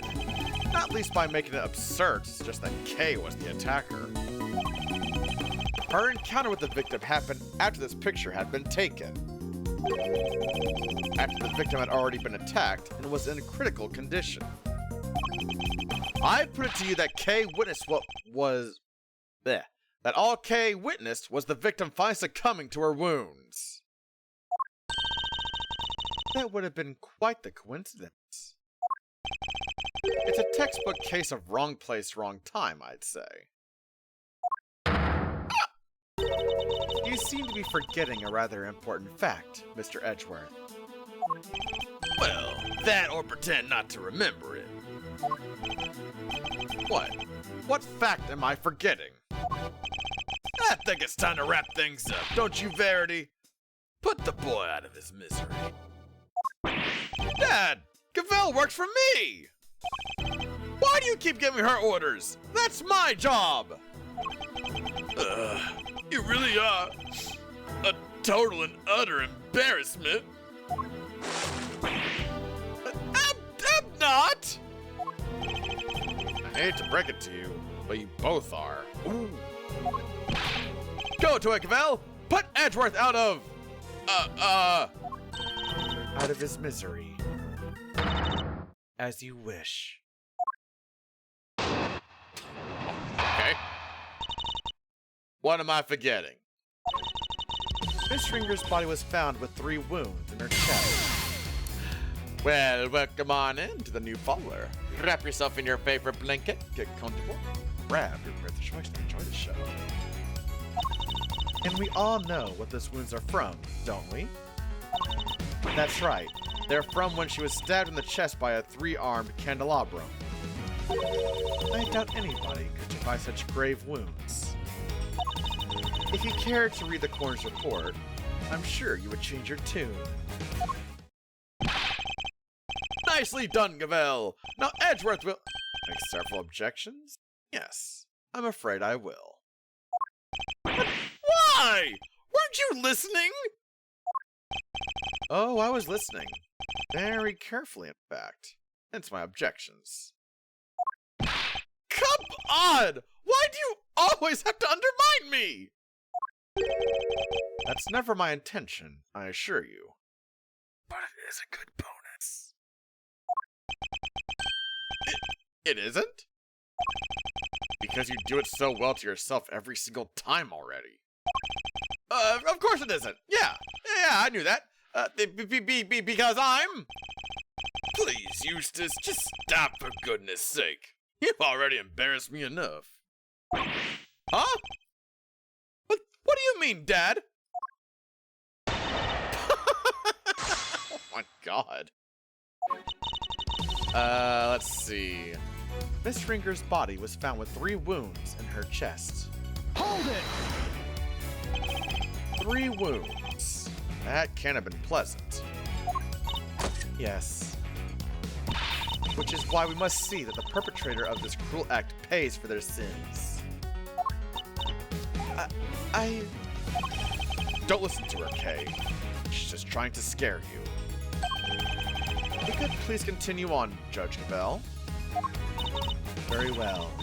As I was saying, there were 3 wounds. And we all know what those 3 wounds are from, don't we? Hold it! I do. But perhaps we should ask Mr. Winner. He does, I'm sure. Don't you, Eustace? Who, me? Oh, you bet I do. I know this case inside out. Who does he think he's fooling? Eustace, my boy. Make an old man happy and at least glance at the coroner's report, would you? Sure. Let's see. Yada yada, 3 puncture wounds, blah blah, candle holder. No way! That's what they used? Crazy. Precisely. The wounds were inflicted just as Eustace says.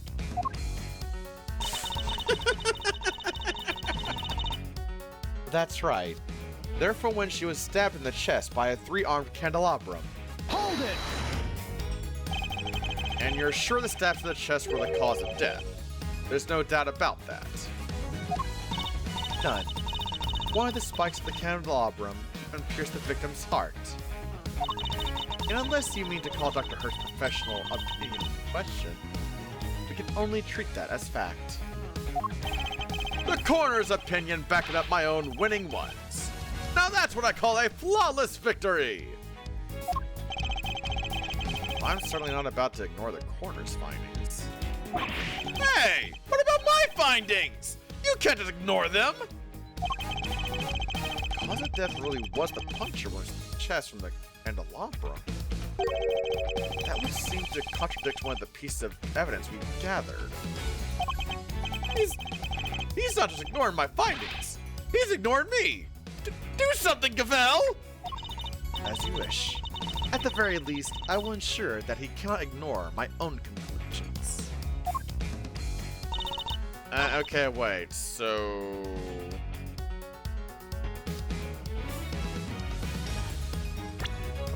Let me double check it myself, actually, just to make sure. Discovering committee chamber. Sometime late last night, that's true. Cause of death is the said 3 puncture wounds on the left side of the chest inflicted by a candle holder. Victim also suffered a head injury post-mortem. Which, that's weird. We haven't had that explained yet. Prominent burn marks on the back of victim's right hand. Okay. Huh.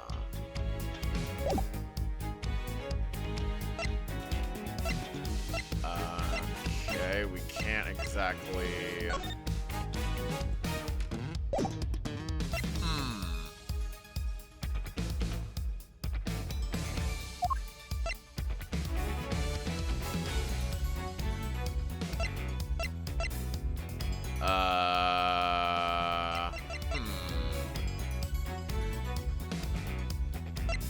On the hood, though, of this? Weird part.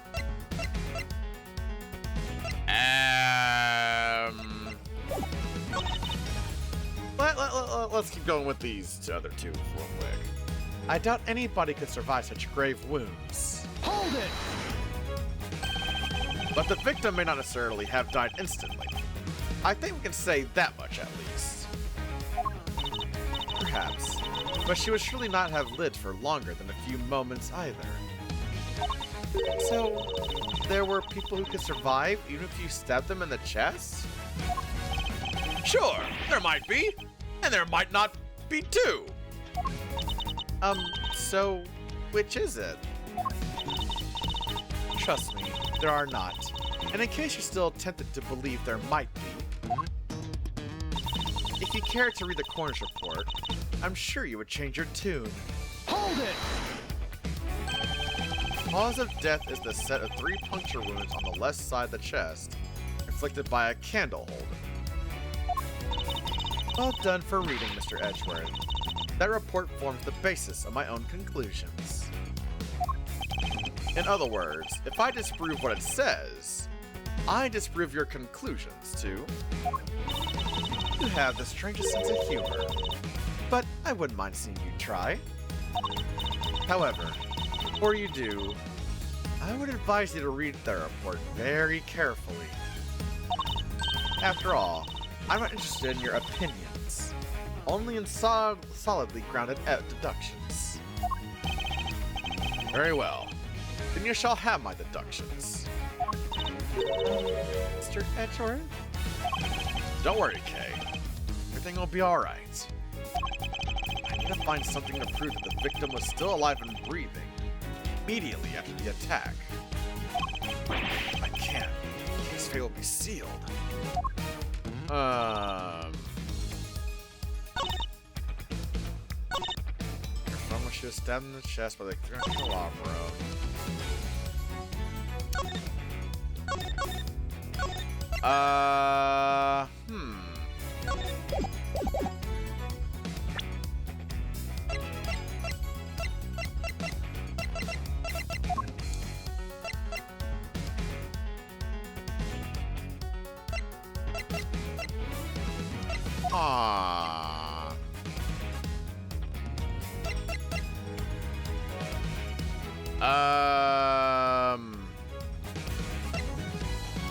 I mean, is it the fact that she's still walking in this?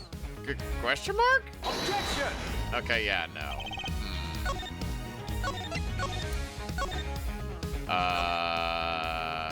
Okay.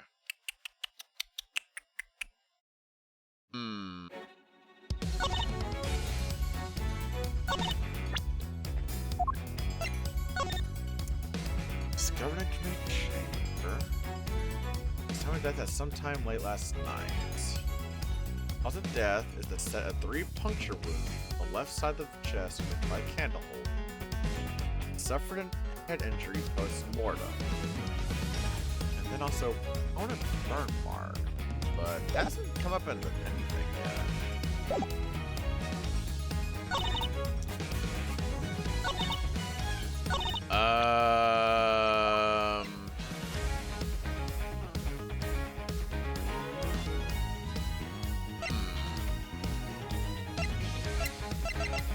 Shit.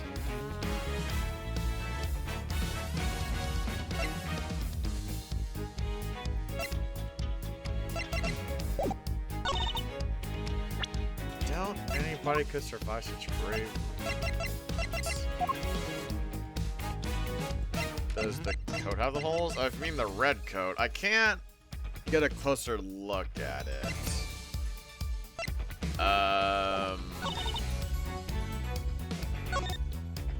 I'll give it a shot, though. I see where your thought process is going.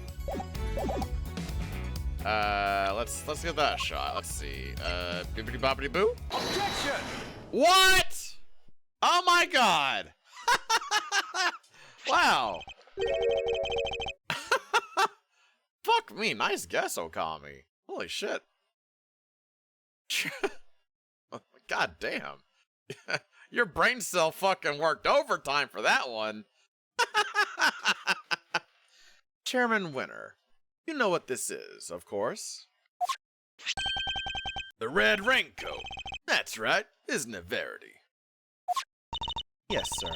The one Miss Ringer was wearing. I warn you, Mr. Edgeworth. You will not be thanked for retreading old ground here. Well, I'm afraid I might have to regardless. Now then, if you'll answer me this, Judge Cavell. You told us that the victim's bloodstains were found on the coat. But do you remember where exactly they were found? Oh yeah, we're saying it's just on the hood. Of course, they were found on the hood and... No! Huh? What's the matter, Verity? The hood and... Was blood found anywhere else on the raincoat? No, it was not. Doesn't that strike you as odd? The victim died of a stab wounds to the chest. Wouldn't that lead one to expect to find blood stains in that area? And yet, there was blood only on the hood. No, I think you were just right. That's a glaring contradiction if I ever saw one. The head wound the victim suffered wasn't just some incidental injury. It was inflicted before the stab wounds to her chest. Perhaps you are correct. Perhaps the victim did sustain the head injury first. As you said, if she had been stabbed first, there should be blood in the chest area of the raincoat. Therefore, Miss Ringer cannot have been stabbed before the head injury had been inflicted on her. But even if we can see this, the head injury came before the chest wound. What difference would it make? How does it change our understanding of the case? I'd say it changes things a great deal. In fact, it raises an even more fundamental contradiction. That is quite the bold claim, Mr. Edgeworth. I had to admit, you have me intrigued. Perhaps you could show us this fundamental contradiction. Some evidence. Oh, the report. Because it says that it was post-mortem. Take that! Aha! This is Dr. Hurt's preliminary findings. According to which, the victim suffered a head injury post-mortem. But the order suggested by the bloodstains on the raincoat is exactly the opposite. Yes. Bailiff, this court hereby subpoenas Dr. Hilda Hertz to the committee chamber with all due haste. Until she testifies, this case cannot be brought to a close. Yes, Your Honor. I'll go fetch her at once. Ooh. Unfortunately, Dr. Hertz is a very busy woman. I doubt she will be able to come immediately. In the meantime, there is another important angle I would like to explore. Frankly, something has been bothering me about the person at the heart of this case. The so-called ringleader. Exactly are they? Yeah, good point. We never looked into that, huh? Despite having been mentioned repeatedly in this hearing, we still don't know even the most basic facts that might help us uncover their identity. Mr. Edgeworth, do you have any thoughts on the matter? We've seen nothing that might serve as clear evidence of the auctioneer's identity as of yet. But there is someone involved with the case that I can name.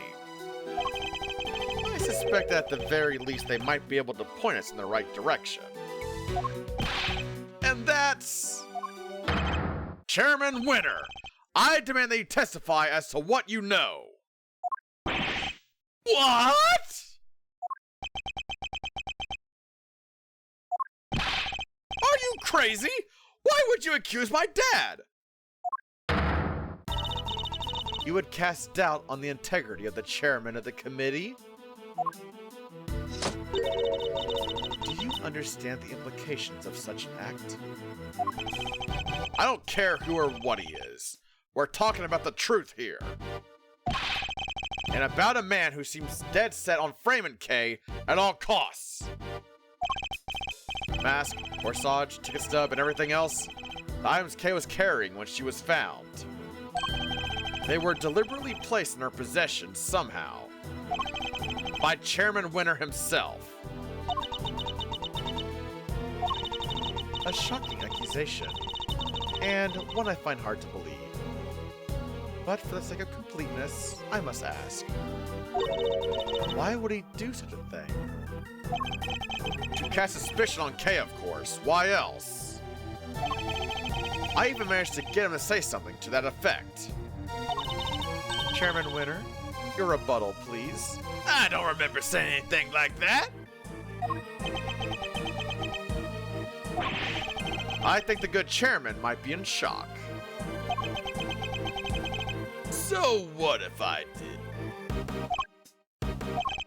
Did you hear me, dear boy?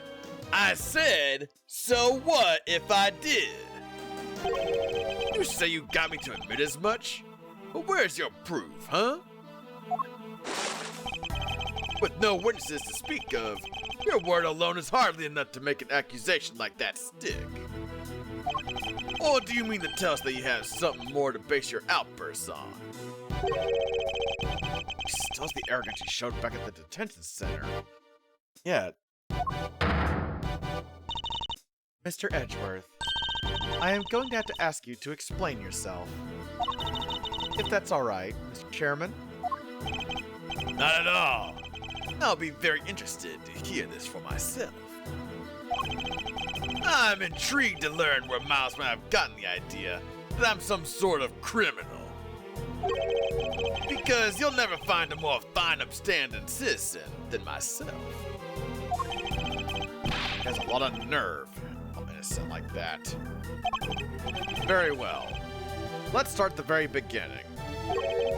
The fact that the auction took place right here in this hollowed trial chamber is a point of suspicion. A location that should, by rights, only be accessible to the members of the committee. Yeah, they all have key cards in the room after all.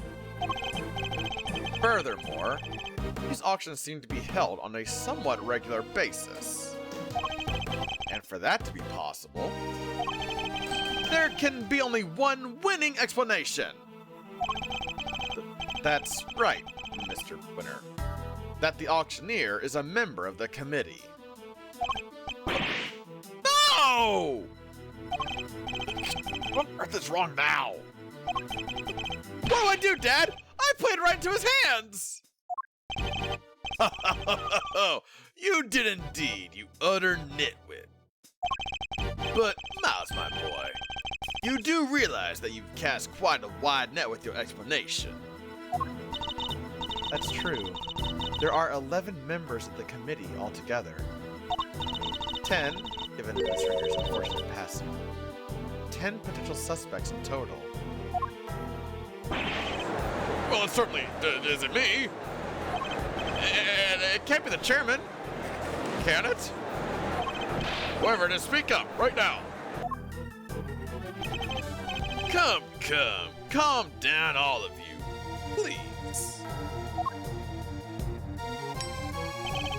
Well, Miles, is that all the proof you got against me? Heh, you're very quiet all of a sudden.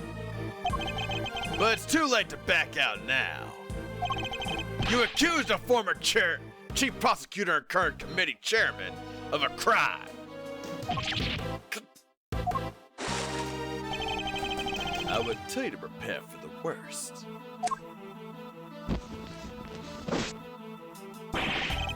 But there's no preparing for what you're about to face.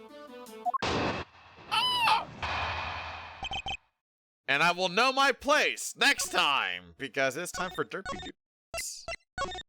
So, let me get this saved, and then we will confront Excelsius Winner next time. And let me give that a good old heck to save. Yes, I know. I'm sorry for the cliffhanger, but it is Derpy Duel time. If mine's the only one you can skip, I think there was one other. Yeah, we got two. We got two of them. And also, I'm not gonna skip Derpy Doodles if someone says, because you committed the doodle. That shall be done, because it's time for Derpy Doodle time. Hell yeah. This is the part of stream where your channel redeems. I do a heck of a draw. Oh yeah. And I think I did say it was 2, right? Yeah, we got 2. We got 2! So, let me get my template open. There you are. There you go. There you go. Who all does I need? I'm gonna need, well, it's just me. Okay. It says reload me. Let's go. The doodle has been committed. The die has been cast. Another hand touches the beacon. The doodle must be doodled. Hell yeah. Finish this game segment. Yeah, but I'm going back on that, being like, look, you have committed the doodle. It hath been gone. It hath been submitted. But if I do go like, you know, it feels like 11 or something right now. Then I'd be like, listen, I'm a little too tired. I'm just gonna go refund it, because I'm a bit of a Ipsy bean. But I'm gonna stand by. If you redeem it, and it's like not 11 or whatever of gaming stuff, then it shall be done. It shall be done. I'll just have to remember that. There we go. Cool. All right. So it is just me for these, right? Yeah. Okay. Yep, let me get my timer now. Except for the 10 manitos. There we go. All right. Let me get some of my oil palmer. I need me a little bit of a twink.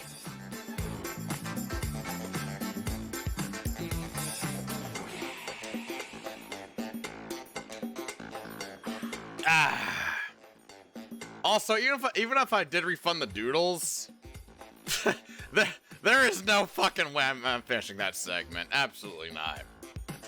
I think my brain's gone full French fry mode. Ooh, fries sound really good, actually. Nummy. All right, let's get into it. I don't think there's been a redeem for joining. There has not. Okay. So, for the first one of the night, we have Flappy stuck in somewhere unexpected. Saying, help me, step bro, I'm stuck in the insert place here again. Okay, so somewhere, unexpected. Pour salt in my ear. My brain's shriveling. I ain't got bread no more. I can't doodle good now. Alright, let's see. What can I do with this? Only way to find out. 3, a 2, a 1, go. Okay, so stuck somewhere unexpected, huh? What would be a good unexpected place? I want to get kind of crazy with this one. Somewhere unexpected, huh? Oh! This will be a bit of a funny idea. Let's see if I can do it. So let's have maybe something like this. Kind of like this. It's gonna look very fucking weird. Just trust the process. Just trust it, okay? Just trust it. Trust me. I know what it looks like. I assure you. I'm not that. I know what it looks like. It's not what you're thinking though. All right, just relax. I know what it looks like. Okay, I'm not blind. That's not what you're thinking. We'll do. Yeah, that'll work. Let's do a little bit of this, a little bit of that. Then a little bit more. That can work. Yeah, sure. Why not? And then zoop and blip. What the fuck? Hey.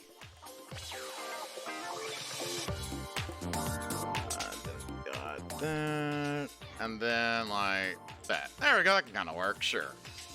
I normally don't color these, but for the sake of detailing and stuff. Why the fuck not? Be a very special exception. Okay, so now I gotta draw me stuck in this. How would I go about that? I probably should start from like right here.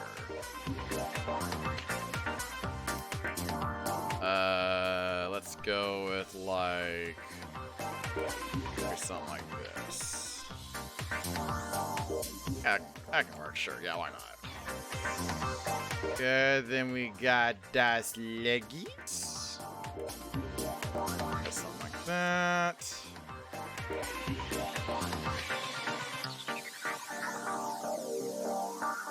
Yeah, that kind of looks like kind of like flailing legs. Yeah, okay, yeah. And let's see.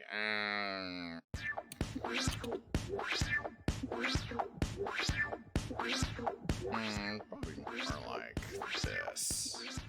Go. Something like that. There we go. Alright. This. There we go. Oh, Clappy. Yeah, mad lad. Really committing on one layer for all these, huh? That's crazy.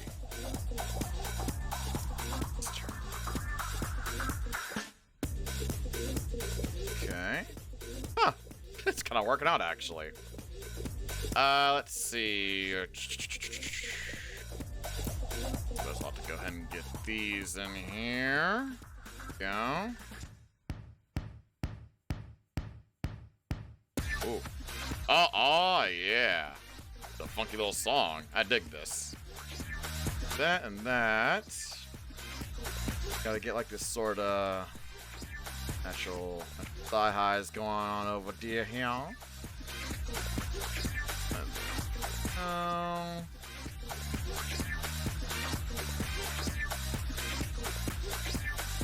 There we go. Something like that would work. Yeah. Yeah. So blip blop and blip and blop. Damn. There we go. Hell yeah. Let's see. We got going on over here. It would be. Okay, wait. No, it would. Oh, no, it would go all the way around, actually. Yeah, because it would like on the front, like over there. Okay, yeah. There we go. So gotta get this. Let's get that all filled in. There we go. This kind of. I should probably bring it a little bit more. Maybe like to like right there, I guess. Yeah. But like right there. Oh, here it comes. Oh, yeah. I like this song. This is a fun song. I'll just do this real quick. So blip and blop, and then over to. There you go, because my Sona's body would be covering this.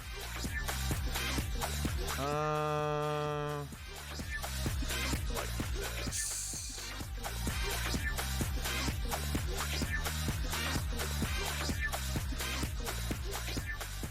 All connected. There we go. Alright, so then if I do this and that, and then bring this back to the original opacity. Hey, look at that. That kind of works. There's some little touch-ups here. Just like whoop, and a little bit of whoop. There we go. All right, there we go. Heck yeah. Okay, combine those. Put that right there. There we go. I need to look at the text again. Okay. We go for what's the font I like to use? It's called Impact, right? Font that I like. Oh no, it's this one. Oh yeah, it's called Hobo. Really funny. So it was. Help me, step bro. I'm stuck, and the... oh god, what are these called again? They're called Corridor of Darkness again? I guess something like... I believe that's what they're called. Alright, bigger font. Maybe there. And then... Ah, what the fuck? There we go.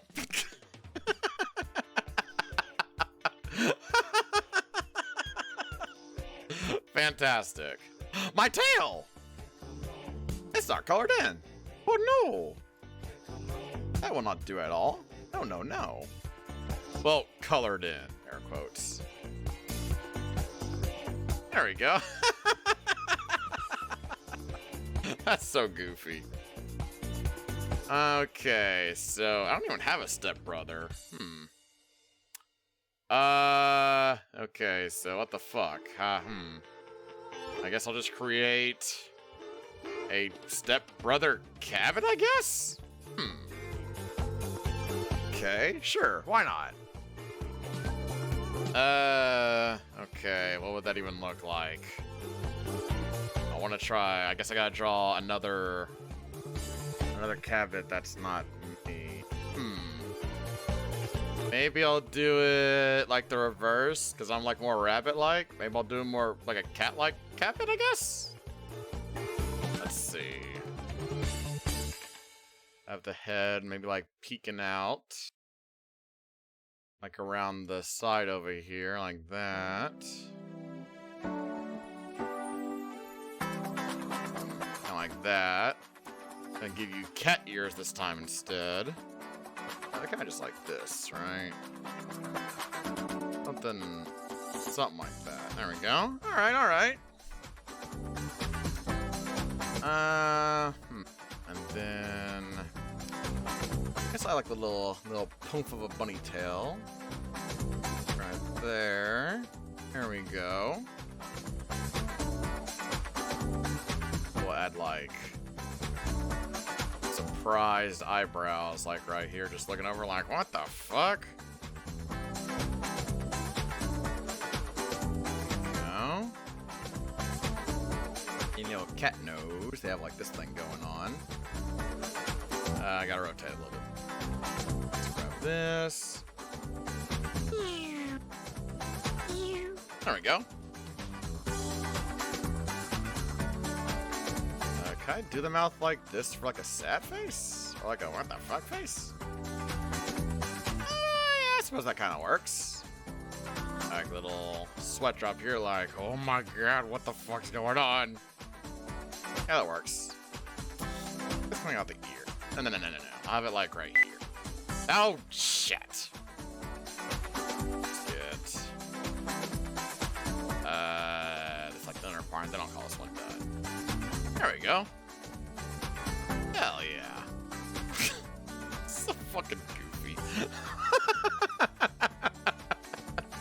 I mean, it wouldn't be unexpected. Because, well, I don't consider myself a person that uses darkness. That's so fucking silly. Yeah, let's get that saved up. Pappy stuck somewhere unexpected. I'll just save it like that. There we go. And now to put it into the discard. Let's see. It's that one. I got the Shadow Lord from last time. I like how that one came out. That one was the fun one. There we go. It's copied. Blah, blah, blah, blah, blah, blah, blah. And there we go. Excellent. Excellent. All right. And that one is finito. And now we got the last one of the night. One more. And this one is going to be Lappy eating a pie in the shape of a gear. I remember I tried talking about how the hell shape ices work. I thought I had something. Maybe not precise, though, but like a general idea. I'll see what I can do, though. I like the idea, though. All right. Let me just get a swig of the old Donna Palma, then we'll get right to it.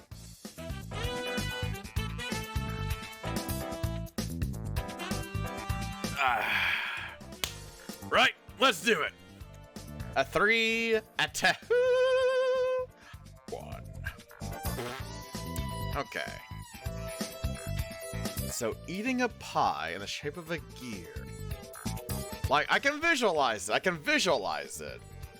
It's just taking the visualization, you know, from up here and putting it here. Let's see. I could see... Okay, hold on, let me try... Oh, you know, let me try like this, actually. That'll probably make this a lot more easy for me. So here is a plate. Dear God. I know, it's a shock. But there's more. Oh! Yes. Okay, so... It's in the shape of a gear. Maybe I'll do like a slice of the pie. I can draw like the gear sort of like kind of three-dimensionally like around here and stuff. So I could do like this. Then there'd be a little more. It'd be lesser right here because of the angle. Kind of like that. And then this would go out to something like this. That's a little too far out, actually. Let me just put it like right there. There we go. I think that shows it kind of like if you're looking at it from the side. I think that's kind of roughly how it would look, ish. Yeah, so this is like the middle. And there's like one thing sticking out like, you know, like that way. And like that way. Okay, yeah. Yeah. Yeah, okay, yeah. So then like one more little square like right here. Then this would be like the spacer, air quotes. Then the bigger one like right here. There we go. Might help if I did a little bit of shenaniganery with them, you know, to make it stand out a little bit more, I feel.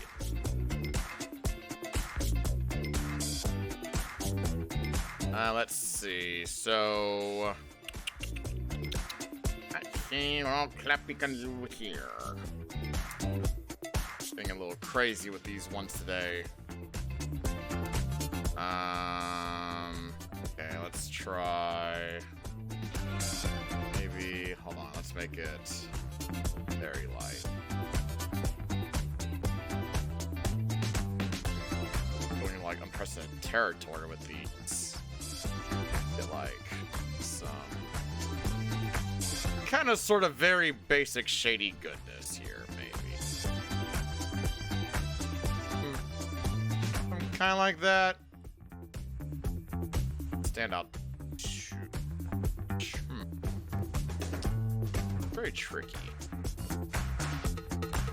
Because I'm trying to draw basically like a rounded shape. Like this gear like right here. But looking at it from like this angle. Like that way. It's a little difficult. Because you kind of have to do shading stuff in order to like show off the you know, like the rounded gear shit going on. Oh, that kind of works actually. You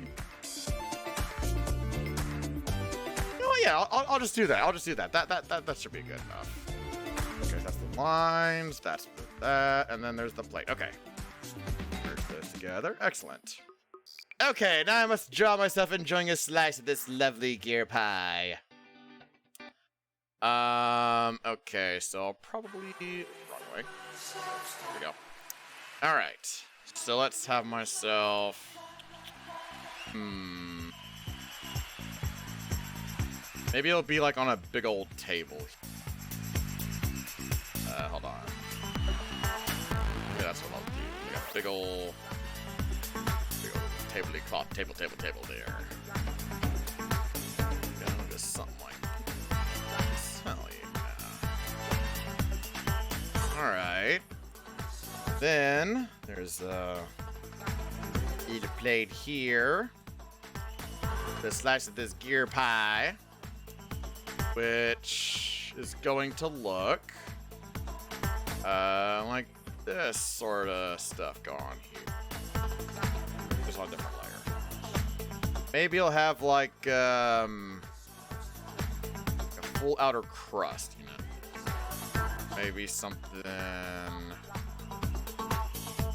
a little like this. Like there's like a bunch of the filling on the inside. Can I really draw like a good cherry pie with this though? Kind of requires color. Oh wait, it could be like an Oreo pie. I could super do that actually. Like some good old chunks of cookie in here, like a cookies and cream pie. Yeah, you know, yeah, I'll do that. This. There we go. This layer. Yeah, this layer. Got a big old Oreo chunk right there. Hell yeah.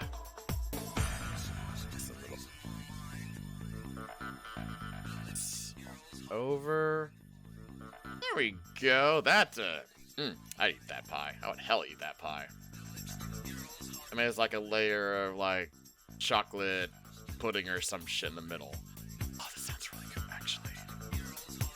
Oh man, I would eat the fuck out of this pie. Nom, nom, nom. Yeah. Okay, yeah, there we go. Yeah, right. Now I gotta draw me enjoying it. Let's see. Let's put my happy little face right about here. I have the idea like, I'm like leaning over to the side, just like going like,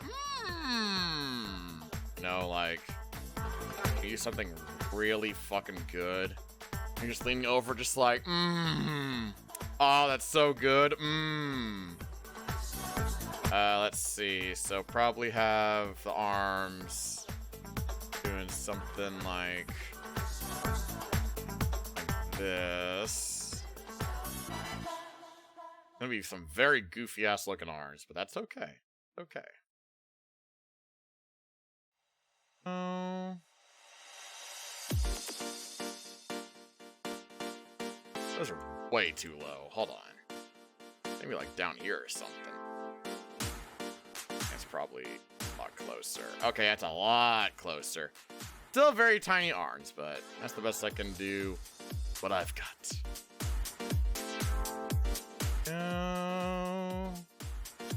There we go. Yeah. And I am right-handed, so I'll have like the fork out here. Or a spoon, whatever the fuck y'all want. You know, it's a spork now. It's a spork.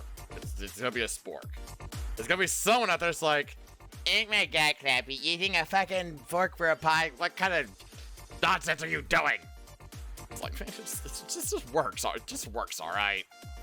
Fucking lay off me. There's always the one person. Y'all know there's always the one person. Without fail. Every single time.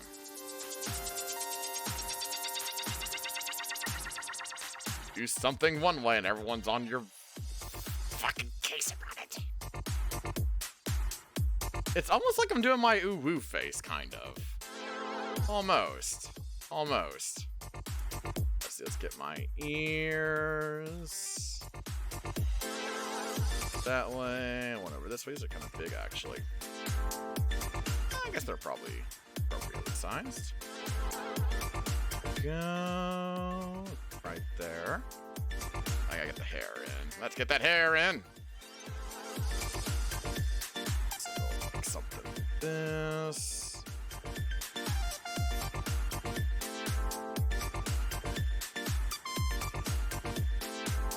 Something like that. Select all of this and then there we go. Hell yeah. Merge this together. Ah, what the hell? I'll do an ooh face.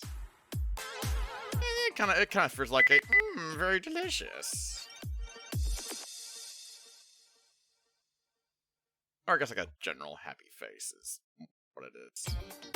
Let's get that, and then that, and then that. I know the thing went off. Oh, is this that cool disco song? It's like. It is. Yeah, I like this song. Give me the big ol' ooh-woo. Oh yeah, look at that. That is. Well, it's not really an ooh-woo, is it? It's more like a. Oh, let me make it an ooh-woo actually. This is not an ooh-woo. An ooh-woo, this is not. I need to fix that. Hold on. I'm gonna change it to ooh-woo, and then I'm done. There we go. Oh yeah. Oh yeah.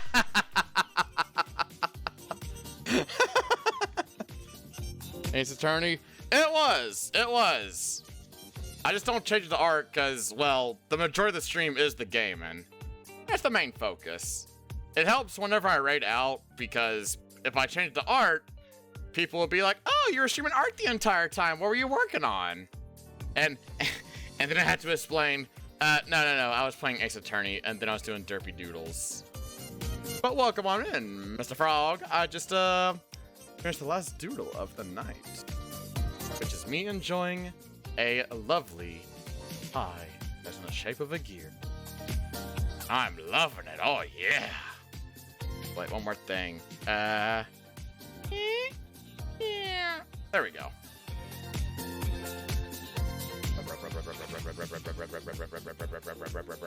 There we go. Okay, now I'm done. I promise. I'm done. I'm finito.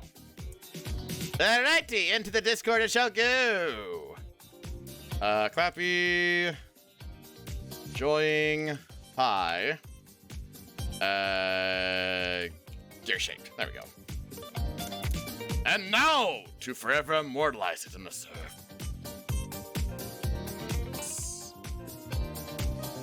Go. Let me just get this prompt over here copied. And then into the server it shall live forevermore. I'm surprised I didn't think of like a Pi Day thing. I'm glad you did, Okami. Thank you. This is a fun one to do. I liked it. And now it is done. And with that, y'all, bippity bobbity boo. It is time that I wrap up. And man, what a fun day it was. It felt like I got so much progress in this case. Jeez, I had a little bit of a roadblock here and there, but in the end, it was very fun. I really enjoyed it. And I'm really looking forward to next time, just seeing where the hell this case is going to go. Very goddamn curious. But for now, I must wrap up. So, if you want to keep up with my shenaniganery when I'm going to do my stuffs here, the blue sky and the Discord links, they are right there. And they are free for your perusal to use. So that way you can know whenever I go live, as well as see the weekly game list on Wednesdays. So that way you know what to expect. Like tomorrow, it's going to be another one-off day with the game that was given to me by the devs of Dead Core Redux. Not familiar with the game myself, but it looks very interesting. So we shall see how it plays tomorrow. I'm excited. It looks like fun. It looked like fun. So if y'all are new here, or if you haven't done so already, here's a feedback form for the stream. Let me know your thoughts about the stream. Like, what do you like about the stream? What do you dislike about the stream? General thoughts, comments, concerns, criticisms? Let me know. Let me know your thoughts. Because I want y'all to be comfortable here, having a good time here, just vibing all the time in here. And if there's any way I can help with that, Oh, let me know. Because y'all deserve that comfiness. Hell yeah. And with that, y'all, it's time for the raid tag. Rev up that excitement, cause the gear gang's coming in hot. And I gotta go find someone to raid. Let's see. I want to raid into tonight. Let's see. Ooh, it's looking like I should raid now. Let's see. Oh, there's Jackal. Always a good bean. Even if they can be tough with their game challenges, keeping me on my toes. I gotta respect that. There's Yun. You're doing Honkai Star Rail, Jackal. How long have you been going, bud? Let's have a look-see. You have been going for 3 hours. Yeah, why the fuck not? Let's do that. Alright, y'all. The raid tag is right there. And I shall send you off to Jackal Radio, who, like I said, is doing some Honkai Star Rail. So, y'all, have yourselves a very, very, very, very, very lovely rest of your night. And I hope to see y'all tomorrow for some, Dead Core. Some Dead Core Redux. For now, ta-ta, and thank y'all for coming on by. It's much appreciated. For now, so long.